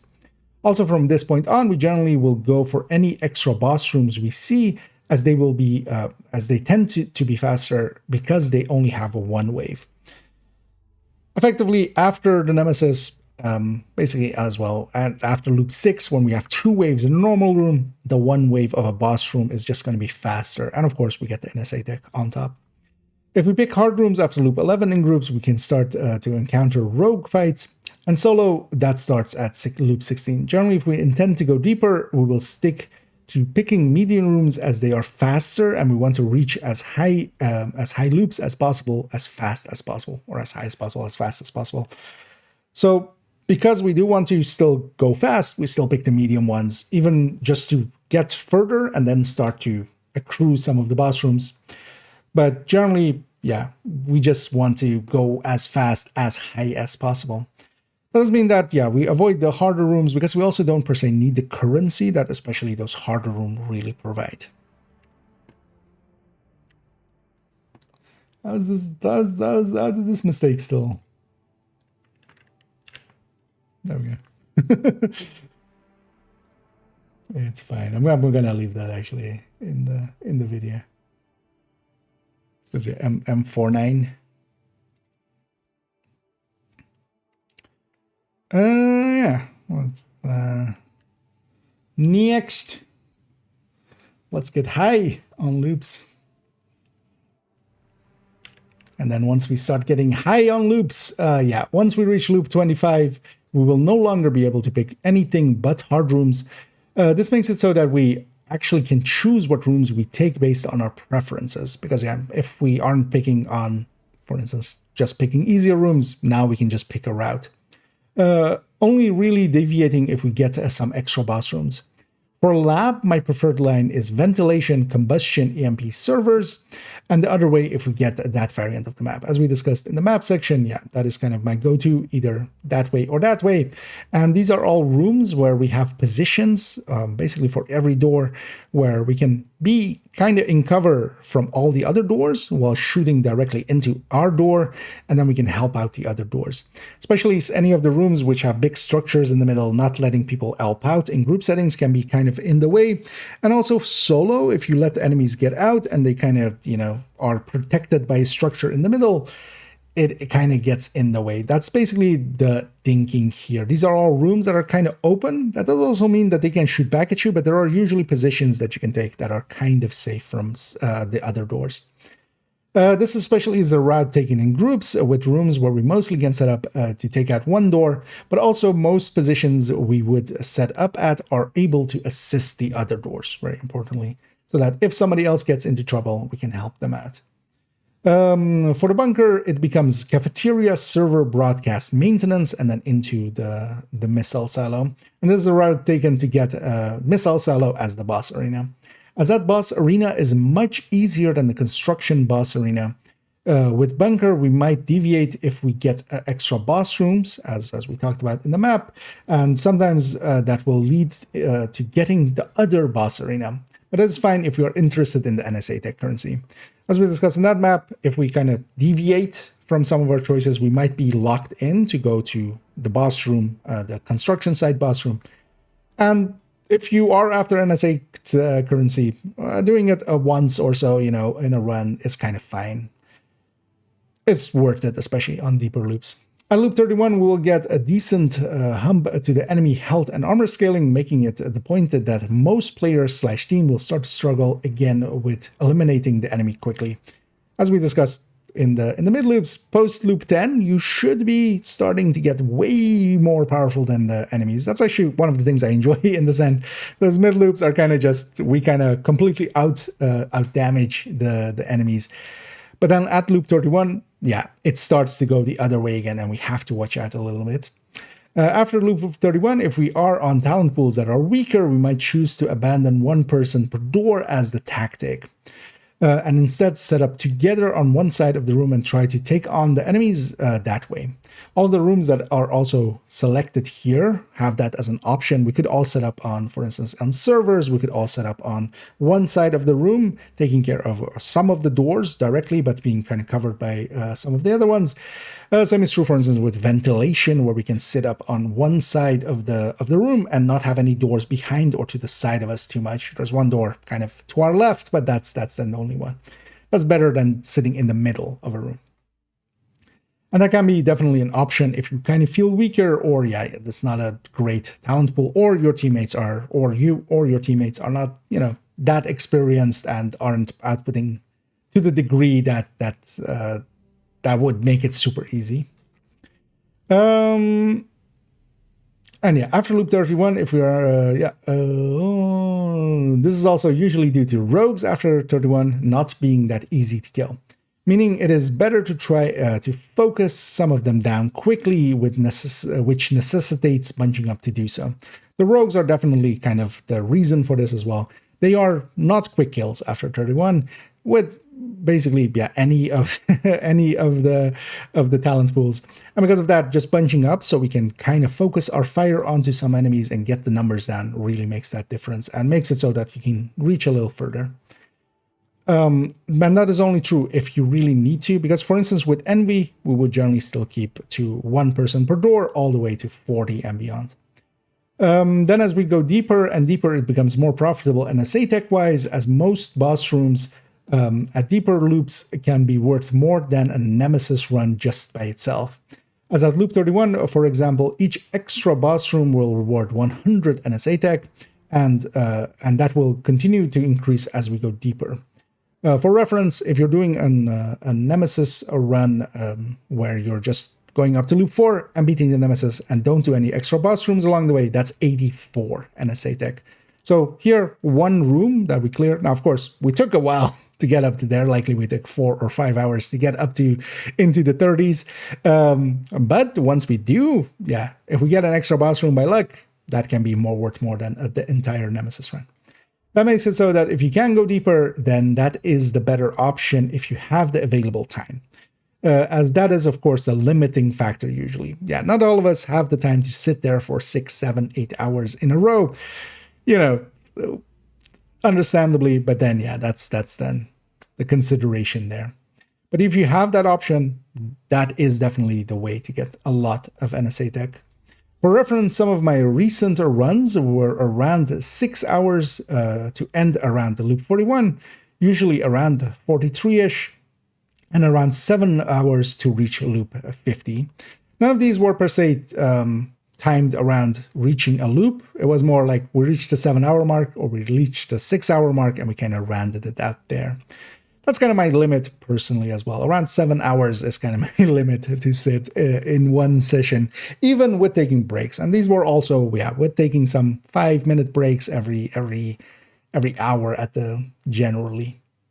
These were all in groups generally. If I'm going deeper, I prefer to do so in groups, and as that tends to be quite a bit faster. The time taken can fluctuate quite a bit depending on talent pools and how early the team gets all their exotics.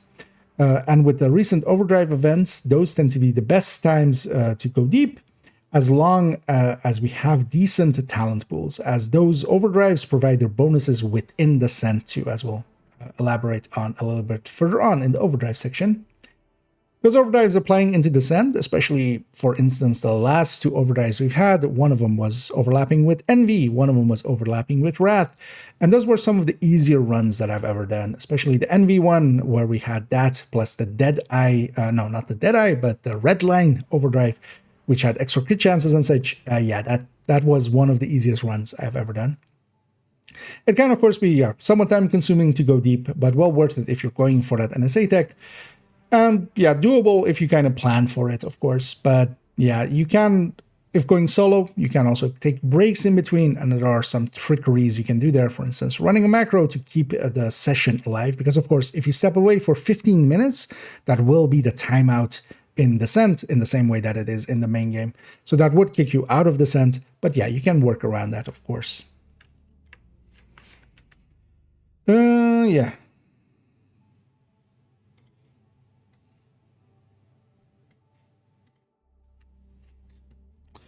Let's go to rewards. Too much talking. Trying to also kind of talk fast just so not eat up way too much time, but it's a good mouth exercise.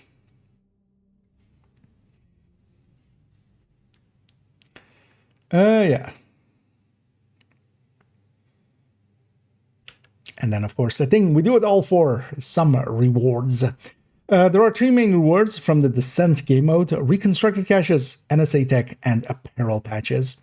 Also some normal XP and material gear caches depending on how far you get. Reconstructed caches reward one named item in the same way as named item caches, together with being the only source for a large list of named item blueprints. This list contains almost all the named items in the game, including all of the DZ named items. This allows for easy crafting of named items once you have these blueprints. Generally, the time-gated and the ones from, for instance, specializations are not in here. So Lexington isn't in there, but a lot of other names are. The blueprint reward is a non-duplicate blueprint, meaning you will eventually have the entire set. This is generally how the blueprints work in the Division. Every time it rewards a blueprint, it will just basically not give you one that you already have. It basically triggers, hey, you're getting a blueprint, and then it picks from the remaining ones that you have. So you don't ever get duplicates, meaning that if you just do it enough, eventually you will have the entire set. NSA tech is the currency received from boss arenas, extra boss rooms, and rogue encounters. It is used to buy permanent upgrades, several apparel items, several cache types, including reconstructed and exotic caches, and the Vindicator exotic rifle is also in that shop. For completing certain milestones, namely loop 10, 20, 30, and 40, and this is completing, not just reaching, but completing those loops, and for beating the Nemesis after loop 8, you can receive apparel patches. That is the seasonal apparel patches that we'll discuss in a moment. Also here underneath is an infographic released by the devs, including indicating the rewards for reaching certain loops. The left column is guaranteed rewards. The bonus rewards are sometimes chance and sometimes guaranteed. At most, we can receive 6 reconstructed caches from reaching a loop 30, with 3 of them be guaranteed just from these rewards. Alongside of that, of course, we get also the NSA tech that we can buy even more reconstructed caches from. There are no rewards beyond this list and no further caches for going beyond 30, but of course we will still get increasing amounts of NSA tech for going further. This list lists that out with the Nemesis down here, the rest being the loops. And yeah, especially of note is that the reconstructed caches starting at loop 15, we have a chance at a reconstructed cache. Loop 18, we have another chance. And then loop 25, we have a guaranteed one, together with, at loop 30, we get 2 guaranteed ones. So you could make a case for reaching loop 30, which can, not take that long. Generally, you could do it in 4 hours consistently. That would get you 5 from this. You would then also have a chance, 3 guaranteed, 2 as chances from the loops. The Nemesis on each kill as well has a 50-50 at a reconstructed cache, and that is the total of 6. But then, of course, the NSA tech that we get to exchange that as well for reconstructed caches. Yeah.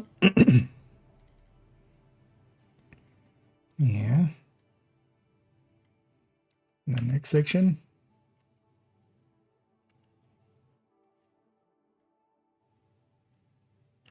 And let's go discuss those permanent unlocks that we talked about a second ago. One of the things that you can spend NSA tech on are permanent stat and perk unlocks, unlocking those stats and perks for all future runs. So this is what makes it a rogue light, as we can get permanent upgrades that will continue to make further runs easier and easier as we get these unlocks. Especially getting the armor/health on kill. These are 2 different things, but getting both of them, the crit chance and the 4th talent pick quickly is highly recommended, as those can make quite the difference. In the long term, you do want to unlock all the perks and stats in due time, as all are useful. Of note is that stats are base stats without the watch stats inside the Scent. Our watch is not active in there at all. Basically, none of the stats that we have outside of the Scent really matter inside of the Scent. So some things have base amounts like 25 crit damage, and the headshot is dependent on the weapon class, in the same way actually that our base amounts are outside of the Scent. But crit chance is 0 without unlocks or some tiers in the surgical talent. The extra credit perk is expensive and should be taken later on, but is quite useful for making runs more consistent. It applies only to the descent credits, which are for that run currency, but it translates into getting some more rerolls early on, which can help with getting the right talents. And especially getting these permanent unlocks, even this expensive descent credit bonus, they do make it so that you get a few extra rerolls, you get that 4th talent that can help out with getting the right talents as well. And that does make a difference. So do get the permanent unlocks if you are spending a lot of time in the scent. The 4 talent unlock perk makes it so that there are 4 talents to pick from instead of 3. The 4 talent color is not represented in the room UI and will be random. So on that pentagon that it has, you cannot the 3 colors that are on there. You do not see the. Fuck, it's a hexagon, isn't it? My brain just went for pentagon. Also, I'm getting rambly. Let's actually restart that. Because also, I should ramble less. This is a long section by itself anyway. Yeah, that's also it's a hexagon, not a pentagon. There's 6 sides, dumbass. It's a hexaflexagon. Yeah. And then let's move on to the permanent unlocks. One of the things that you can spend NSA tech on are permanent stat and perk unlocks. Unlocking those stats and perks for all future runs. This is the part that makes it a rogue light, because yeah, we can get permanent upgrades that make future runs easier and easier. They don't make a humongous amount of difference, but it's definitely nice to have them all. Especially getting the armor/health on kill, the 2 different perks for those, crit chance and the 4th talent pick quickly is highly recommended, as those can make quite a difference. In the long term, you do want to unlock all the perks and stats in due time, as all are useful. Of note is that stats are base stats without the watch stats inside of the scent. Effectively, nothing we have on, or for instance from the watch, those bonuses, none of those actually apply in the scent at all. So some things have base amounts like 25 crit damage, and the headshot damage is dependent on the weapon class, in the same way outside of the scent. So for instance, ARs have 75, or well, actually 55 base headshot, and then with the 20 from the watch, we generally see 75 as our base headshot amount. But here it would be just the 55. But crit chance is 0 without unlocks or some tiers of the surgical talent, and that will of course matter for getting some of those crit-based talents like Obliterate to trigger. The extra credit perk is expensive and should be taken later on, but it is useful for making runs more consistent, especially because you get some more extra rerolls out of it. It applies only to the descent credits, which are the for that run currency, but it translates into getting some more rerolls early on, which can help with getting the right talents. The 4th talent unlock perk makes it so that there are 4 talents to pick from instead of the 3. The 4th talent's color is not represented in the room's UI, that hexagon that it has where it shows the 3 colors. This 4th one isn't on there, so it will be random effectively. You won't get to know what it is beforehand. This is very helpful, as an extra slot means that you have more chances of hitting the talents that you want, and with a reroll, you are rerolling 4 talents instead of 3. So that 4th talent pick is generally actually one that I really go for really early on. It isn't that expensive either, even though it is decently expensive, but yeah, it's well worth investing into if you are intending to do a decent amount of descent. The stats are exactly the same as they are normally in the rest of the game for all of the ones coming up. They are not cumulative as they show the stats on them, meaning that they do not add together in all the stages. It is only the stated amount for that stage that will be active. So for instance, for crit chance at step 1, you have 1%, and at 2, 2%. It is not that it is 1 plus 2% at stage 2, as this confuses sometimes people. It shows that basically, that at each step, how much crit chance you're getting, it is just that stated amount, with the previous stage just basically not mattering anymore. Crit chance is very useful to get early on, as it opens up options to take things like Obliterate even without surgical, and still benefit somewhat from crit-based talents. That's why I do prioritize getting that crit chance, as it opens up things that without getting that crit chance, we just wouldn't want to pick. You don't want to pick Obliterate without having, for instance, this crit chance upgrade at all, because you wouldn't even trigger crits at all. Headshot damage is useful later on to get, but it is only a little bit more damage for that stat. Then we have accuracy and stability, as that is the 4 different things that we can spend that currency on in basically the red category as it is here. Accuracy and stability both are nice to have as they help land more shots on target, and they help offset things like unhinged, which is a powerful talent in general. Not having those stability and accuracies definitely makes weapons feel a little bit worse, especially if you're used to having the accuracy and stability from the watch outside of it, because here, of course, we wouldn't have those stats. Then on the blue end, we have armor on kill and health on kill are both easy picks as they help survivability a lot. You will be killing a decent amount, and that translates into some extra healing, especially when we're fighting the waves and such, of course.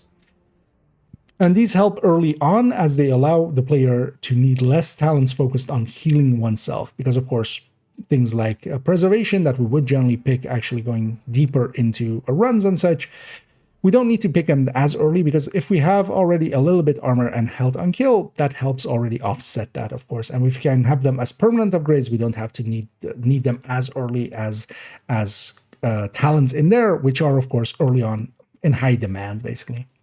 Protection from elites can be handy for deeper runs, but starting out, it is not very useful, as only names we see till loop 11 is only the bosses and the nemesis, and this should be elites, of course. We don't see much in the form of elites until post loop 11, because it's just the names and such. Hazard protection can be a little useful as for all that status effects that can happen either through room hazard or enemies, and this can help a decent amount for surviving, and also just, for instance, in disrupt rooms to have a shorter disrupt on you. The utilities section can be mostly ignored until much later. Skill haste is useful for any skill, and usually the one that I would pick before the rest. In general, the other stats do not make a meaningful difference that would necessitate grabbing them early. But they do help somewhat if you are using damaging or healing skills.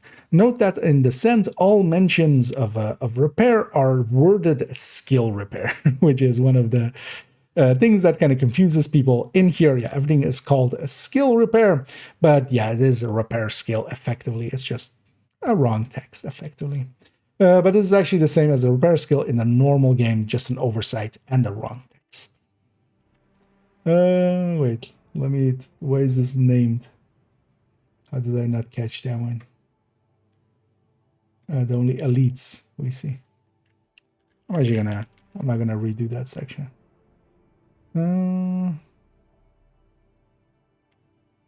Is only, are only. That should have actually been popping up as grammatical error, right?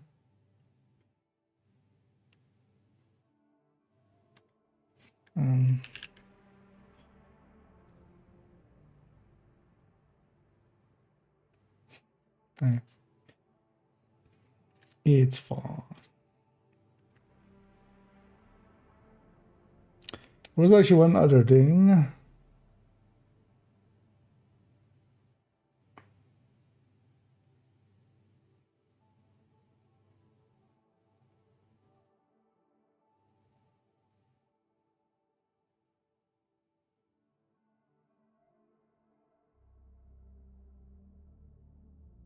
There was another.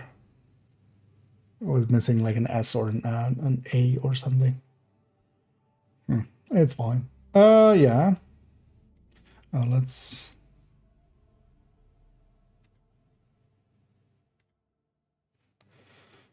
So one of that.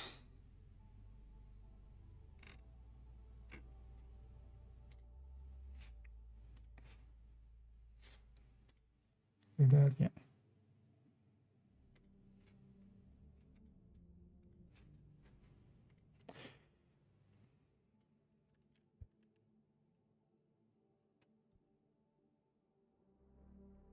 Next, let's discuss the collectible comms. There are currently 105 collectible comms tied to Descent as of year 7, season 3, which is current time, if you're watching this video at release. These all come from weekly Descent projects. Originally, it was one per week, and it would be a new one for each week. Nowadays, it is reruns that are happening, and the way they are set up can be quite confusing. The way that it works currently is that each week project rewards a certain amount of comms, but these are specific comms, not just a number. So it depends on if you already have them from previous projects. As seen to the right, it just lists them as collectible, as we see there. But they are in fact 4 specific ones. So for instance, here for these 4 that it's showing there, it's actually 4 very specific comms. So either I have them or I don't. If I don't have them, I'll get them. But if I already have them, nothing happens. But if we're missing any of them, it would only get those specific comms. There is this list that we have, thanks to the efforts of Doug, Nuts. We do have a list that covers year 7, season 2, and year 7, season 3 for the projects, and what comms are tied to each project that can be found in this Reddit post. If we go to this Reddit post, it explains it itself there as well, and it's well worth kind of considering just going through this if you are actually planning on getting all of the comms. In here, there is actually it is linking through to a spreadsheet that has them all. You can cross-reference, of course, what you have in the game and make sure that, if you just want to do the weeks, if you're just missing one very specific comm, you could look it up in here and know when to go into Descent to get that specific one. Because of that as well, then we have a special hint and also a short, and that is linked there as well, where you can also, if you need to know which comms you're missing, if you're missing just 1 or 2 comms, there's actually some trickery you can do to kind of catch that, which is that actually if you hover over the comm, the second that you flip between 2, the name actually before it goes to just undiscovered comm or whatever it uses to obfuscate it, for a frame or 2, it actually shows the name. If you just flip between them, you will actually be able to read the name. Most brains will just catch the word as it goes.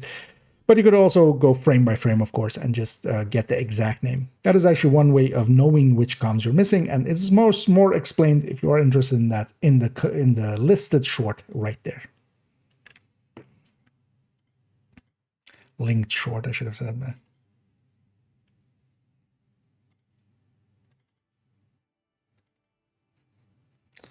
Yeah, so that's rewards and permanent unlocks, right? I kind of forgot to put this away. This is the permanent unlock one, right?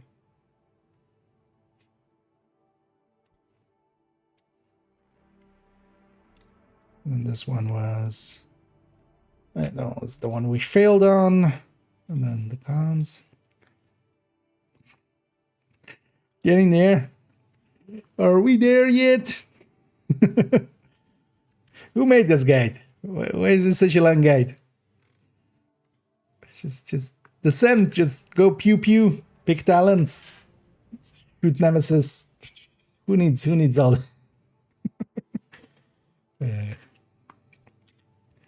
Turns out a lot of people, including me. Yeah, let's go to the apparel patches. And as one of the other awards was, of course, some of these apparel patches. There are season apparel arm patches available through Descent. These are only obtainable from the current season and change with every new season. The structure for how they are awarded has been the same for the last few seasons and is expected to be the way it is going to be going forward. Each season there are 4 tier patches and a nemesis patch available. The tier patches for each season are awarded for completing certain loops. Those are loop 10 for tier 4, loop 20 for tier 3, loop 30 for tier 2, and lastly loop 40 for tier 1. Very importantly, it is for completing. Note that it is for completing the stated loop, not only for reaching it. So you need to complete 40 to get to loop 41 effectively to get the tier 1 patch. You need to go beyond to get the corresponding arm patch. And generally, we go even beyond. When we complete the boss room, we still go into the next loop and then leave. Never have I really tested if just finishing the boss room and then leaving will do it the trick, but also it's not worth it, of course. You can just spend the 10 seconds extra going to the next loop. And we'll also, you will receive all underlying patches if you reach a higher patch. A loop 41 plus run will reward all the arm patches, all 4 of them. So yeah, whenever you don't just get, you don't need to go to a loop 10 to get then the 4 and then to a 20 and then to a 30 and then to a 40. You can just get to 40 and you will get all tier patches. The Nemesis patch for each season is awarded for beating the Nemesis after Loop 8. For this, you need to get the game to offer up enough hard rooms to make that possible. This is RNG based and usually takes multiple attempts, as you can only have a maximum of 7 medium room picks picked before reaching Loop 8. I generally just keep a tally for myself. In group settings, I just put it in the chat, like how many medium rooms we've been forced to pick so far. Because yeah, if you reach basically an 8-1 before Loop 8, then yeah, you've failed, and you will be facing the Nemesis after Loop 7 then. Once you've reached Loop 8, of course, yeah, you're free to pick whatever you want. This has sometimes taken people up to double-digit tries for some seasons, as you have heard horror stories of people kind of trying over and over again and just Descent not really working in their favor. I would hope in the future maybe they take the time to make this more consistent for us. Although I've also sometimes had it first try. In some seasons, especially generally, I do it on both of my accounts to get the Nemesis patch.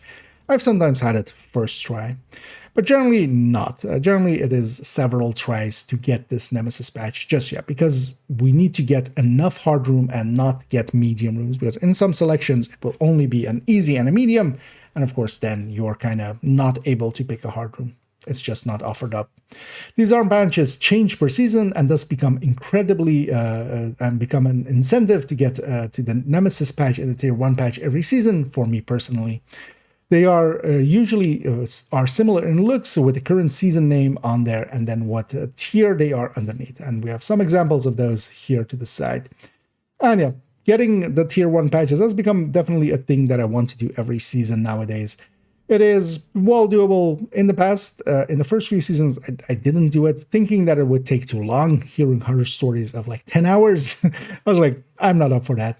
But generally, reaching Tier 1 nowadays, for instance, with an overdrive on top, 6 hours, 6.5 hours is very doable.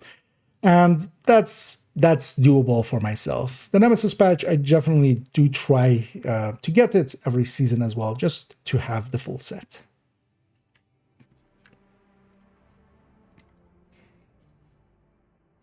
Okay.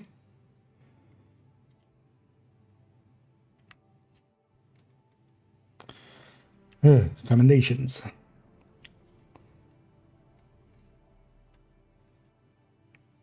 Then also there are 5 commendations tied to Descent. These were actually added in way later, and yeah, they do actually, some do require some skill on the player's part. There are 5 commendations available through Descent. Each comes with its own arm patch as a reward, as all commendations do. And of course, commendations score alongside of it. Descent Loop 6 award. Reach Loop 6 in Descent 3 times. Pretty straightforward, as you only need 3 Descent runs that go past Loop 6. Well, basically, if you play enough Descent, you'll get this one done. Then we have the Descent Basic Award. Beat the Nemesis in Descent without equipping any exotic talents. Best done on one of the better Nemesis run talent pools like Envy and Wrath. You just skip any and all exotic picks the game offers you. You'll of course get a guaranteed one at the end of Loop 1, but if you get any subsequent ones, you have to skip them as well. You just have to have no exotic talent at the point that you beat the Nemesis. The Nemesis fight is a little harder without any exotics, but nothing unmanageable.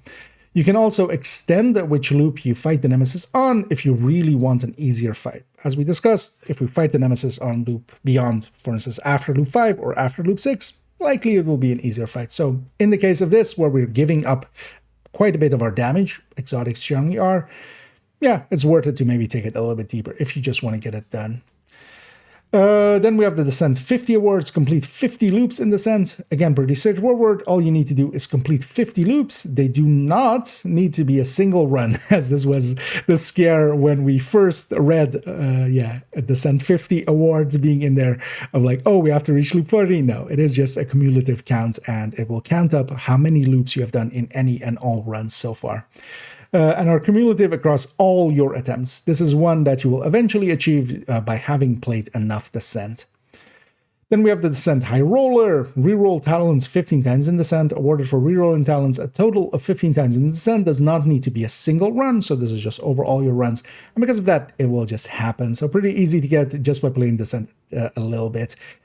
You will reroll here and there, especially later on, and rerolling more than 15 times on a deep run would actually be one that would be very low. Likely in most deeper runs, going for 30s or 40s, you might have as much as 100. Then we have Perfect Descent, and this one is actually one of the harder ones. That's why we have a little bit more explaining here to do, as this is for defeat the Nemesis with a full squad without any of the 4 teammates going down during the run. There are some caveats here, and we'll explain them here. The commendation is one of the harder ones to achieve. It requires a full group of 4 players. That's, of course, the hardest part, getting 4 players together with the mindset of going for this. And no one of the group is allowed to be downed or killed, importantly as well. No downs, no deaths, until the Nemesis is defeated. There can be downs and deaths afterwards if the team continues deeper. As we have done this sometimes on deep runs, getting the commendations for some people. And yeah, post Nemesis, you definitely can be down, because generally you will, in later loops, a lot of the will lose a player here and there quite often. It needs to be up until the Nemesis. Nobody gets downed, nobody gets killed. To stand the best chances, you really want Envy, even if possible, together with an Overdrive event, if you have that option, if that option comes up. Then it is also best to play cautiously and prioritize survival over speed, which can be helped by fighting the Nemesis at later loops than 4. You can, as you can build up some more talents along the way. For this one, I would definitely recommend, if you're doing it in a team, you could get more attempts by just doing it at loop 4, but I would just recommend maybe taking it to loop 5 or loop 6 consistently. It will take longer per run, but you have much better chances. If the entire team has trauma, for instance on Envy, has all of the status effect ones, has good damage, maybe even 2 exotics instead of just the 1, that can make the difference in that fight to make it a lot more consistent. So I would generally push this a little further. For the fight itself, you want to coordinate as a team to focus down a Nemesis at a time as fast as you can. The longer the fight, the more likelihood of deaths or the downs happening. Also, it can be out of your hands and somewhat RNG, as if all 4 Nemesises choose to attack at once, the team really does not stand a chance. If all 4 come at us, if they just walk up on us, all 4 together, you're likely gonna, it might not be a wipe, but you're likely gonna lose a player. So it is very much chance-based still in that fight. The 4-man Nemesis definitely is a hard fight by itself, and trying to get this done does require each player to kind of be aware of their surroundings. You can't really do this if you have, someone that isn't capable or not showing capabilities to survive that fight. But then you could basically protect them, of course, and ask them to kind of sit in the back a little bit and play it more safely, just to get this one done. This Perfect Descent is definitely one of the harder ones to get, and yeah, whenever you see this on a player, you definitely can guess that they were, at the least, themselves somewhat competent, and then also had a competent team at some point.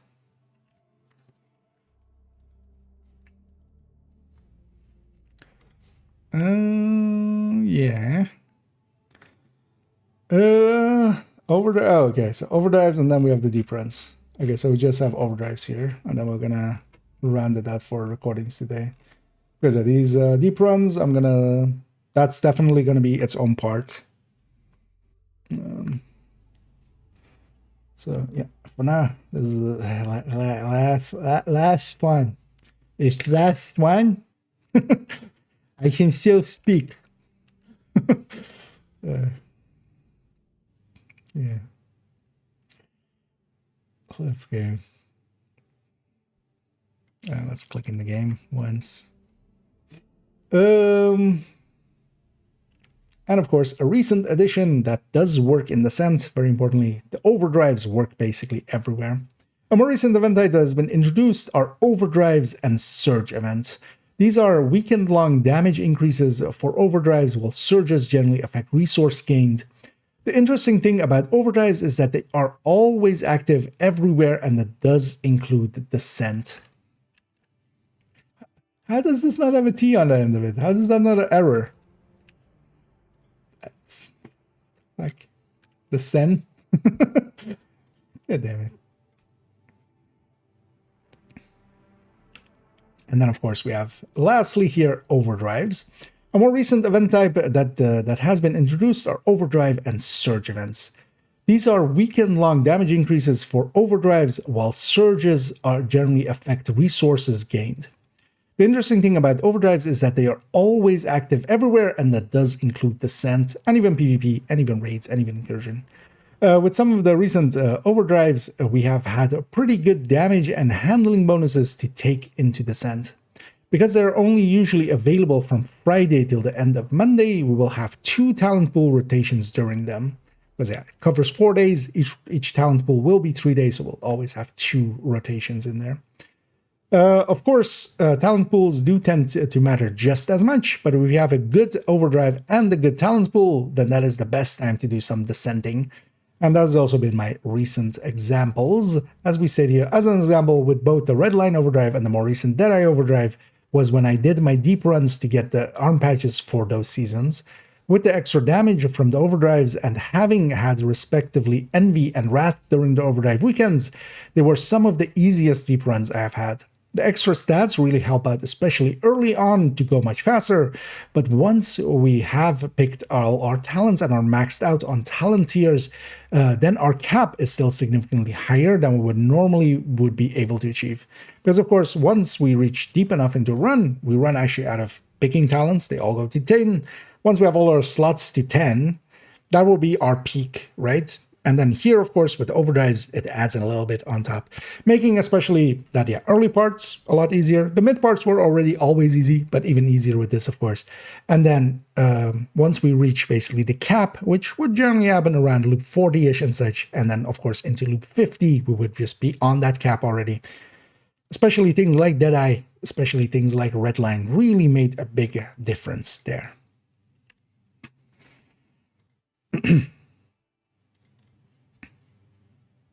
Okay.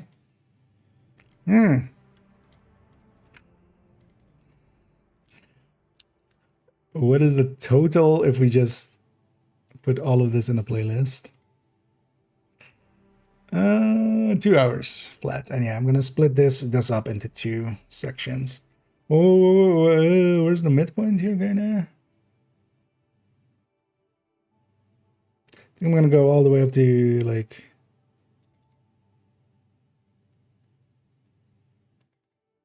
likely post skills.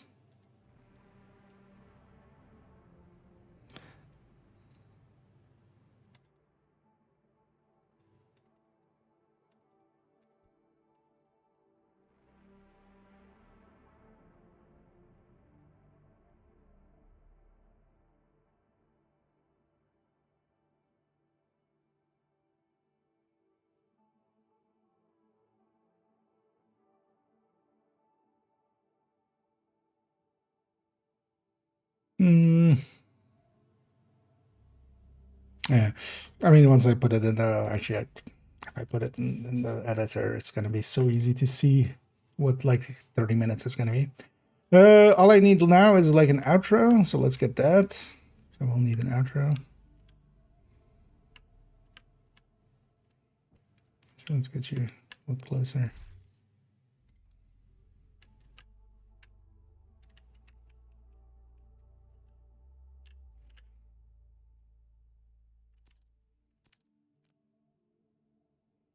What do you use for the intro? Oh, just that. Okay. Yeah, let's use this for the outro. At least for part 1. So I'm gonna record a part 1 outro. Yeah.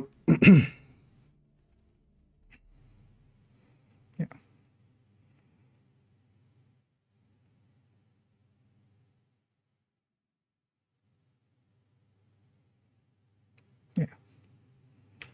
And we'll put a pin in it there as, yeah, we'll conclude this first part at that point. As we'll come back to it in the second part and continue on where we left off, of course, just to not make this a way too overly long. But again, the written guide is linked down below, so if you don't want to wait and you want to read the rest already, you can definitely spoil yourself. But the other part will likely be up in a few days. I know this design guide definitely has taken quite a while, and it has become quite the monstrosity. But yeah, we'll cover it and then, of course, do some Descent content as well alongside of it in the future. As I definitely want to do these 2 parts, and then also, especially for the setups, kind of show them in play and in actual play.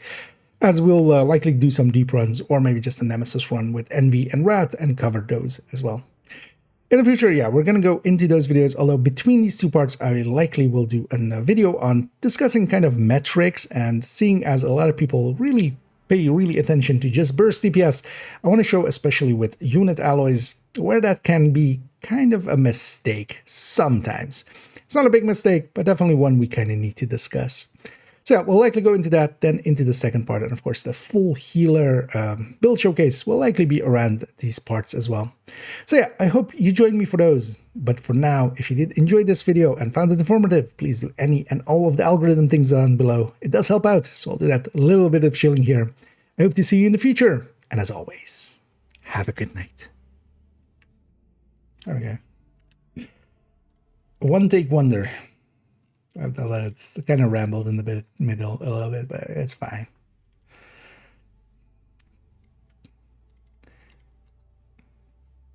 Okay. Because I'm going to basically split it, like, basically what we recorded is going to be... did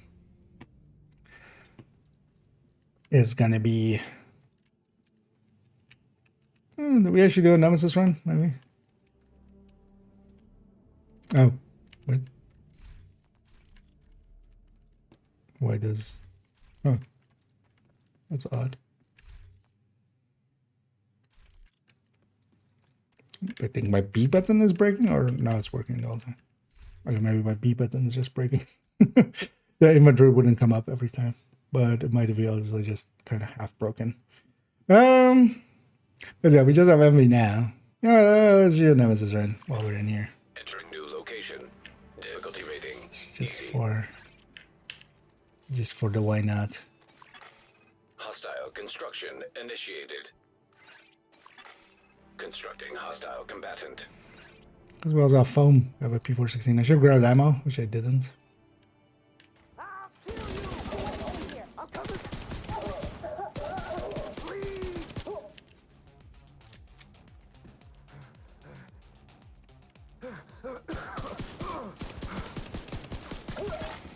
Console active.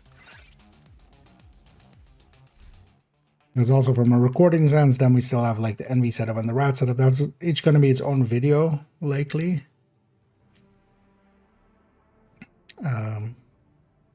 Hopefully we get Envy again in a little bit. I was kind of considering maybe recording it today, but yeah, don't want to record it now either. just talked way too much for way too long.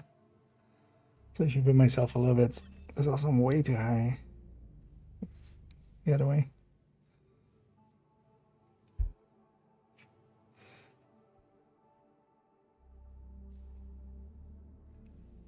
Okay.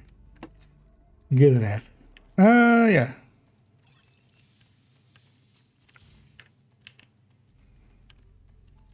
Yeah, let's go do a Nemesis run. Entering new room. Why not? Difficulty rating easy. Hostile Or construction. maybe after we'll jump initiated. into a country just for a second. Hostile spawn from highlighted doors. I just want to get actually Cassie and Danny. I'm here. Oh, well, Danny specifically. Why doesn't your head explode?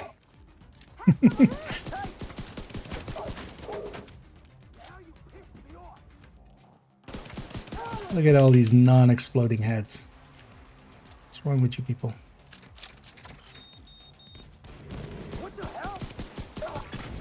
Console active.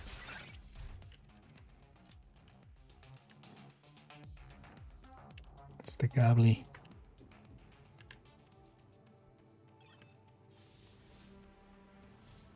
Game is being nice, giving me enough easy rooms already. Room selected. Difficulty rating easy. There's some worse. Sustained DPS and damage per mag. Constructing hostile combatant. For instance. Hostiles constructing. Hostiles spawn from highlighted doors.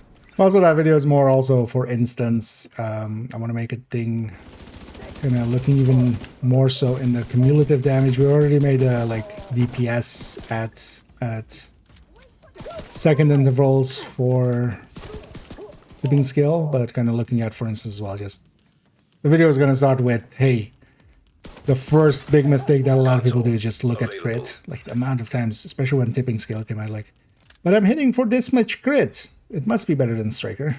It's just like, no, but that's what that set does. That set just feeds into crit only. Striker feeds into also the non-crit, which you're doing at least 40% of the time. Stuff like that. But with unit alloys, a lot of people really focused a lot on burst DPS. And for instance, that way, you think Salvo is better than... Or from a burst DPS perspective, Salvo on Striker is better than a second piece unit. But that Salvo also costs you like a lot in the sustained DPS and in the damage per mag. Much more in the damage per mag, especially than you gain in the burst DPS. So you want to kind of look at it and go like, if I'm losing way too much sustained DPS and way too much damage per mag,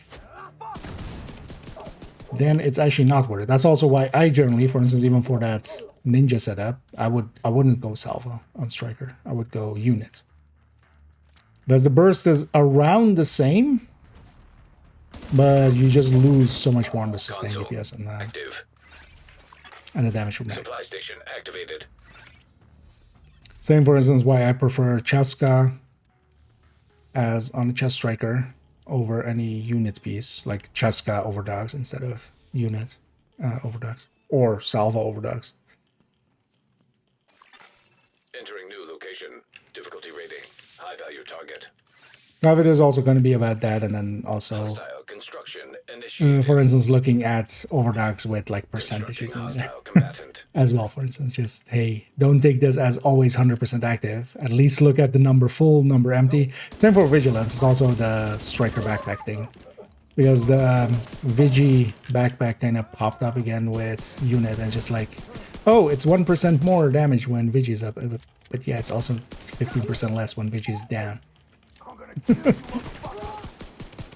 As much as I love Vigi. It's like, from the build collection, you can tell I love Vigi. But it needs to be brought in the right context. You still need to kind of discuss it, with it up, with it down. You at least need to give both those numbers. Like, you need to give the damage numbers with Vigi up and with Vigi down. Like, honestly, otherwise you can't make any decision. Like, most of the time, I'm also just going to leave the discussion of like how much uptime is there. That's going to be different per player, per what you do, per what the build is. But you at least have to like give both those numbers. Salvo knee pads? No. In general, there's a lot more beneficial things you can generally have on there than just faster stacking.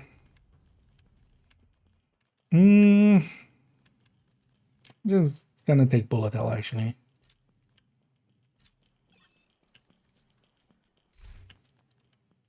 And skill tier.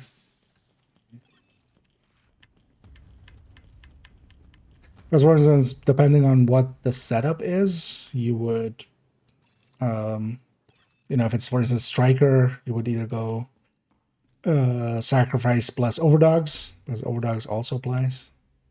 If it's on the high end, the Lengmo, because yeah, you have Lengmo, Sacrifice, Overdogs, and then Fox's Prayer. Like, that's, none of those pieces could be replaced unless you don't want the glass, but you're also giving up a lot if you're not taking the glass. And this was M870, I would take it. Let's take that MP sticky, that my skills are done.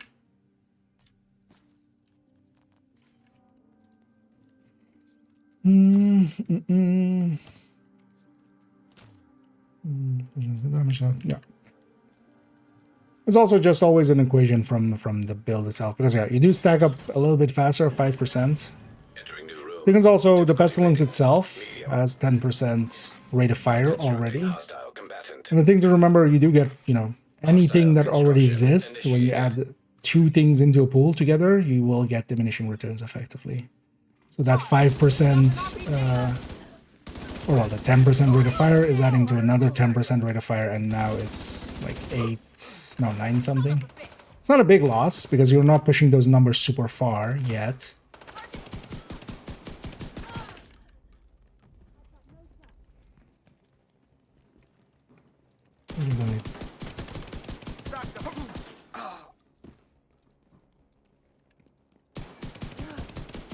It was 120 over 110. Available.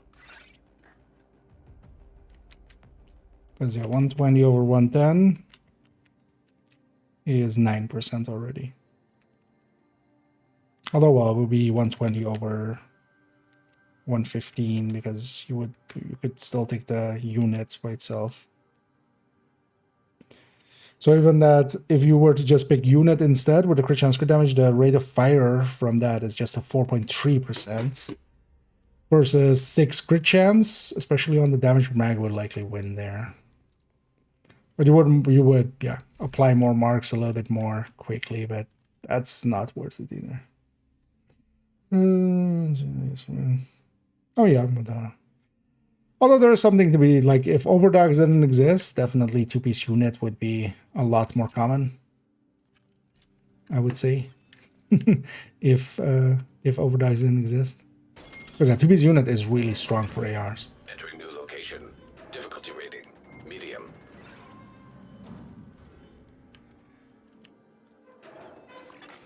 Constructing hostile combatant.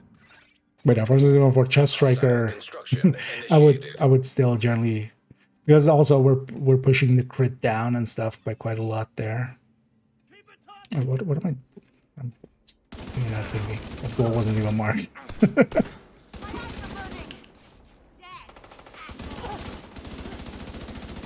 I'm just on autopilot now.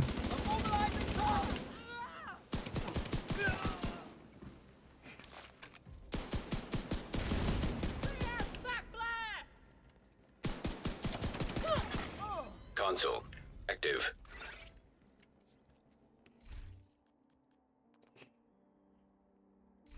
Don't want Rifleman 2. Also don't want any of this shit. Fine, one and ninja is fine for Nemesis run.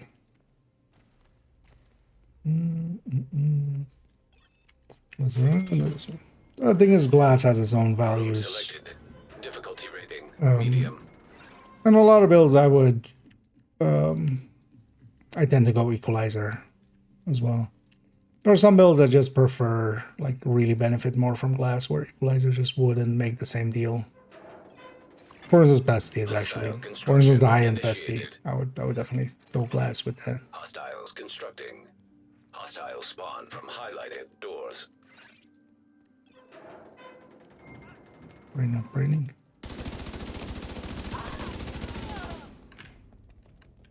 Well, I looked at that door and it wasn't marked. Guess I'm blind.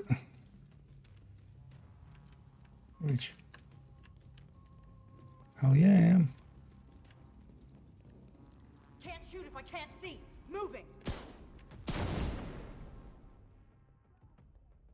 At least with Equalizer as well, they created a balance in between glass and obliterate, which was actually in a really good space where glass is 30% versus the perfect without, and then obliterate not having a perfect made it so that 30% especially was like well worth the difference. Console available. Because now as well, I see a lot of like unit chest with glass or like palisade chest with glass. Like, why? I wouldn't ever pick that over obliterate or perfect obliterate. But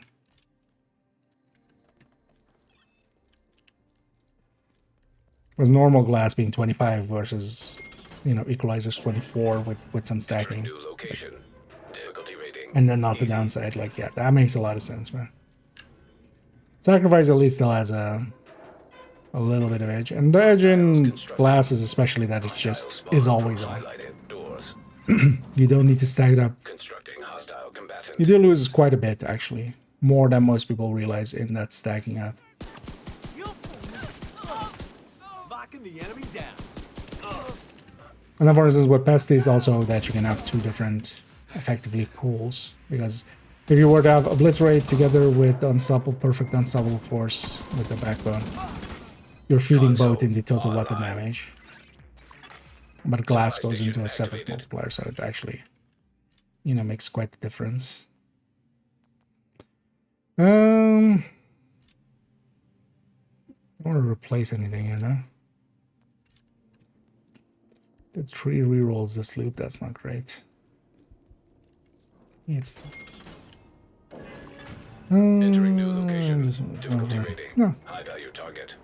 There's also times like where, to me, it's also a question of not like always or something, because none of those choices are to me like an always thing. Constructing. Sometimes I just don't want to deal with less. Like I don't want to have the, I want to be comfortable. Like the content doesn't matter, I'm just doing some solo stuff. Like with Bestie, I still will run it because that build is set up that way, but I'm not gonna run like a glass striker or something solo because who cares?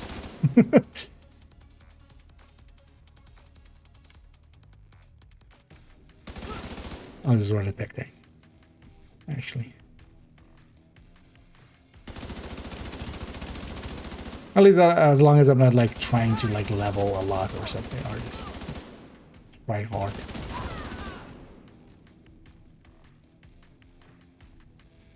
The analogy I often use is just like, you know, wearing a tuxedo or something. Yeah, you look snazzy, but also you don't want to wear that all day, all time.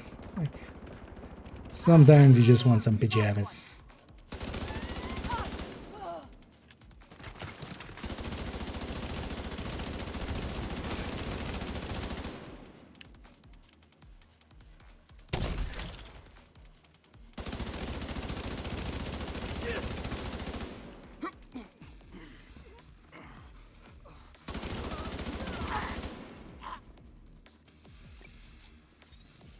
To manifest it, but game said no.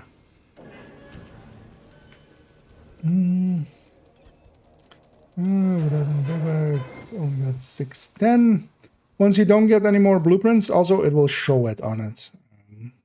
It will show on the, when you're opening it on the upper right, it will show if you are going to get a blueprint or not. If it has 2 items, you're going to get a blueprint. If it doesn't. But yeah, 610, keep in mind that you have a lot of blueprints from raids. I don't know if you've done any of those. The Dark Hour raid ones are also from Incursion. So, but then there's also a bunch of ones that are from, for instance, there's 12, I think, from Season 3 still. Bellstones and Hunter's Fury pieces. Blueprints that you won't have.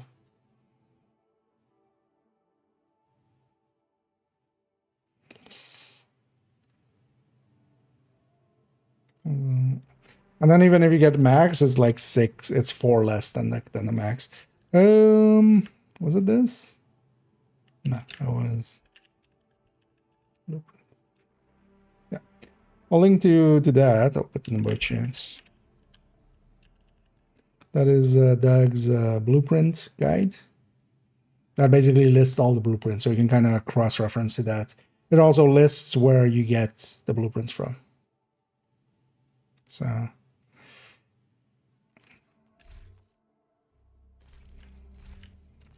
Take a red first. So that might be useful.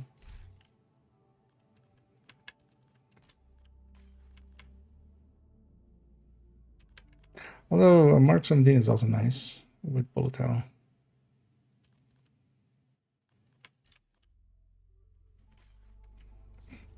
What's the skill pill? Nothing useful. Let's take the Mark 17. I don't want a shotgun up against the Nemesis. Yeah, we're at exactly 50%.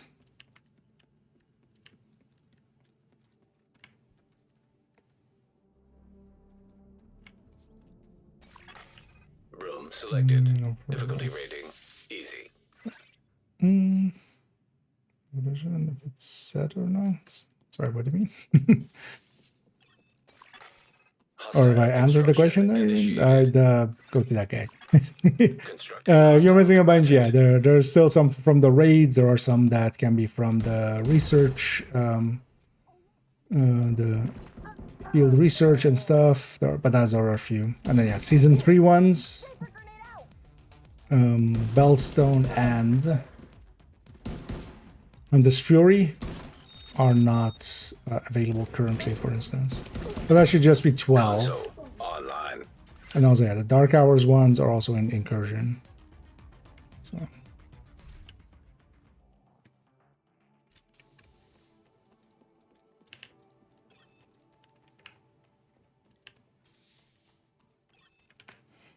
But that guide will also help with that. You can cross-reference which ones you're missing and then see what it says there, where you get them from. Entering new room. Difficulty rating easy. Hostile construction initiated. Both Hostiles corners. constructing. Hostile spawn from highlighted doors.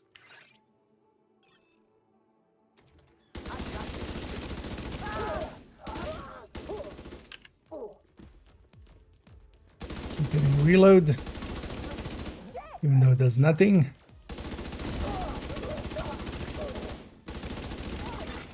Console active.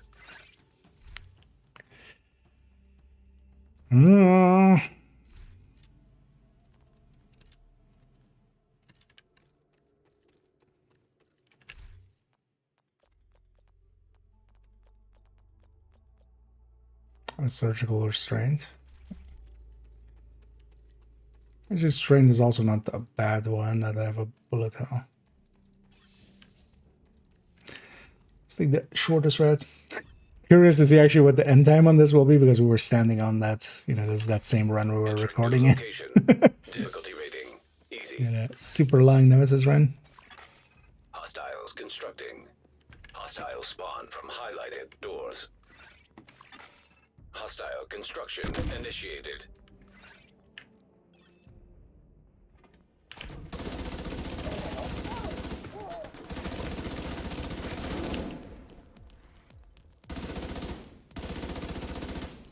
Went for a reload there. Console active. Didn't help.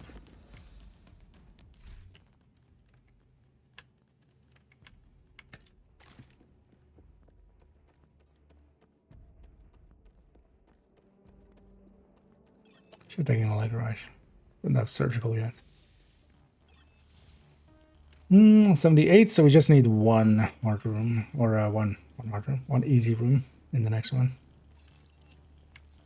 So we're kind of guaranteed the Nemesis. Entering new room. Difficulty rating easy. Constructing hostile combatant. Hostiles constructing. Hostile spawn from highlighted doors.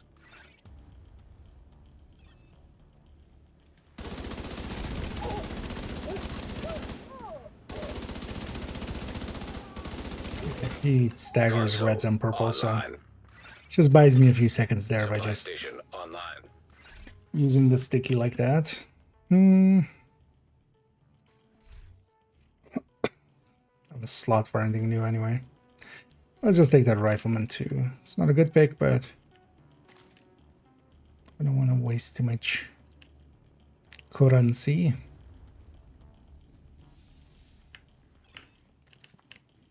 There's no guarantee if we reroll that we get something. You never have that. Entering new room. Difficulty rating high value target. Hostile High on construction value. Initiated. Darn it. Constructing hostile combatant.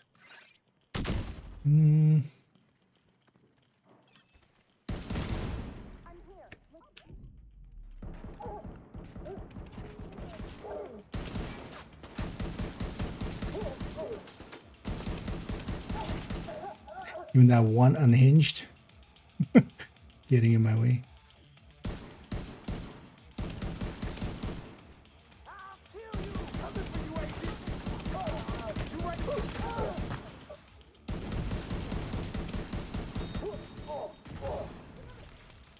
Oh. I was like, somebody got a drone out that fast? No. This is one of his...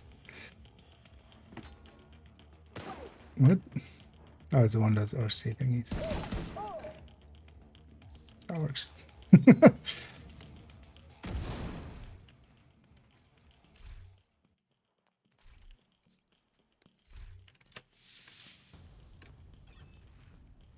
Two charges in NAF. Yeah, let's get down over. I need a dag.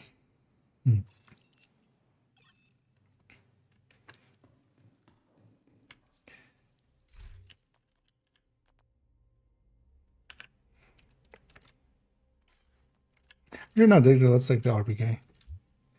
We have bullet hell. The RPK is actually higher overall. Handle's worse, but it's also kind of fine. Oh,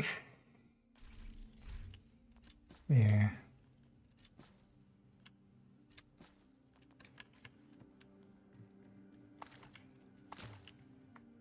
It's the downside of getting what we wanted out of the... That's the wrong one. Out of... Because this easy room is enough. So after this, we're going to pick medium rooms. New location. Difficulty rating. Easy. Hostile construction initiated. And you're getting 1,000 away from 50k. Hostile spawn And I from say tech. highlighted doors.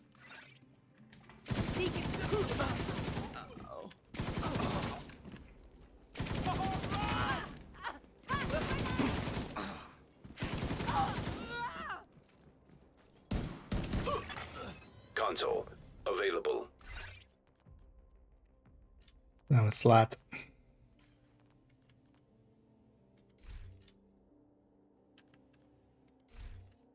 Oh, really?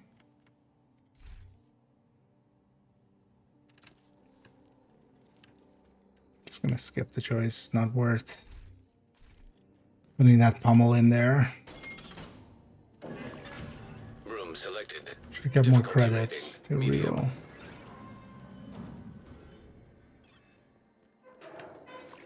But that's fine. Hostile construction initiated. Constructing hostile combatant. Stop that. That's a weird new bug. Just keeps happening. Oh, that was since the last patch. Because sometimes when you just fire, just goes into the firing sound infinitely, but Console active. if you just fire once again, it just stops. Game. Don't make me reroll a bunch again. I don't want strained. Urgent.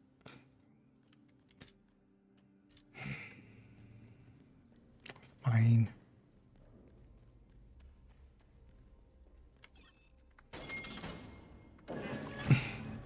At least we're still pretty well Easy. set up. How long were we? When did we start recording? Actually, this might be like a 2-hour Nemesis, right? Accidentally on purpose. Hostile construction initiated. Hostiles constructing. Hostile spawn from highlighted doors. Here I go!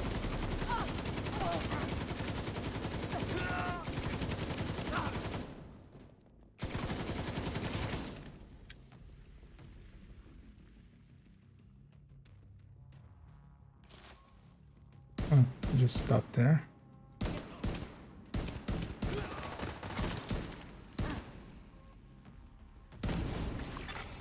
Console available. Supply station available.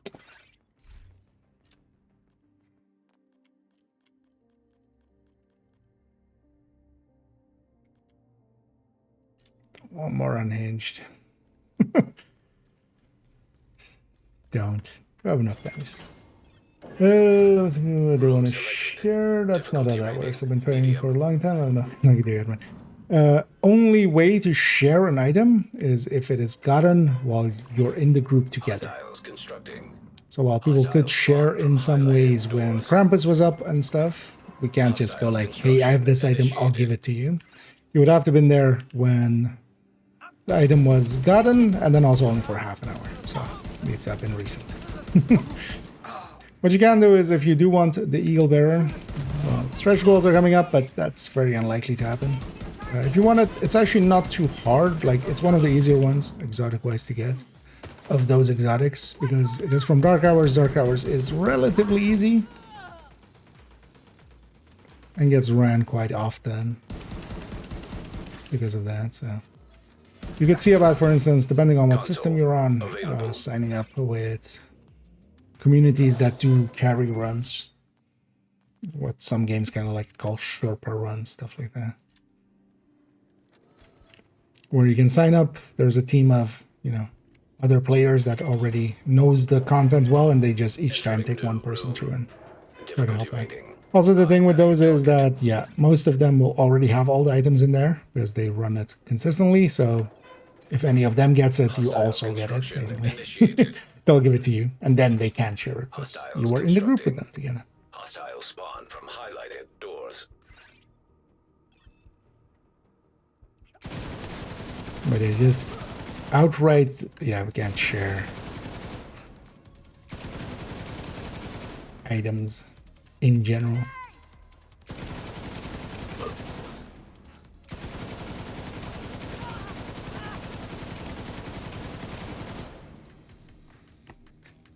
And Hinge 2 not really helping out here, especially without anything to offset it.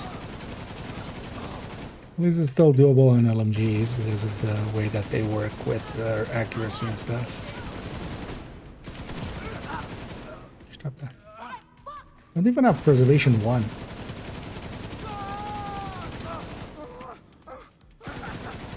Surprised it didn't get me killed already. There's a tendency to get me killed quite often.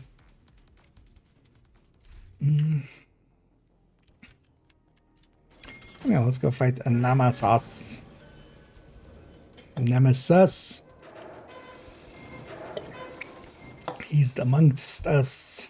And he's very sus, this Nemesis.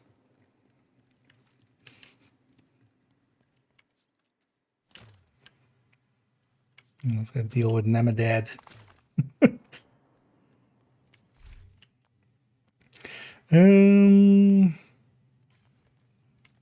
What special ammo we have? I have high velocity rounds. I'm going to put some of those in. This is a refill. We'll buy that last armor kit. And the rest goes in ammo. Capacity. Room selected. Difficulty rating. Nemesis. We all already explained all that.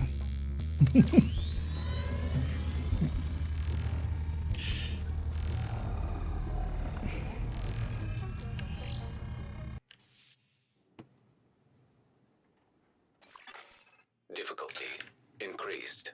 Constructing Yeah, let's go Nemesis. deal with the Nemesis. I have some tools to use here, so one will help out. System disrupted. Trauma will help out.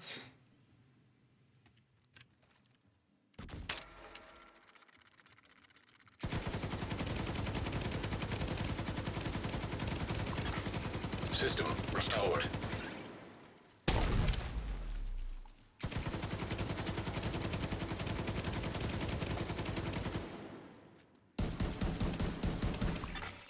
Simulation terminated. The stagger rounds coming in handy. Stagger them out of the cam.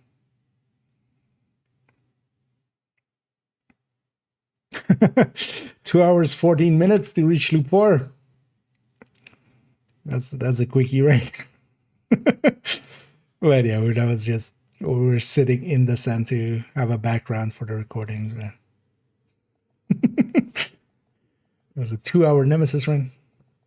Although, yeah, basically 1.5 hours was recording in the background. Yeah, let's get out of here. Let's get cleaned up on this character.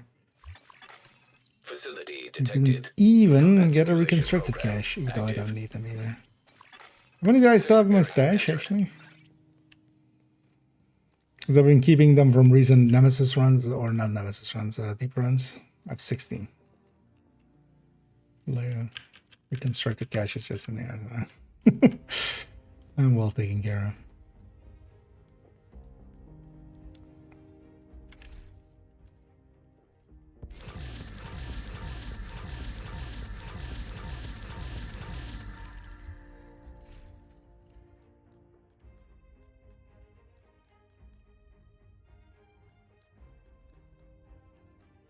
Chatterbacks.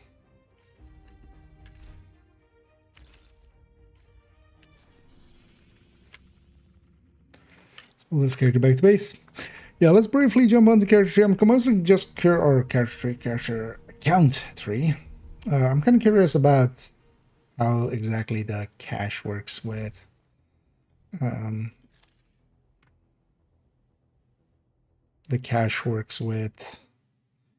Danny and Cassie. So we can go back black for a few seconds as we change accounts.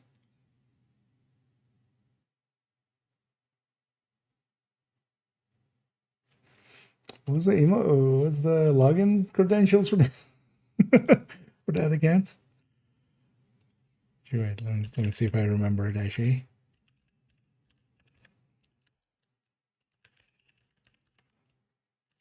Remember the password. Is it that? All right. Update your Ubisoft account. Yeah. There. Accept whatever you want. So we haven't been on this account like forever. Let's load it back up.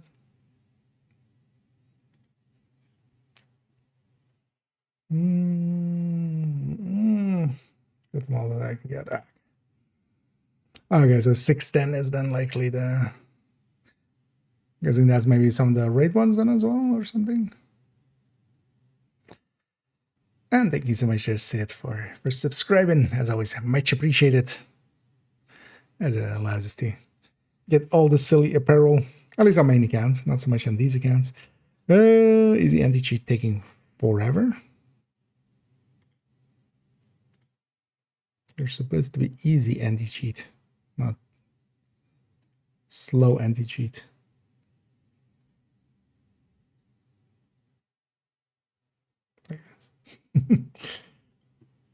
That was long. And there we go. Still need to actually make a... I'm totally going to include that in the next things and stuff. That screen and all of the things that it says. Because there's some silly stuff in there.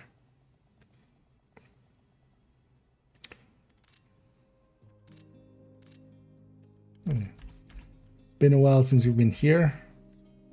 I don't think I've actually been on this account this season. Let's load them up. This account is basically parked, so I haven't been doing much on them. Purposely kind of avoiding them. I didn't get Brooklyn for this account either. Agent, we need you back in New York. Cleaners in Brooklyn. We need reinforcements. I don't think I even, for instance, didn't even log in to get like a stack broker or anything even on this account. Oh, those were We got a distress call from an Christmas Agent stuff or something. Bell is ready to take you to Because Brooklyn. this account also got some exotic caches. Oh, and then also likely that exotic cache for like the... Oh, this is a weightless one, right? Yeah, this is a weightless one. You know what? Yeah, let's take that weightless one. Although actually, yeah, I should have opened these other two first. That one was weighted. Oh, actually, this doesn't have a source even, so that's the difference between them. So actually take care of those two items, and then see what we get out of the weightless item. Also, from the exotic cache that you get from the Twitch drops, be sure to kind of check what you're getting out of there. It'll be a weightless item. It'll be a weightless exotic. So if the cache here already doesn't show that it has, you know, weight, because we have a cache in here, but this is 0 out of 20. So if it's like that, the item coming out of this is weightless as well. So my inventory, 98. We open this, still 98. And then we pay attention to what it was. It was an Overlord. When it's weapons, it needs to come with detox to be usable. The overlord generally isn't usable. You can't reconfigure it. The second you reconfigure it, it loses that trait that it's weightless. But then the gear you get is well worth kind of hanging on to and just, you know. got me pinned. I need backup. Anyone, please respond. And this guy really hasn't done anything yet. I was only thinking tomorrow to jump on this a little bit and yeah, maybe get them this season track. They haven't done any of the journey stuff anyway, so it will be pretty easy. And just have something to do basically, but you and of course the 5 times season XP is still going on. So it still has a few days. You can get some reanimated in there, and then also, yeah, get some journey in there, and then likely I'm even willing to do some of the scouts and stuff. Actually, yeah. The scouts, for instance, here. 11k there.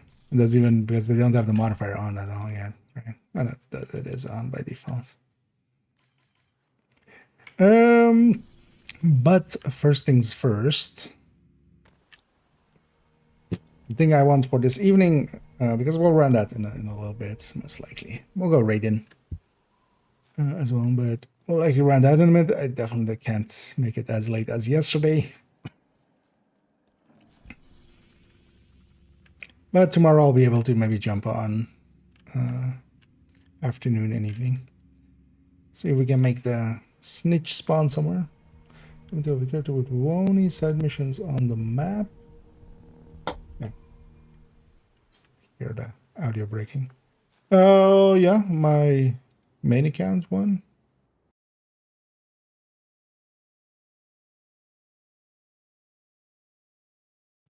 Yeah, that way. My main account character 4 would have that, but there's also there's 3 side missions there, and one is mandatory for only completion. So Castle Clinton is done. Oh yeah, to get the bench apparel first as well, and a wreck jacket.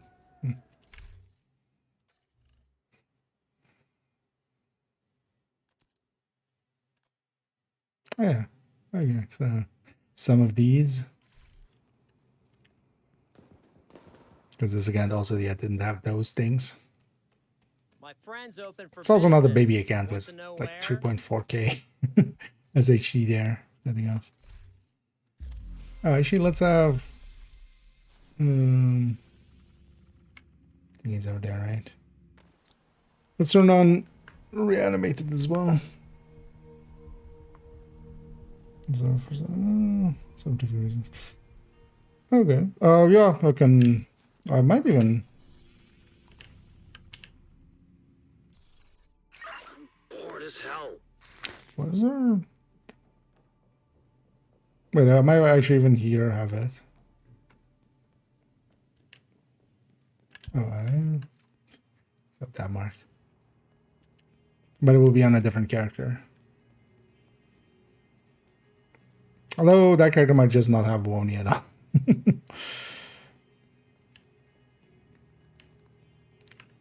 But they need it today or just at some point?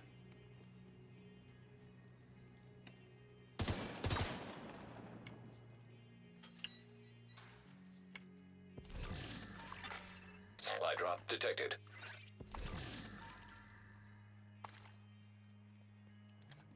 Which I actually have the other character on this account, how that one's set up. It's been too long, so. Okay. Interesting.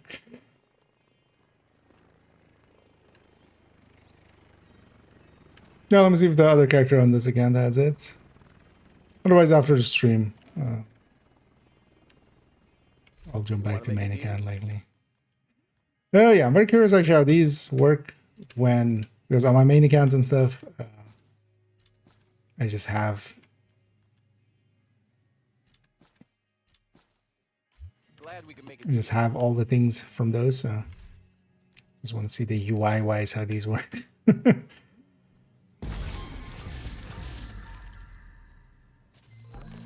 Okay, so Crossroads gear modifier. That should say gear die.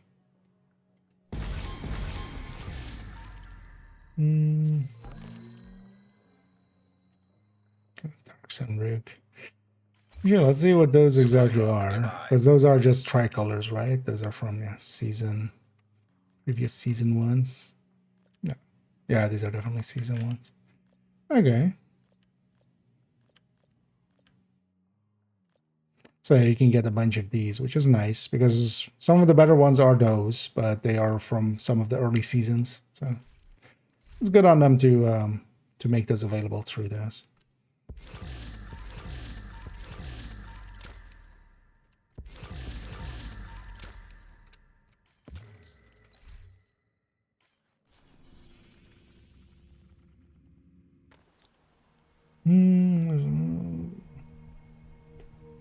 Oh, okay. We need reinforcements. Is there something about the enemy or something there? Which is the boss of that one actually again? Bullet Magnate? No. Or is it just Bullet Queen for now? Yeah, let's turn on Event Global. Actually, over here also grab this. And the battle was actually for a lot of weeks still logging into here. Detected on hostiles.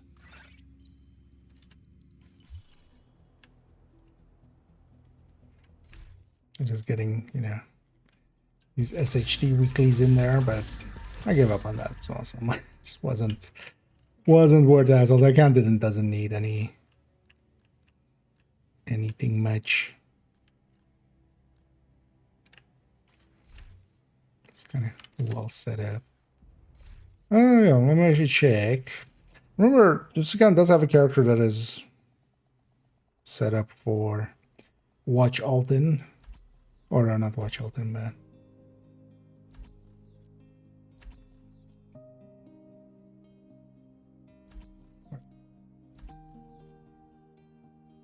Oh, I'm like, why is it? But that's season level, of course, season level 6. Yeah, you're hardcore, you're not. Okay. I was confused, man. I need that's level 30. Okay. Okay.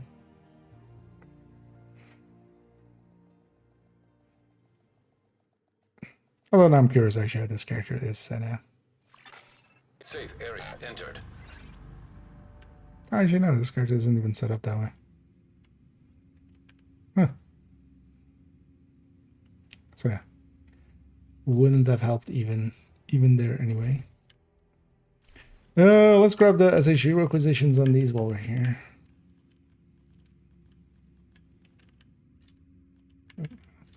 It's in the wrong spot. So used to.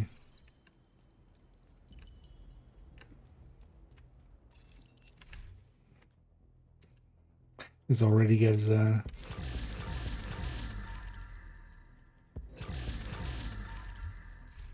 like 5 season levels by itself.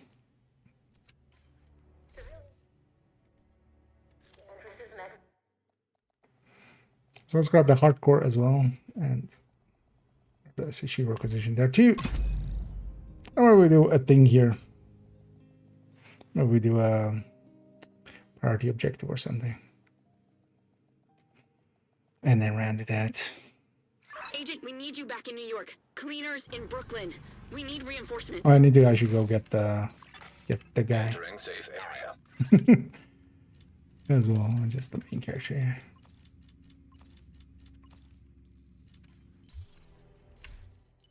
You guys on resources. Oh. Likely, apparently I filled them up before we kind of...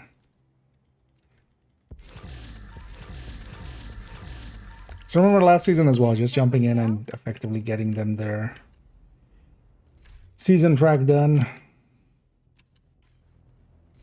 And then just not doing much more on this account. Alright. Then that works out then.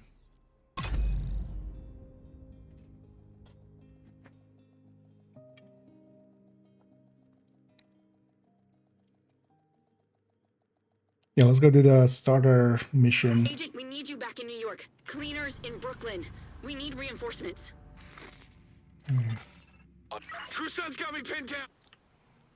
Also, yeah, these things are called AEDs. That's also why I was like, wait, what's the AG? It's D.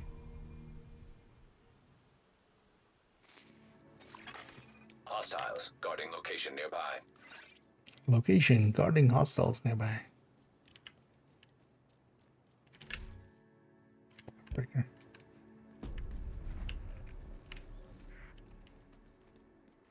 Die, motherfucker! First thing we hear from the guy. Shit, get the hell away from me! Hostiles detected.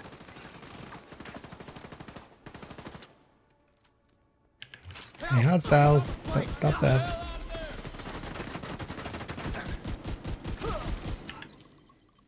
This one's mine.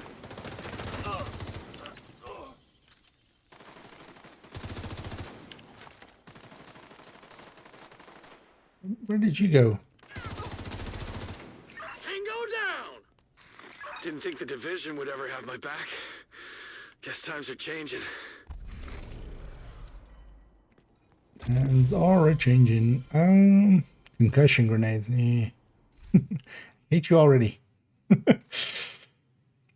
Yeah, I'm well aware of this works game.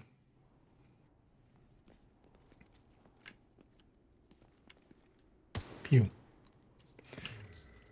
Summary execution. Ugh, the annoying thing is, like, that's actually kind of annoying that they did it that way for characters as well, because actually what I need to do now, for instance, is to kind of have some proficiency with it, is just to go and recruit and stuff. Which I'll likely do after a stream, and just while I'm eating, just jump around or something. So I'll have a little bite to eat before after the stream. Let's maybe go and just do... What was my priority here? Is it for exotic? Sure, let's go do Grand Washington Hotel on any difficulty. Specifically heroic there. If the descent servers on 8-hour restart timer, no, they just sometimes go into restart mode. Or they still give you a 6-hour window afterwards. Friendly control point. Still annoying, especially if you're going like really deep, and they need to purge the servers here and there sometimes. It looks, well, at least that's what it seems like. What do I even have here? I remember this again kind of having just a bunch of builds I like. I think too many headhunters, especially. Yeah.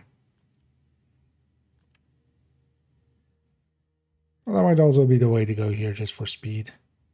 Oh, they don't even have the Imminence Armaments version of this thing. The high-end one. Or the not high-end one, the improvised one. Forgot about that. Okay, they have both tech tanks and a striker BFE. Yeah. The ones that are, yeah, not particularly actually. Just want to run the Heartbreaker tech tank. You're right next to the Grand Washington Hotel.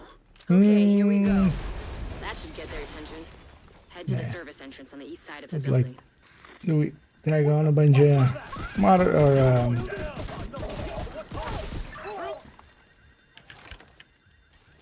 we tag in a bunch Find of a way to the atrium. directors, man.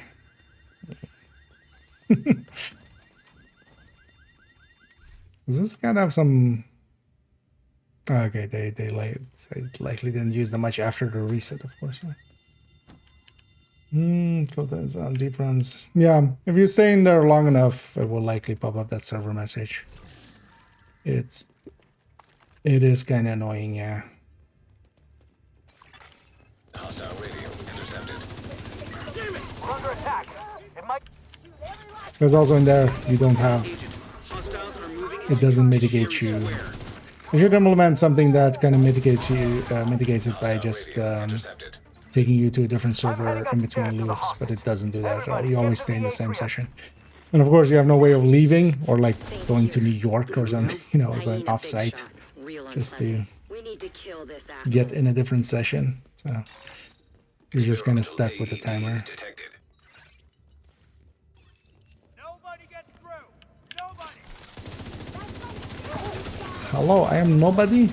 Deploying frag! He said I can get through. Look it out and I'll do the rest.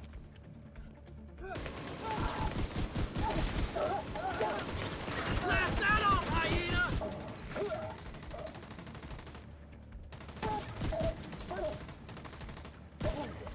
I'm dead! How do you like my driving? Everyone out of my way!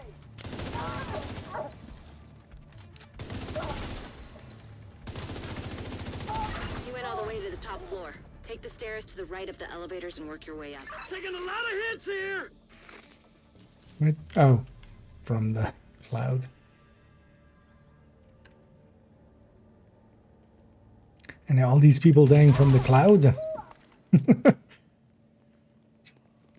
Zero cloud services. Oh, no worries. Now I was just more confused of like, wait, how do I not remember? But there, just because it popped out. I was just like, oh yeah, it is D, right?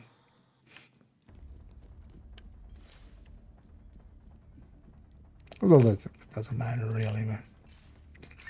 Asshole coming through! Stay there! Because after like made it clear that this was meant, it was for me just to like, wait, that still doesn't ring a bell, which sometimes happens. But I was kind of surprised by that one.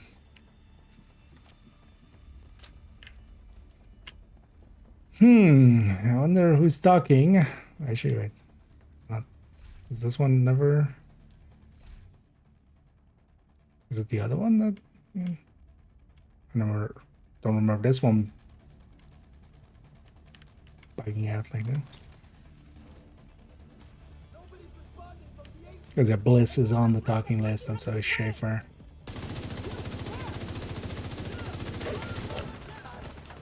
I'm right with you! Grenade out! On the ground! We're taking casualties!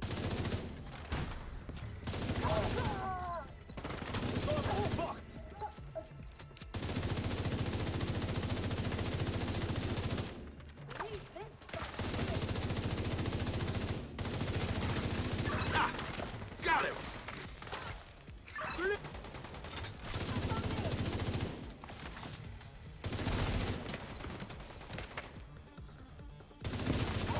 Just close the distance. Can't stay here! It's harder to miss the head when you're closer.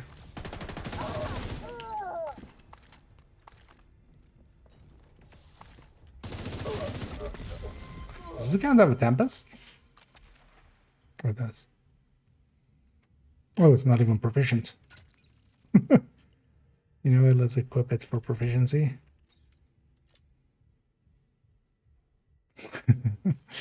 Yeah.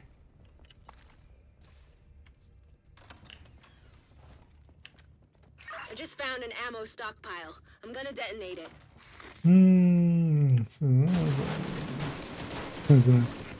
Oh yeah.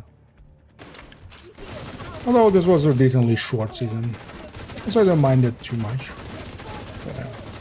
Especially from That's what you get. the gear perspective, we got a lot of inversion stuff. As long as I'm Some not good breathing stuff infested. like Coco, That and blasted a lot of maybe damage. too good like Unit.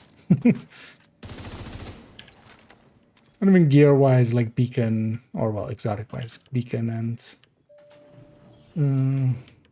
Bittersweet both are at least interesting.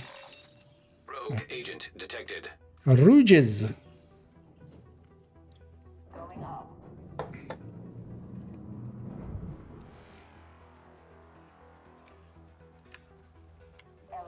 It's gonna stay Heartbreak Rectangle. It'll be fine.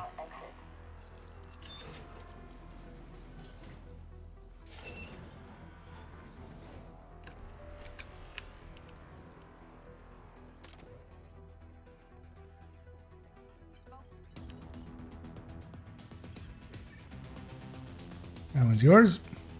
Do with them what you will. That agent.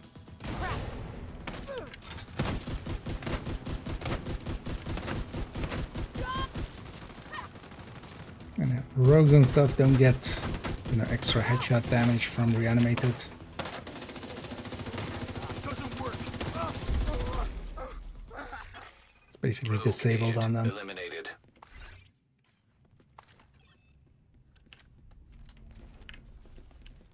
Okay. Let's get this crate too.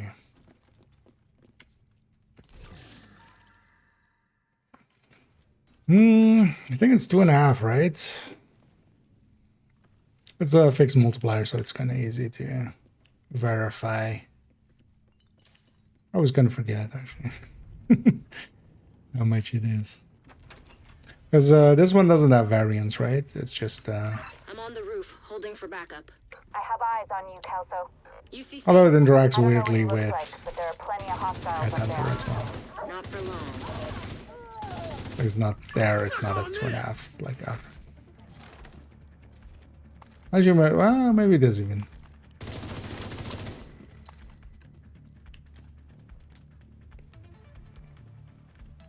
Oh, I didn't grab the keycard. Someone's talking.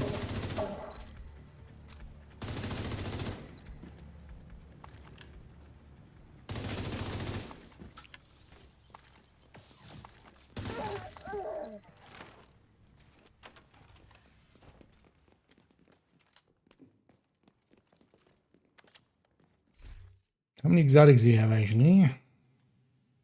300.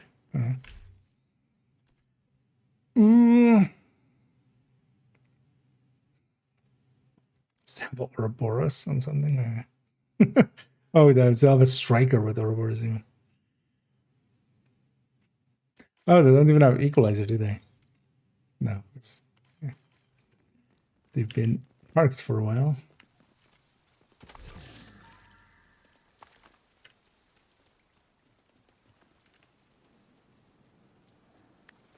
So actually, if we get those upgrades. Glad you made it. On this account, I didn't ever finish reconstructed caches, I think.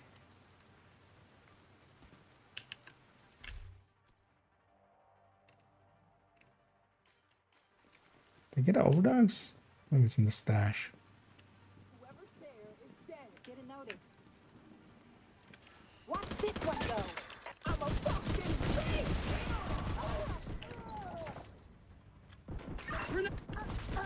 Oh, shit! What? Immediate medical assistance needed. Agent out of action.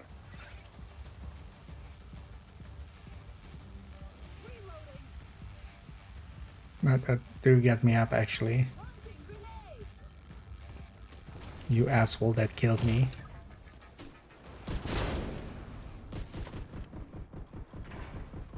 Why can't I stack on you? You're obviously an enemy.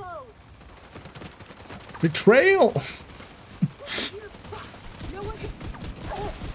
This guy pulling a fucking WWE, like, just... That was the barbershop window, wasn't it, actually? That was what that was. He's going solo. What a dick.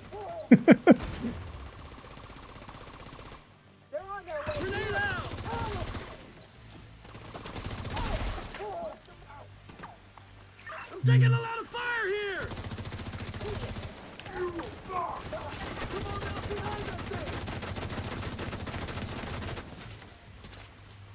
Let me change you. Hello? Serious trauma detected. What's your chain made of?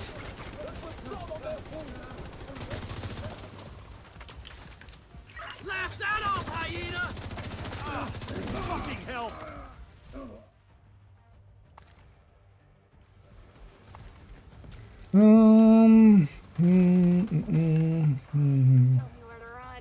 Can we drive now? I mean, yeah. That is. It's big. But this one is at least consistent, so you can do some testing in. A lot of the other ones have variants in them. Versus Golden Bullets weapon damage is kind of variant on, like on the spot. 2 shots next to each other don't do the same damage.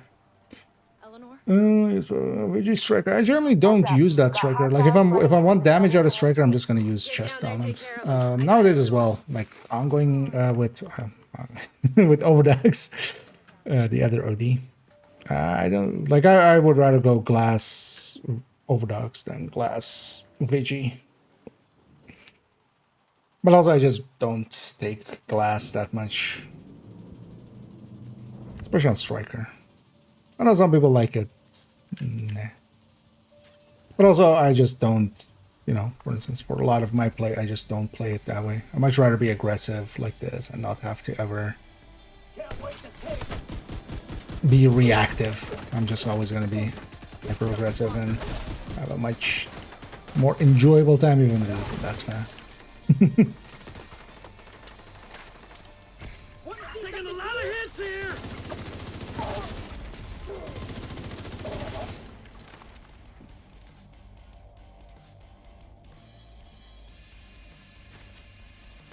They're too close.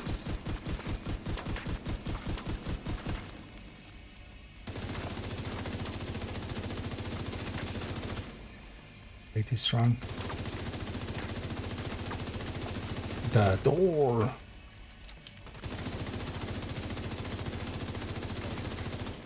I need her mom. You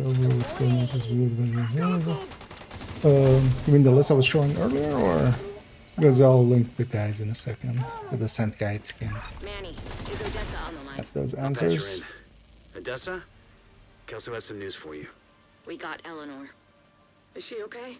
In the guides folder, there's a descent I'm guide, bringing her home. Oh, good. and if you go to the skills section on it, it's a See you list.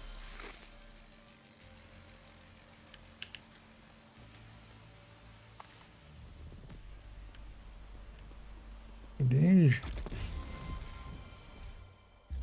So we got something. That was quick. We're already on. We played for like one mission, but yeah, we're getting a bunch of these journey stuff done. Each of these is also 1300. Oh, I should actually be looting items because this actually requires you to pick them up, which I never do basically. Just deconstruct on the ground. Donations.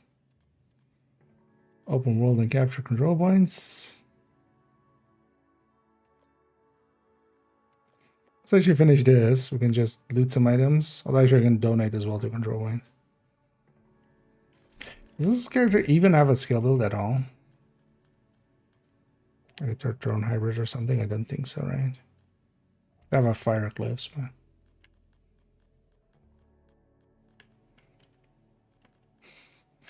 I need to get an equalizer for this.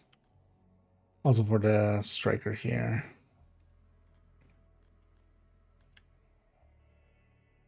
This also needs to become equalizer, although honestly the Undisputed can be replaced with, I think, just Coco or something. Because there's a character as well with... It'd be well worth swapping this for Coco maybe.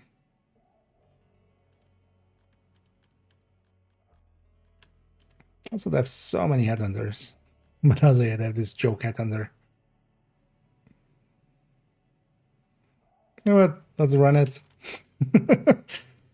We'll run the joke headhunter. Do they have a hand basket? Yeah, they do have a... you know, let's just run with that. Because yeah, we don't need Ekim's long, thick. What a shroud. Wait, does they have a shroud? They have overdogs, right? But they have a shroud, but not overdogs. Let's actually see if that's in the stash. Must be. For the search goal, there was an image. It says somebody share.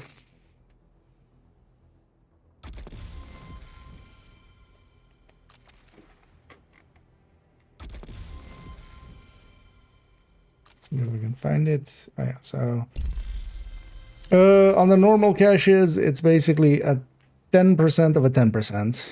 So it's a 10% to get a drop chance with each cache for the rare named item. And then the Lexington is a 10% in that.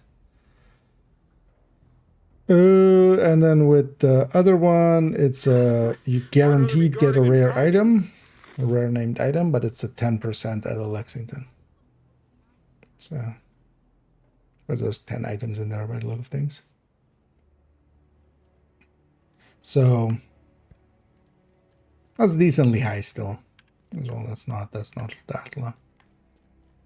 Mostly because also we'll have 2 times season XP on the second week of it, so you can get a ton of you can actually get a ton of levels that way. You should take that overdose into inventory.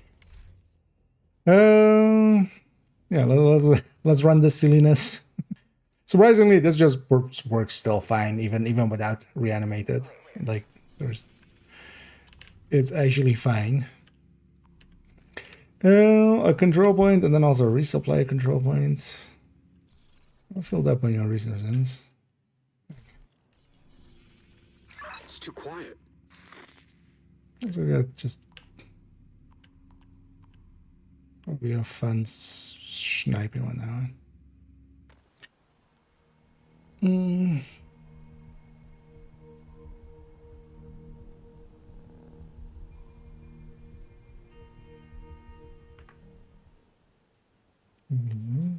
Oh, you mean you were? Oh, with the shroud? Yeah. I mean, the shroud's bonus damage is a lot. Thing is, though, if you can crit a lot, especially just going for the legs, is usually the fastest.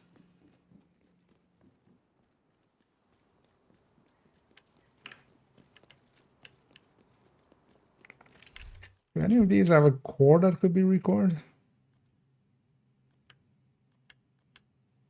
I could get 1 blue core. Hostile control point identified.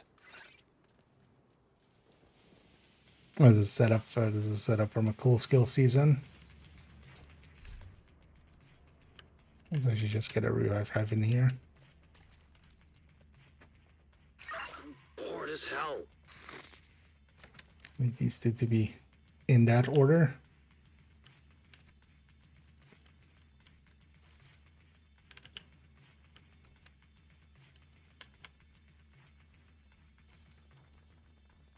Neither of these matter. You don't scare me.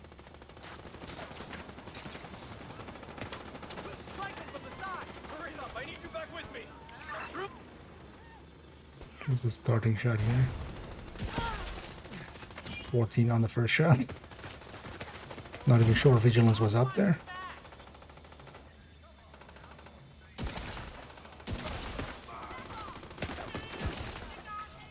Stop that. Immediate medical assistance needed.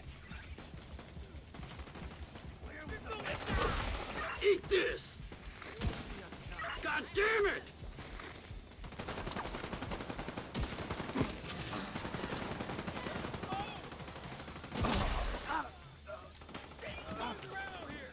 Huh? The war zone before I even make that to, or wanted to make it to.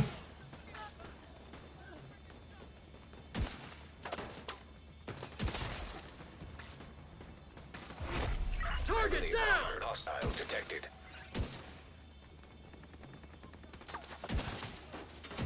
Throwing frag! Can't see shit out there, but who needs to see shit? Gotta fall When you're back! determined. What the fuck? Why is this guy so talkative?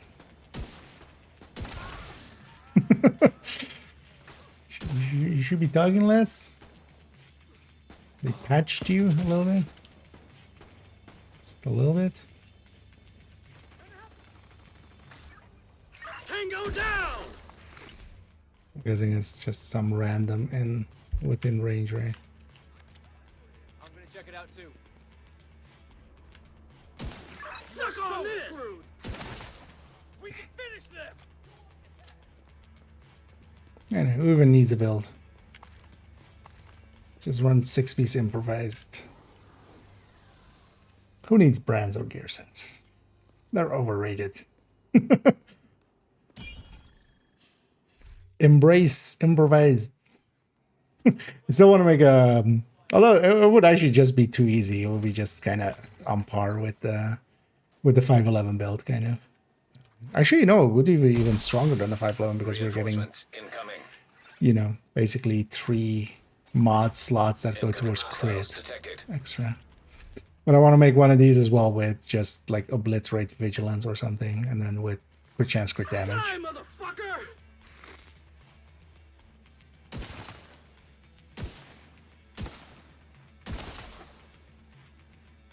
Is this thing even without, like without reanimated even,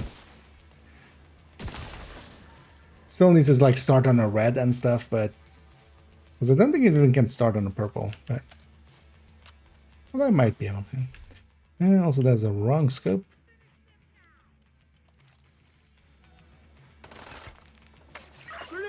So much better.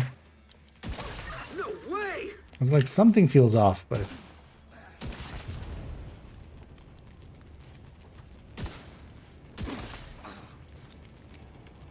Right, the nice thing about the handbasket is you don't need to scope out in between. That's really the big strength of it. Heavily armored hostile detected. And does actually make a big difference because you can kind of, you know, shoot one, already move to the next one and kind of lay it on instead of like being in the bolt cycling.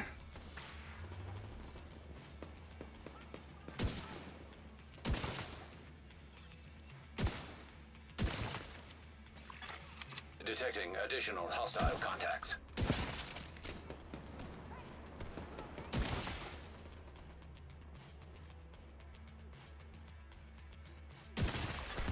Incoming hostiles detected.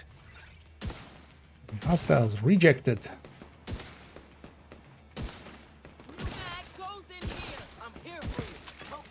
Detecting additional Oh, hostile that's contacts. elite.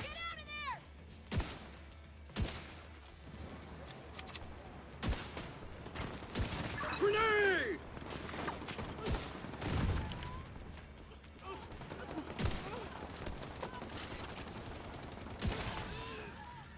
Sir, stop LMG.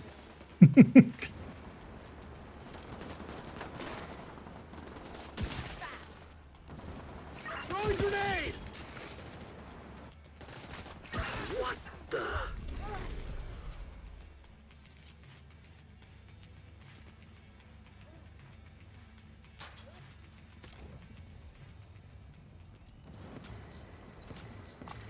And the guy's actually kind of nice for just letting him do the cleanup. Supply room access unlocked. So I just go looting here and I'll trust this guy. Well, yeah. We'll finish him off. You never know when more will show up. Yeah. Oh, and the thingy. I mean, yeah, the big damage increase. You can just likely one tap him out with Route. Because also, hunters and warhounds are in the same tier anyway, so you can get the Overdux plus. You can get Overdux plus Shroud even to both be active on that shot. So let's see what. Because that was 3 as well, actually, right? Yeah.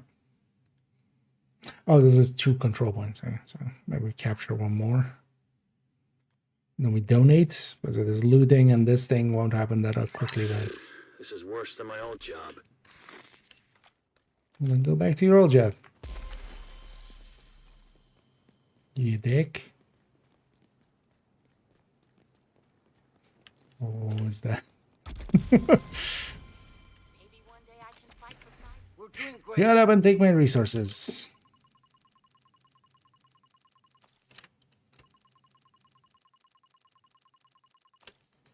Good That thing we 100? didn't have any more supplies first. It's 100. I don't think I'd have anywhere to put them.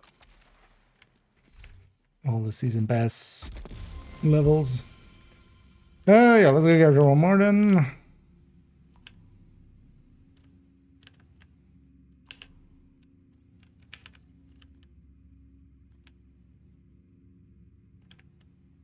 Yeah, let's keep popping off. You know what? Let's actually go to actual.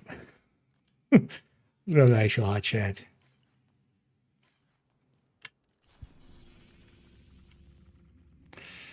Yeah, let's go. Oh, you don't have classifieds. I'll just fast travel to here and go to New Venice. I'll just run from here. This again doesn't have a few of the luxuries that I'm kind of used to. For instance, yeah, having classifieds to fast travel to. Classifieds are like that year one. As if you can get it on sale, it's like doing the classifieds can be a fun one-time thing. That's good news. Mostly they're okay for repeating, but not too often. I actually want to do the classifieds again. One of these days we might just go and do the full set of classifieds and just. Friendly combatants. I need to do the major on character 4 of May of second account. But then that will be on story. They're actually not too bad when you're doing them on heroic and just doing them without doing the puzzles. They kind of work as missions.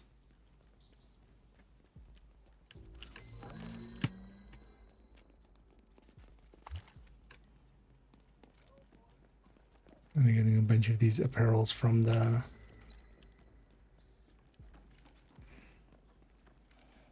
this car should have the Brooklyn ones. So these are mostly the newer ones, I'm guessing. Nope. Almost fine. Hostile broadcast detected. You know, actually, why am I going here? Going for the spawn camp, but not really set up to spawn camp here. Let's instead take position here, kind of. Just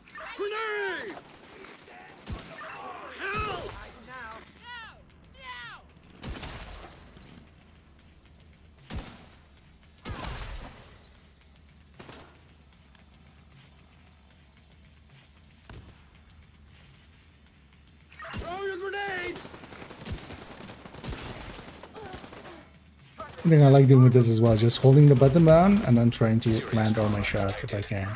So, can't. Agent down. You have determined and I still don't hit the enemy.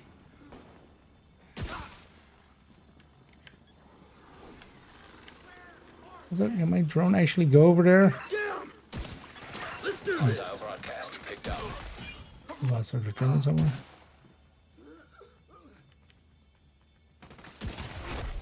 Heavily armored hostile detected. Mother.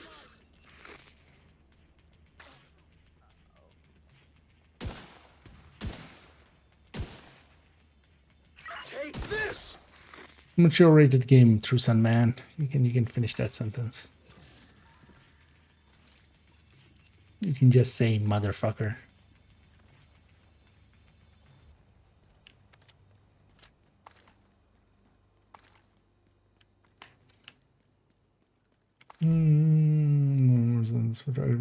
Yeah. Although just to have them as like full-on missions and stuff, that would need a little bit of reworking. Because that wouldn't be really great for Reinforcements en route. just having like extra targeted zones. Incoming hostiles detected. But they likely wouldn't take too much work to actually rework into like just mission mode basically.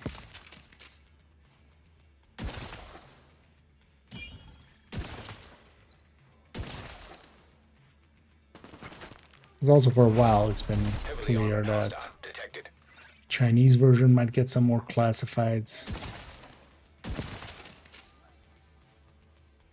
But the Chinese version is a completely different dev team, so not much mingles between them, but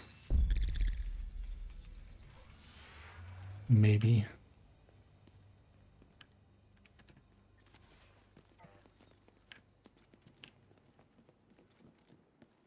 wait.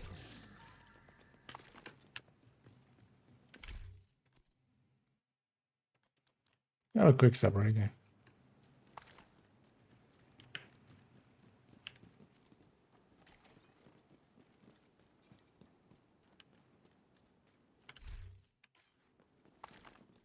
Fleet patrol.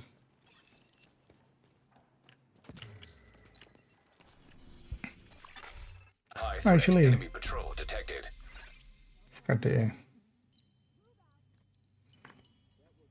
Oh, this is times 5. So this would be a 600 something, right? So this is the way. No. Wait, that was 700. Oh, it's plus 10%. I don't have the season pass here, of course.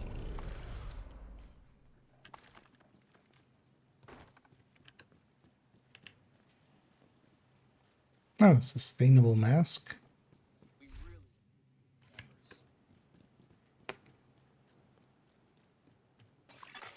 Supply room access. Oh, this is from those fixed ones, right? Which one's or is sustainable mask last season's one? So you go see which one, which brand that is. I don't remember those things ever by their name. I know some of the names. This Bighorn, for instance, is also one of the Gila backpacks. We always make the joke there. No, sorry. Oh. Although they just advance the story a little bit. But yeah, we do get some backstory on Espinosa and stuff. Agent, we need you back in New York. Cleaners in Brooklyn. We need reinforcements. Shut up. Oh, what that blueprint was.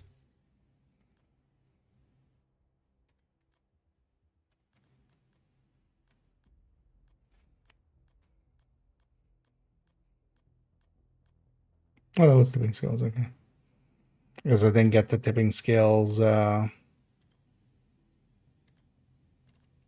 blueprints at the time. So they are at least showing they are in the... Oh, tipping skill was last season, right? Yeah, so... I just never claimed them from the journey. Cleaners in Brooklyn. We need reinforcements. Well, I might have also not finished journey. That would also surprise me. Let's pop all these. Let's actually run that here. We don't want to make it too late. Even though we're already too late, actually. But don't want to make it even later. I'll clean up here and then we'll go a raid in. Thanks for And unlikely actually we'll get back to this account maybe tomorrow. Maybe Monday. And maybe get them to season 100. Was actually with the season pass and stuff. I know it would be also okay just using scouts. I'm not gonna do stretch goals with this account much. But yeah, to get the season tracks done and just get all that shit. Because also, yeah, we have the journey. This will give me something to do too. Just, hey, go finish these.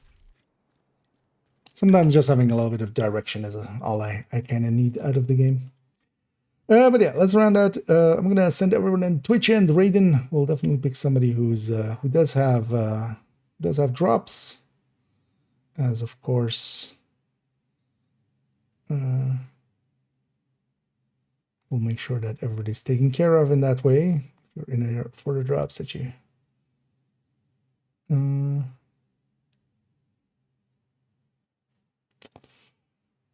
let's see. We have some options.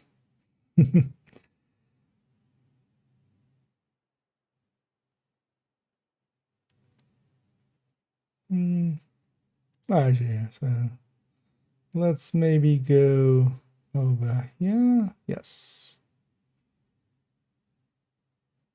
Yeah, let's go raid Annaboogie Boogie.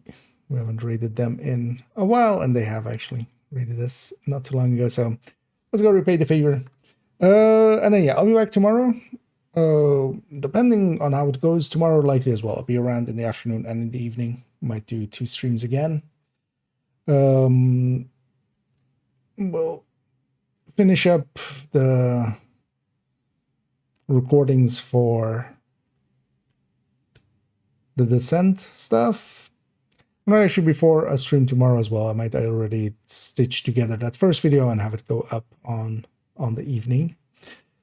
And then, yeah, just continue on with doing stuff and things. I might actually spend some time here, yeah, on third account, just because I kind of enjoy it. We'll have something to grind here. That's sometimes all I need, kind of. Main account, we've also already done basically all the things up to the climax event, and then also second account would also need that same treatment, but they can get that treatment like in the week after the climax.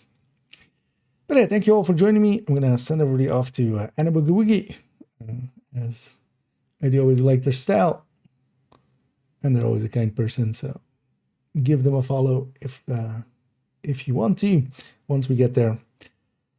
Enough yapping for me. Thank you all for joining me. Hope to catch you all in the future. And as always, have a good night.